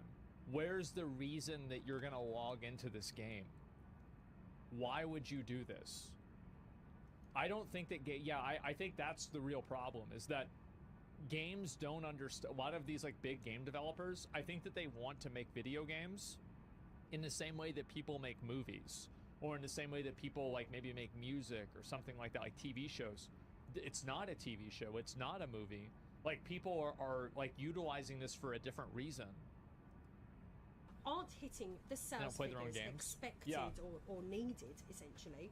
And like that's another thing too. Like, I unironically think this is probably something that might get people that are like video game developers mad at me. I think a lot of them don't understand video games because they don't play them and or they suck at video games.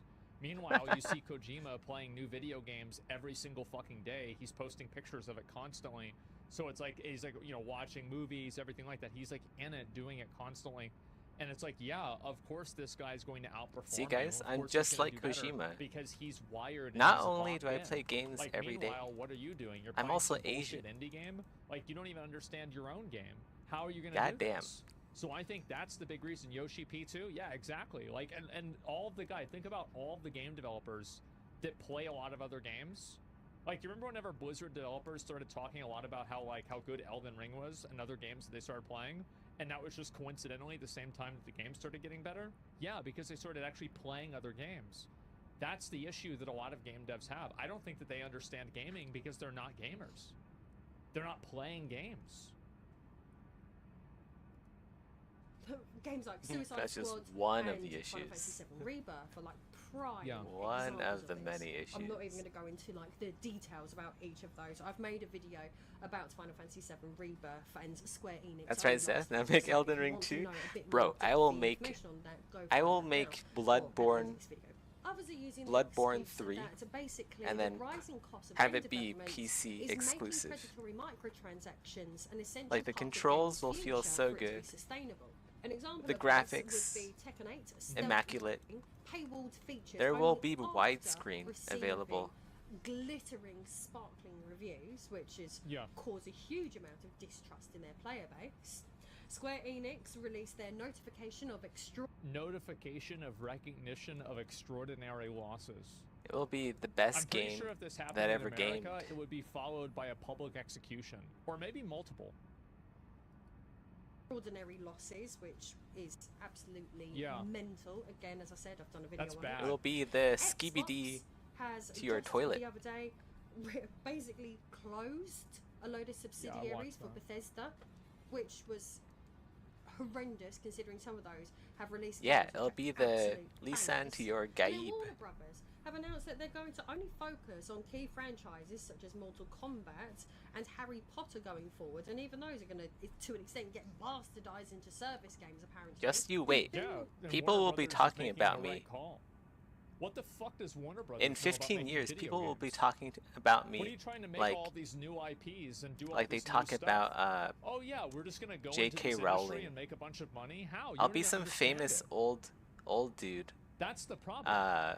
It's that these people they keep trying writing to hot insert takes themselves on into spaces that they shouldn't be in. X, And formerly they known have as no, Twitter. like they have no expertise in, and that's the real issue. Call to action, it seems, from the execs, is that they want to make more mobile games. Yeah, I They wonder want why. to make a whole load of service games with millions of microtransactions so that they can have a constant feed of money coming in off of the general consumer. And they essentially want to put less and less emphasis on traditional one-player games, which you basically People pay have for once. zero Right. They want clue you to as buy to the their golden games age of and gaming then own I will nothing bring and then to the world. to feed them and then be happy with that. Everyone's yeah, still in the exactly. dark to be about fair, this. You don't own the single-player games either. But just you Ubisoft wait and proved that. watch. But yeah, she's totally right about that. I think that the real reason why this is going to fail is because this is something that's not for the benefit of the customer. There are a lot of games. There are gonna that be this so works many and makes memes sense about for, like Fortnite or like Helldivers 2. Bobby But the Kotick reason in my why game. it's a problem is that basically the way that I think that these big More companies than are you can looking shake, at making a video game is that they don't start with what makes a shake good a game. Thunder Fury They at. start with we need a live service, and then they work backwards from that conclusion. Like basically a good game, the conclusion of a good game is, okay, so how should we monetize the game? Like how should we actually make this work? But the problem with like new games is that a lot of times that's where they start from. That's the main focus, is like how are we going to make money with this? What makes money exactly? And so it's a matter of focus. Like nobody really cares about like whether a game is live service or not. I'll be And invited I know that to I have a lot of people in my audience the that are, like, FromSoft live service server, haters. FromSoft You're probably actually not. I bet with a lot of offices. you I'll guys, be you probably invited play live personally service by games. You don't hate live service games. You hate shitty live service games with Miyazaki cash grab himself mechanics that aren't fun. to That's give what you a really don't like. presentation, Let's to be give a real. talk Everybody about knows it. It's about profit, yes. modeling And so that's feet the real in issue. video games. It's not live service. The problem is that live service Everyone for these will, companies everyone there is will like cheer me in on their as mind, I discuss the what intricacies game of do, the like you think about of who like are how the executives at Warner the Brothers? distal Probably people the that have been in distal the entertainment phalanges industry longer attached than to the video games medial existed, okay? Let's be real. So these guys and don't how like the know anything curve about of the games, but they know that Fortnite Maximus is really big because maybe their Chaticus grandkids attaches play it. to the So they're thinking, oh yeah, let's go do something tendinitis that's just like this. Let's longinus. go do that. And I'm sure that some of them are smart. I'm sure some of them are incredibly dynamic and they really know what they're talking about. But too many of them aren't. Too Which many I'll of them, just and fix up collectively very they are not. quickly here. And there is not a focus, and this is the issue again. And it's such a crazy thing that like it seems like so many companies are forgetting the most important thing is that the customer comes first. And if the customer comes first, everybody is fine, everything is happy. Like He said the Baldur's C Gate 3, word. Customer comes first. In a lot Oh of my cases, god, he that's said it literally again. how the game works. And in Helldivers 2, customer comes first. That's the Zach way is like it a works. coomer. Sony is incredibly single-player focused, knows and their what's games up. sell and review incredibly well. Yeah, I know, but they're a Japanese company, and I think that they are the exception and not the rule. So they're not part of the culture in the same way that Warner Brothers is, and also I think that there's not a lot of them. So yes, to be honest, most of the people you're ripping on, they do exist, but they often fail. I've seen it in other industries. The market does sort this stuff out. Well, what we're seeing here is that a video game crash is the market sorting itself out. Like, that's clearly what she's saying. So let me ask you, bear in mind that most of these decisions that are being made are not actually in the interest of the gamers who are going to be buying and playing these games, but rather only in the short-term interest of shareholders. How is making products that we don't want and gamers don't want going to fix anything? I've come up with two different perspectives. And you see Yeah, what that's a happens whenever good you try to question. make a game that people like is you make Pow World. Well, people really want it. Like Pow World, what's your creative vision? Oh, I don't know. I wanted to make a game that people like, and so I took a lot of things that people like and I made it into a game. And guess what? People liked it. What a fucking surprise. to I how wonder this what can both Jeff have Kaplan a thinks about positive that. effect Oh, and yeah. a negative effect. If but only will we made games that people ultimately liked. end up sending gaming into a doom spiral.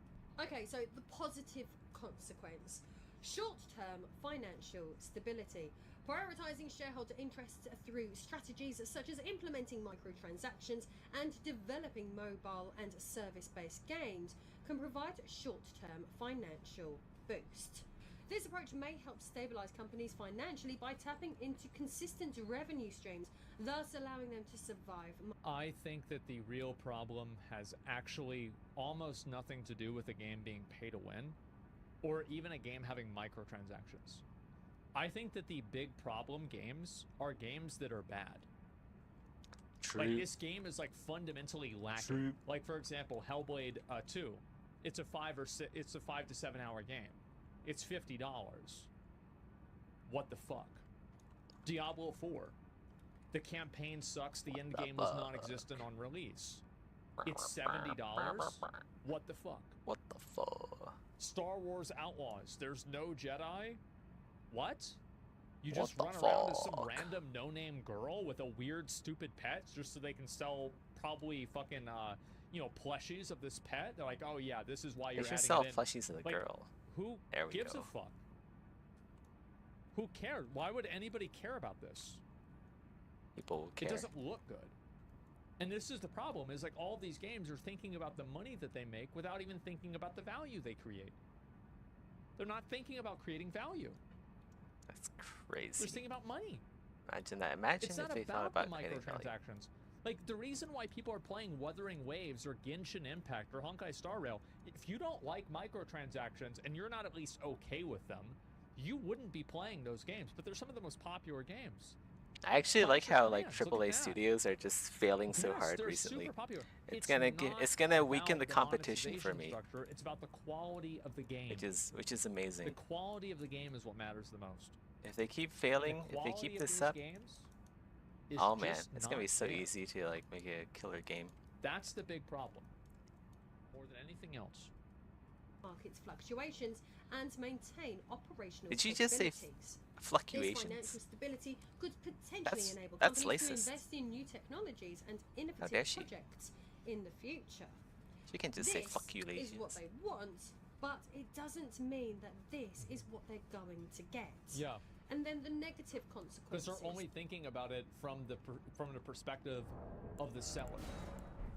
Well, yeah, that sounds. Oh wow, wouldn't it be good if everybody just gave us money all the time?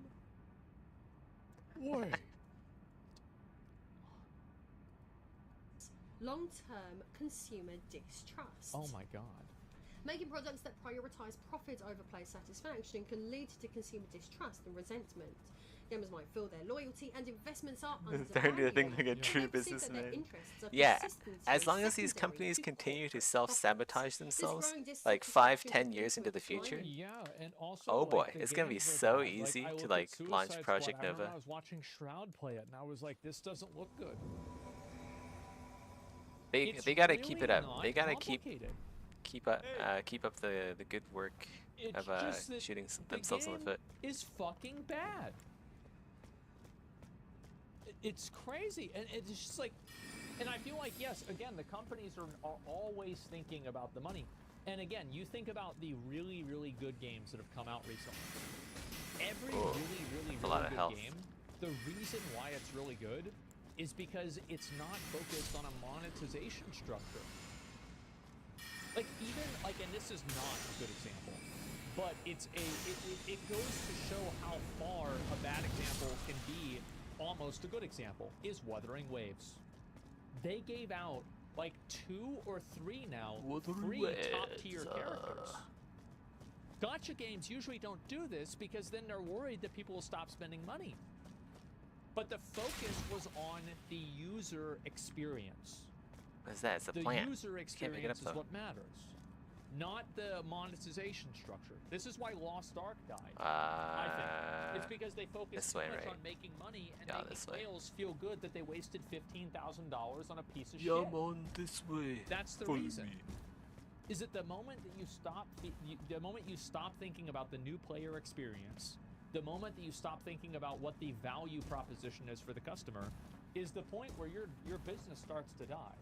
We're taking the Hobbit's They Isengard. did it as an apology, to be fair.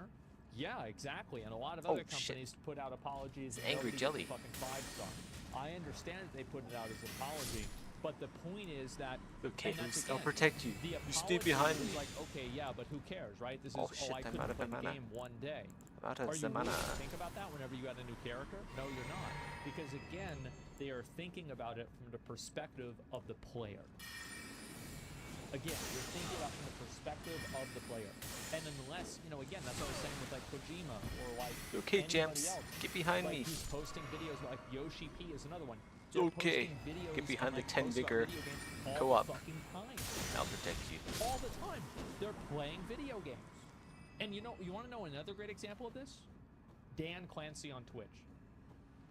Twitch is like fucking 5x better because of Dan Clancy. And you know why? It's because he actually streams. He actually understands what the fuck is going on. That's the reason. And you see this with every single case where people that are involved in their business, people that understand the consumer experience. Everything here has so fully- much like, HP. it's so What the common fuck is that up like there? in professional, like in industry terms, there's a term for it. It's called dog fooding. It's where you're effectively trying your own dog shit, product as a customer in order to basically simulate the experience of a God, I new almost customer fucking died. and to see kind of like what's good and what's bad. So the problem is a lot of these players, I don't think that they don't dog food their own games, so the games turn out to be dog shit instead. Brand loyalty, reduced engagement, and ultimately a decrease in the customer base. Over What is time, this might boss? erode the Oh yeah, it's company's the financial performance, the leading Lionel to a guy, negative right? spiral affecting Looks a bit like him. future profitability and viability. It's exactly like We him. have to be honest here. Think of all this. So what can we learn from all of this? Basically, generated in gaming pandemic profits. I don't even think it's overconfidence. Ah, I think it is pure and unchecked, complete. Ghosts. Um, Stay behind me. Protect word. you. Just Well done. like just not giving a shit. Negligence. Yeah, incompetence. Yeah. It's completely unfounded and ridiculous. Yeah, it's irresponsibility. Because of course people weren't That's what I was going thinking. to continue gaming to the I sold very like same 3 level stacks of as Runarks soon as last they were night allowed back to outside buy some more again, because people consumables. were allowed to go out and watch or play sports. And then They could- here's what's so stupid about it too. It's that this is what COVID did. This is gaming pre-COVID. This is COVID. And this is after COVID. So we're here. Actually, we're not. PC, we're like right here. AC. But if BC. you do the math, gaming is still way bigger than it ever was pre-COVID. And this is true with every social media website too.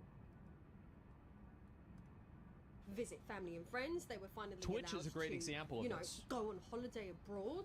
They were able I used to be even young go to before COVID. restaurants and Imagine that. basically Then spend COVID time happened, and now I'm outside old. touching grass again Ugh. after a year of not being allowed to. Ugh. And then also something else to consider is that people in America, their stimulus checks won't have lasted all that long, so they wouldn't have been able to sit there and pay for more games. They would have probably wanted to. These game companies, she brings up a really good point here. These game companies need to start petitioning and lobbying for universal basic income.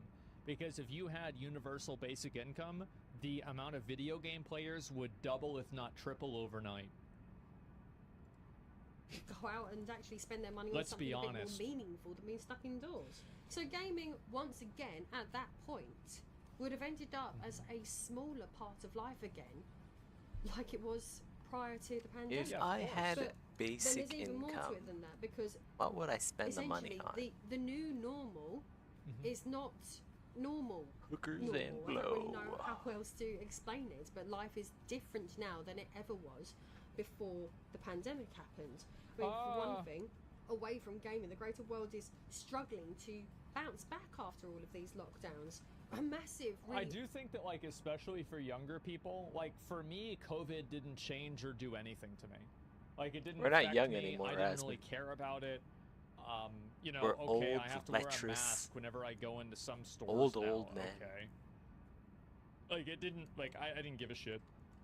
Already lived a third of our The best lives. example of this is Only got Putin 2/3 left. exploited the world whilst it was weak and used that as almost like a perfect opportunity to invade the Ukraine. This has ended the up best leading of to the oil and cases. gas crisis that has been felt all over the world, regardless of which countries have their own reserves or not. And the general consumer is more or less a bit poorer than they were prior to the pandemic. It's And not it- even remotely close. I think that people probably lost, like, if you adjust for like all of the price differences, I think that this is like me just like I this is a vibe check, okay? Like, what the fuck do I know? I feel like people are 40% less wealthy than they were before the pandemic 5 years ago. Like, if you take 2024 versus 2019 or 18, I think people are 20 to 40% less wealthy than they were just in that time period. I'm the opposite. Yes, so am I, but I'm talking about like the average. They've got other priorities to spend their money on rather than just trivial stuff like Rich got games. richer? Yeah. So maybe, just maybe, we can't fully blame the gaming industry for their short-sightedness. I don't think I've in gotten these richer or poorer. unprecedented I think I've times. basically stayed the same. Except we can. We absolutely can. I think that the gaming industry did know that this would happen, but they needed investor confidence. That's it. They needed money to be able to continue doing what they were doing. But history shows us that pandemics are usually 1/3 of a dark triad, with the other parts of the triad being economic downturns. Oh, we're having that. And wars. Oh, So- yeah. That's gonna be a new patch probably coming out pretty soon too. Yeah, for sure. No, I think it's extremely common, and that's what's gonna happen a lot, right? I mean, like, let's be honest. World of course there's a Warcraft is huge just downturn. preparing It's us not for the even a real question. life. Did you ever get COVID? Yeah, I think I got COVID for like 3 days. Just wait until or you get to something. Burning Like, it was Crusade. Not a good time, but you know, over that, Americans spent $2.1 trillion of their savings post-pandemic. It's more than 40%. Well, I'm talking about like the amount, like what is the, like how much can your, like how far does your money go? I feel like your money goes 20 to 40% less far than it did in 2019 to 18. And this is, again, like, as somebody who goes to fast food restaurants all the time. Like, I go to grocery stores occasionally. Like, you know, I go to Walmart or something like that. I'm talking about buying power. Yeah, I'm not talking about, like, total wealth. I guess, like, yeah, maybe I said wealthy, so it's harder to understand. But I'm really talking about buying power. Like, what can people afford? How much money can people make, right?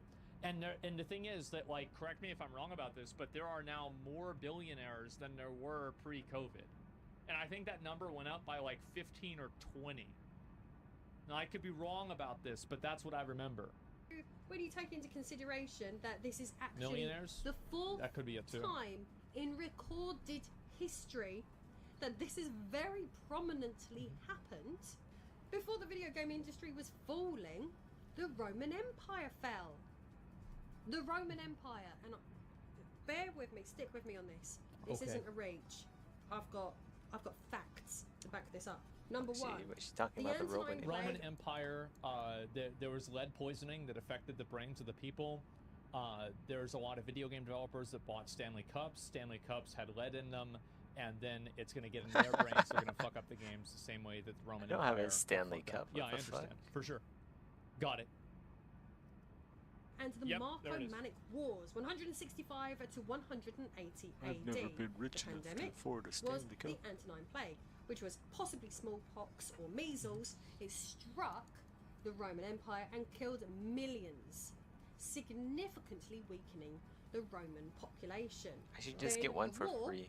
At the same time Universal as that was Basic actually going Stanley on, Cup. Rome was engaged in the Marco-Manic Wars against the Germanic tribes, which stretched the empire's military resources. So, put it this way, the Roman We've heard Empire about felt this in buffeted. the Fall of Empires. And then economic impact. The plague and wars together led to labour shortages, decreased agricultural production, so basically starving people, and a strained economy, contributing to the empire's eventual decline. If anyone's wondering why the Roman Empire didn't last longer than it should have. But here we go. Here's an old favourite that everybody all knows about, the Black Death. the Black Death. Has anyone considered what the Black Death might have to do with a possible video game crash in 2024 or 2025? The old Okay. favorite, I've the considered Black it, so Death. here we go.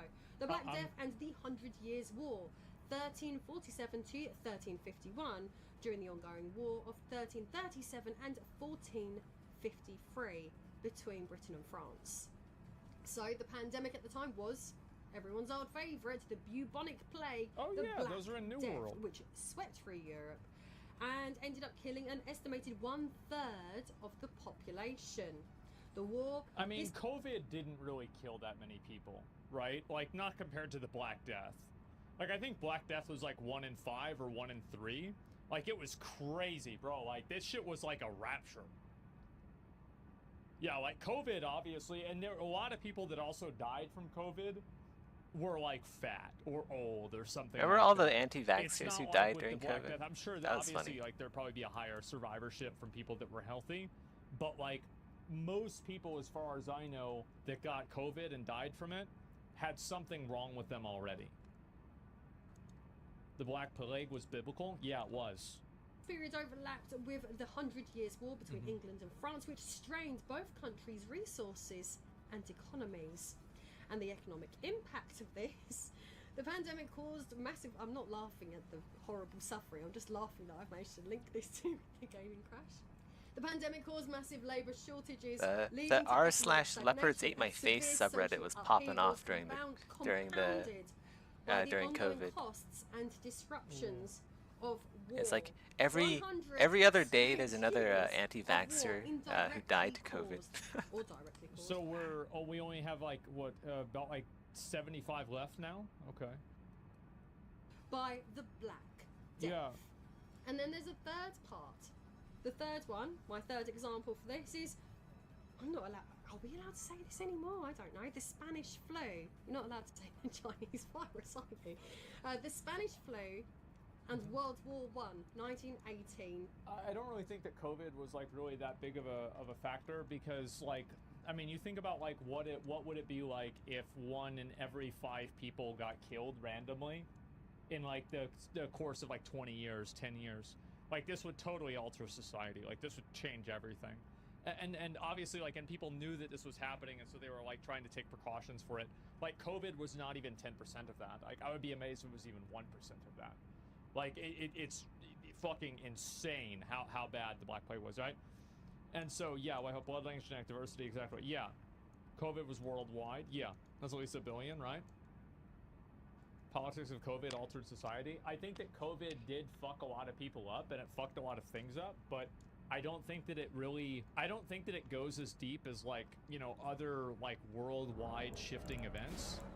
I think that COVID really just kind of got a lot of people to play video games and that was about it. And I think it also like COVID was like a super like accelerant for like mental problems. Like I think that basically like the country's always had like a mental person problem, but like COVID 2x'd it. And 1919. The pandemic was the Spanish flu, which emerged on the final year of the First World War. Well, I've and been summoned continued here in into the forever. post-war period, Wow. which is why I said 1919, Yeah. killing an estimated 50 million people. Wait, what the heck? Where's my worldwide. dagger? When you put that into perspective, How do with I- COVID-19, what? that's outrageous. Yeah. The war itself was obviously the First World War, which on itself was a massive drain on resources and had already weakened the populations of many, many countries, making them more susceptible to disease. And then the economic impact of that was that the combination of the war and the pandemic led to significant economic downturns across the globe, with production slowdowns, medical productions, and long-term social and economic disruptions. The long and short of it. I feel like a lot of people might not really understand what she's saying with this because obviously I think she's European or something. Like in Europe, I think Oh, it's it's like fun 1 to in kill 5 Margit. like men were killed in World War One in a number of countries. And also like after World War One, He's like, a countries very like easy Germany were boss, just, but like, he's also fucking like deleted, really fun. like, I don't know awful, why. and it's Like his just fucking animations are really destroyed. nice. So yeah, she kind of oversimplifying. Yeah. And so like over in the U.S., like we weren't really affected by World War One that much, right? Like realistically, not really. At least I compared think to you. Morgott That / Margit in is dark one of times, the more fun bosses in opportunists Elden will Ring. take advantage of weakness. Oh, this That's is what true. Putin's done. Yeah. That's what people are worried the President Z is going to do with Taiwan. It's just something that happens every single time. That's why I called it a dark triad, because you don't get one without the other without the other. Well, I think that she's definitely right about this. Like, and I don't know, like, I mean, whenever you make these analogies to, like, world events and, like, world leaders, it's kind of hard to justify it being about video games and it being a one-to-one. I feel like it's like not very good messaging to do that, because it confuses people and it makes people think too much about, like, the event itself and not about what's being said. Yeah, it's an overreach, right? I think in general, and it's misleading by doing it, but that's my opinion. Anyway, besides that, I think that this definitely is true, that the pandemic allowed a lot of game companies and a lot of these other companies to do things that people would not be okay with, but people became more okay with because they were just constantly at home and they didn't give a shit. So yeah, I think that like COVID and all that stuff made it happen way more. That's literally it. Also, I feel like if I can get all of that information from just doing a quick simple Google search, then I'm pretty sure that the board of directors at all of these massive gaming companies can do the exact same thing. But apparently comforting shareholders and reassuring them about their profits and this wonderful gaming utopia that they have constructed because of the pandemic is so much more important. I mean, after all, with all of this inevitable problems that are going to arise from pandemic and war and economic downturn, of course people are going to prioritize buying a video game. Well, I think also you have to keep in mind that that's what the shareholders want them to do, and they're elected by the shareholders. They are beholden to the shareholders, so it would make sense that they're going to do things that are in the best interest of the shareholders. It's really just that simple. Like, again, this is like an American thing, and so she might not really be like as connected to this, but like basically, like a lot of the like monetization, a lot of like company value is not entirely tangible. Like it's very much like based off of like theoreticals, possibilities, and like a weird fudging of the numbers, right? This happens quite often. And I think also like quarterly profits are very important too. So I think that's also the big issue. Fiduciary responsibility. Yeah, and by the way, you want this to happen. Everybody says, oh, I don't want this to happen. I don't agree with this. This is bad. Yeah, but what about whenever your company that you're invested in doesn't make any money? Well, then you're complaining and you want to go into a company that makes more money. So it's like everybody simultaneously hates this, but also benefits from it and wants it to keep happening. I think that people have like a very disconnected view on this in general. It's that people obviously want this to happen, but they want it to happen to things that they like, and they don't want it to happen to things that they don't like. That's about it.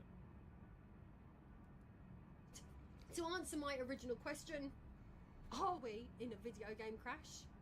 I guess on paper, no. But I personally believe that it's certainly imminent. So thank you very much for watching the video. Thank you very much as well if you have stuck around to this point. Don't and forget to humored like, me with subscribe, my bonkers theories and ideas. visit my I swear Patreon. I'm not some kind of crazy conspiracy theorist. This wouldn't be but possible yes, if you enjoyed this video, then without subscribe, and you guys. if you would really like to support me in a more personal way, then please consider checking out my Patreon. Thank you very much, and see you next time. That was a pretty nice video. I think that whenever you start talking about like world events and stuff like that, it can be kind of hard to compare them to games. And it kind of, it's hard to follow, you know, like how Putin has to do with like Ukraine, which has to do with COVID, which has to do with video games. It's kind of hard to understand that, like comparing times. Yeah, I think definitely, Not really. a bit much. Lost look there. Yeah, I think so too. I like the video. Like the video was fine. I've never seen her videos before. Lady Decade, never seen it at What's all. more difficult to But, understand is the I think that this is gonna be hypotenuse of a something that- triangle.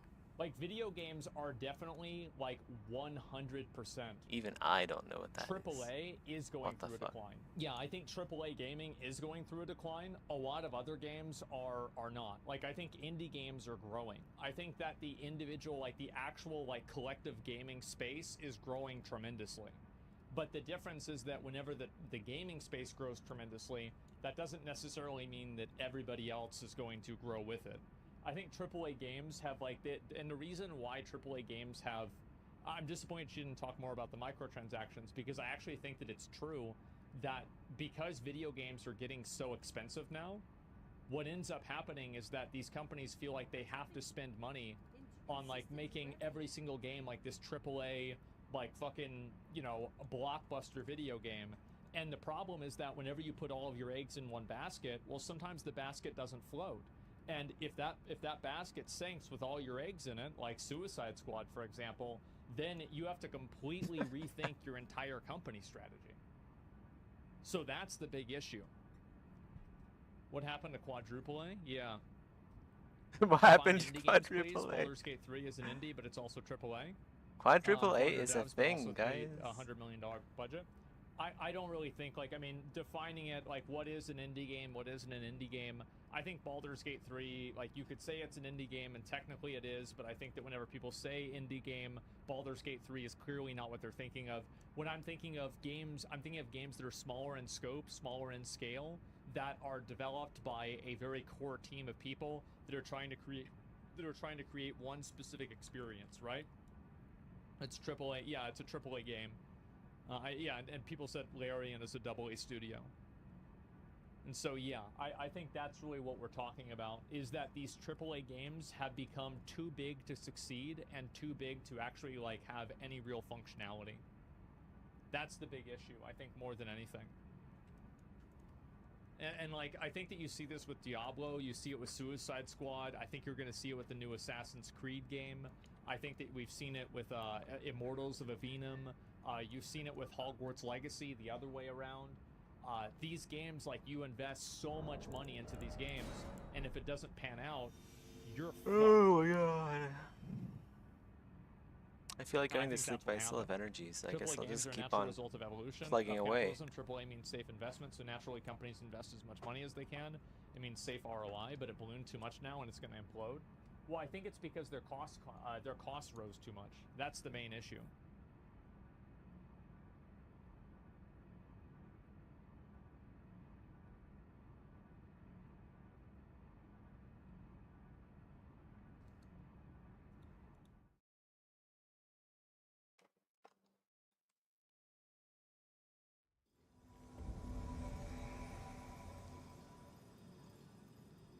Oh, connection error.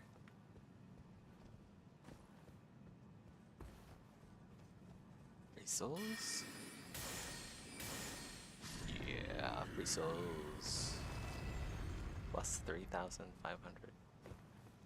Can we kill the other one before we get teleported back to our old world? The world? Maybe? Possibly? Ah, so close. Could've gotten 6,000 there.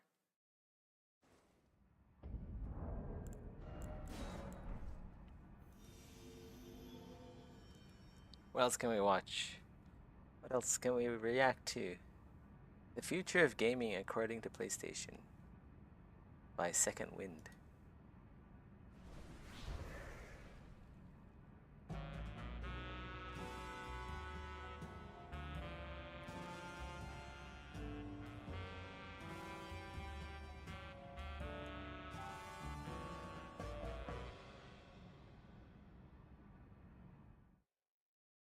I think what keeps my brain hooked on business is that it's all one big puzzle, constantly moving but never changing.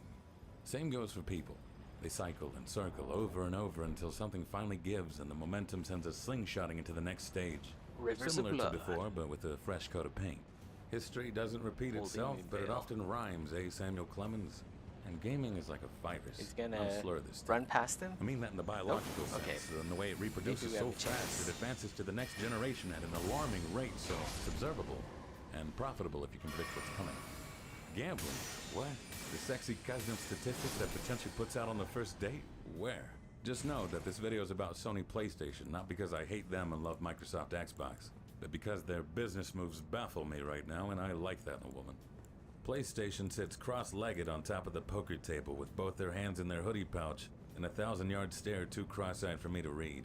My muse, I must paint. Xbox I get, Nintendo I get. I feel like I did the math right, PlayStation, but the answer I keep coming back to doesn't look right.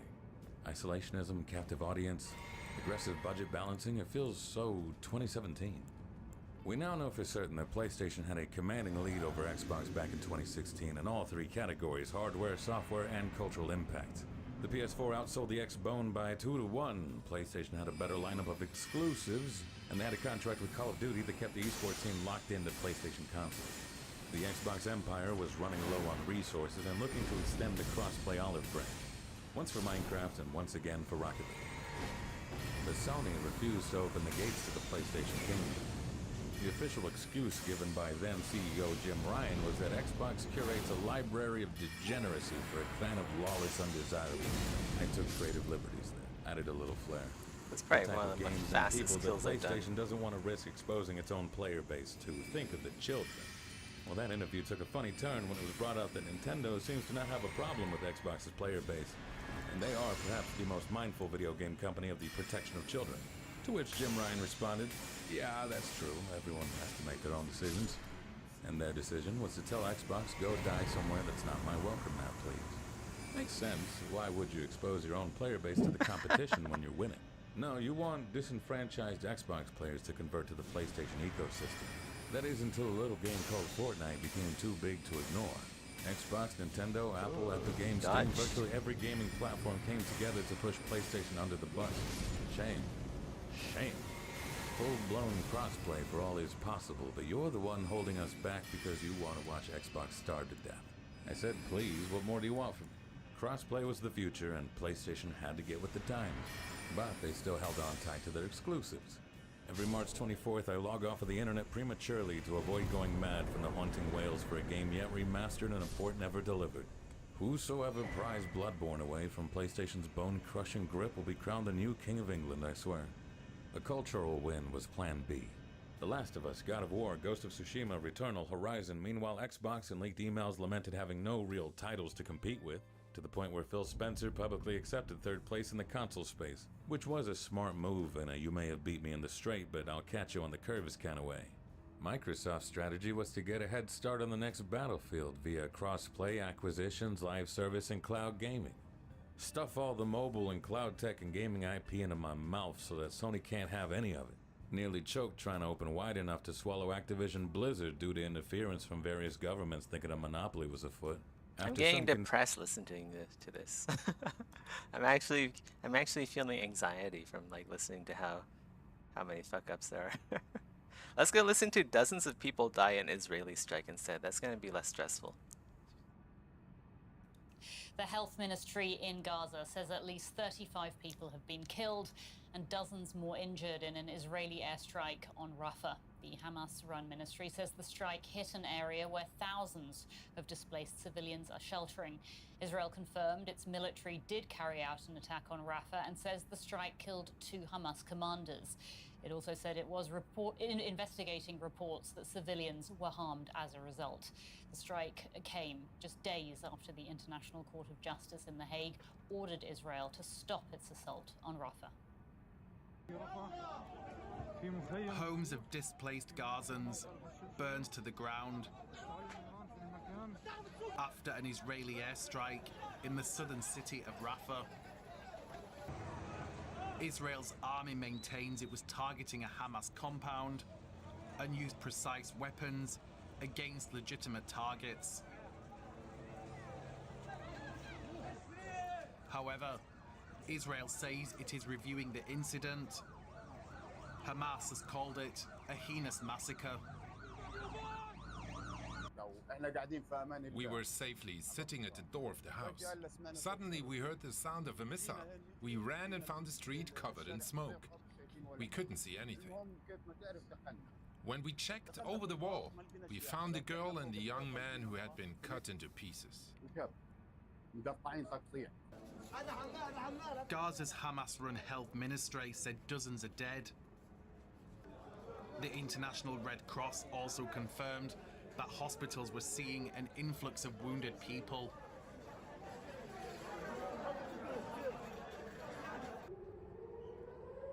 Earlier on Sunday, Air raid sirens rang out in Tel Aviv, sending people running down into bomb shelters until the danger passed. The salvo of rockets fired from Gaza left debris outside of a school. Today, Hamas terrorists in Gaza fired 8 rockets at central Israel from Rafah, sending millions of Israelis to bomb shelters. Hamas launched these rockets from near 2 mosques in Rafah. Hamas has been attacking Israel from Rafah, and Hamas has been holding our hostages in Rafah. A Hamas spokesperson said the barrage was a response to high civilian deaths at the hands of the Israeli military. I asked Marina Moron, who's a military expert at King's College London, to give us her assessment of Israel's strike in Rafah. Good day, Anya. Well, the situation is very difficult. So from an Israeli point of view, there was a military necessity to conduct that strike. Now, the problem is that military necessity is not the only consideration that should be made. Proportionality, for one, is another very important aspect in the international law of war, is that proportionate the damage that that strike would create. And I think this is a crucial question here. Could Israel have used other means, for instance, using ground troop snipers perhaps, in order to eliminate those 2 commanders of Hamas without damaging the civilians? And Israel has been repeatedly criticized for these indiscriminate attacks. And I think that this is, of course, playing into the hands of Hamas and now displaying what atrocities Israel is committing in Gaza. Yesterday, Hamas fired several rockets at Tel Aviv in Israel. Tell us what this tells us about Hamas's military capacity. Well, there have been some reports about Hamas's military capabilities, and throughout this war, from October 7th onwards, both sides have been fighting an information war, and both sides were trying to portray themselves in a specific light. According to some reports, at least 1/3 of Hamas fighters has been eliminated by the IDF, but as we see, Hamas still has capabilities, and I think the strike they have conducted after so many months of war is also symbolic to show to Israel that Hamas is not being close to being defeated. And I believe Hamas might not have any more of advanced weapons because of the difficulties of importing spare parts, but I do think that they still retain some long-range rockets, and therefore I assume that we will be seeing more of these strikes in the coming weeks as the operation unfolds in Rafah. And what about the Hamas infrastructure? I mean, does the network of tunnels in Gaza, for example, still play an important role in this war?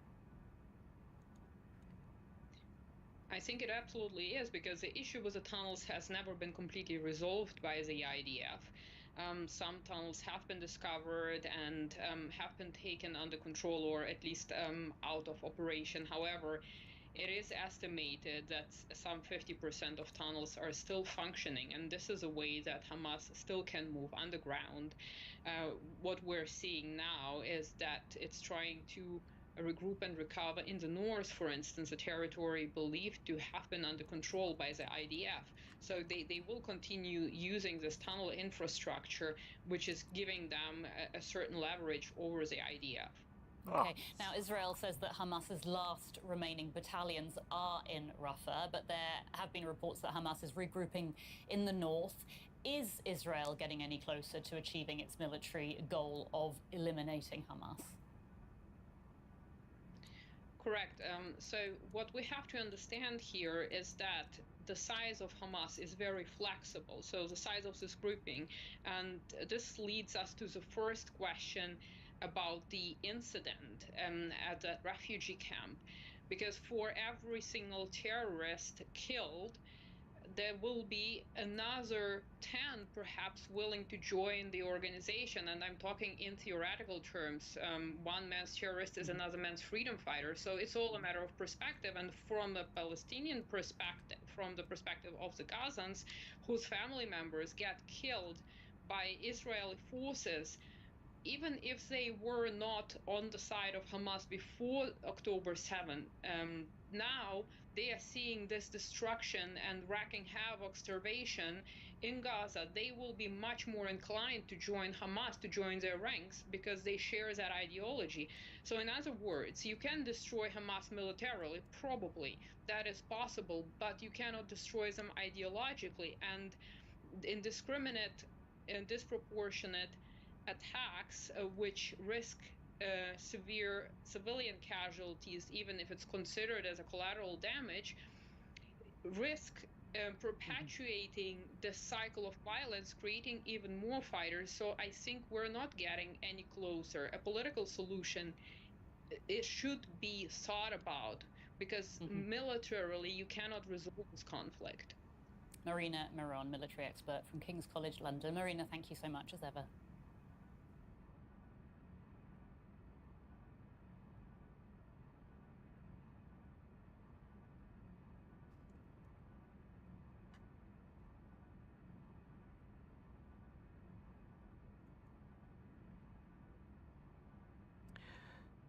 What else is there to listen to?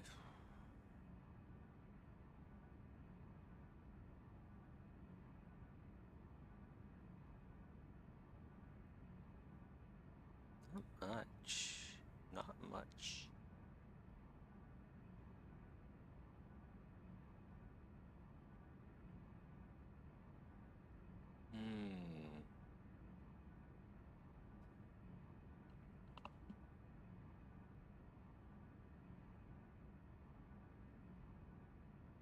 We'll just listen to nothing for a bit. I am getting pretty sleepy now. Almost time to go to sleep.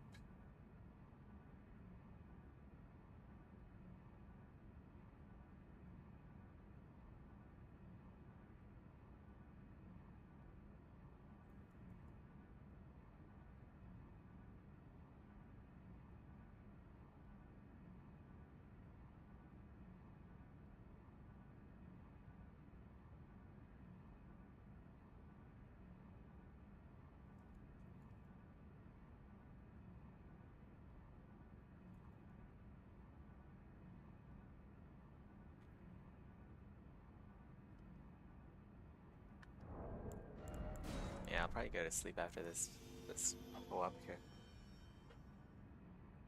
It's been 5 hours.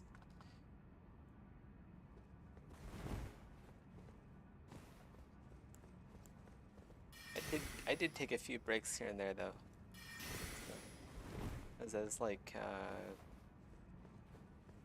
I want to say it's like a 50-50 split of. Nah, it's probably like 2 hours of gaming, honestly. Like I did a lot of alt tapping around. 2 hours of gaming, 3 hours of work. It's good enough for a Monday.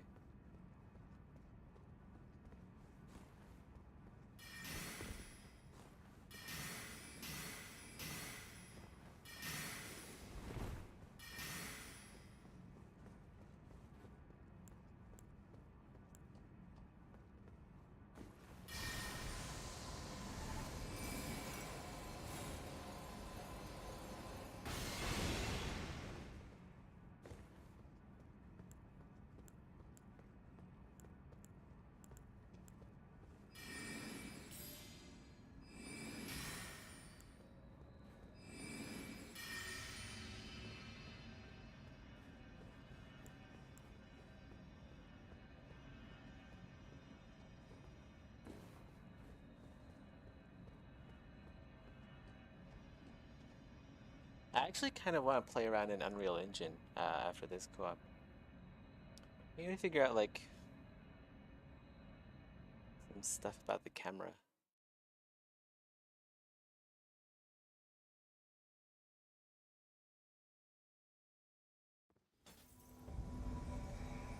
Holy shit. Out of the way, out of the way, out of the way. This boss is terrifying.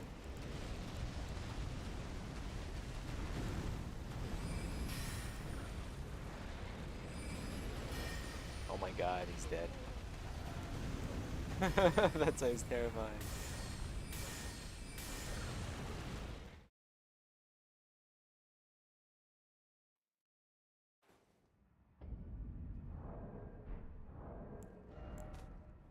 Alright, let's go boot up some Unreal Engine.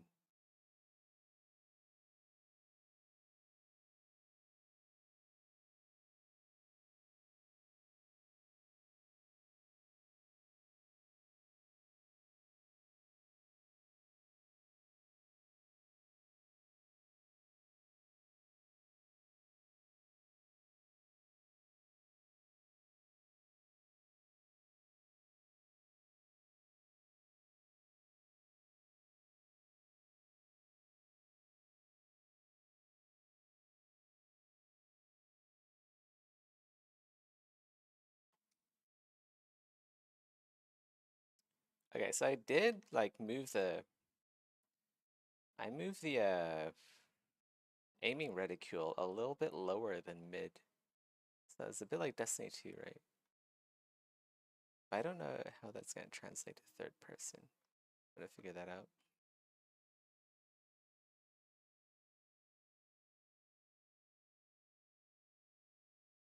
Give me a sec.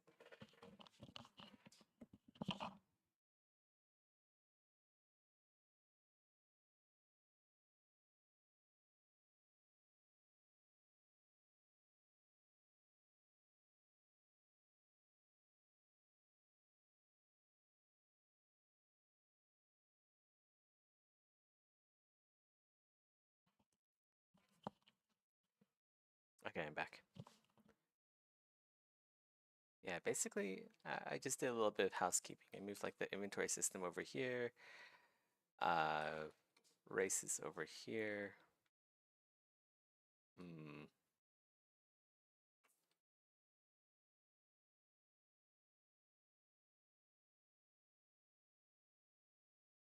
Hmm. Definitely need animations soon. Better animations. Not these placeholder ones I have.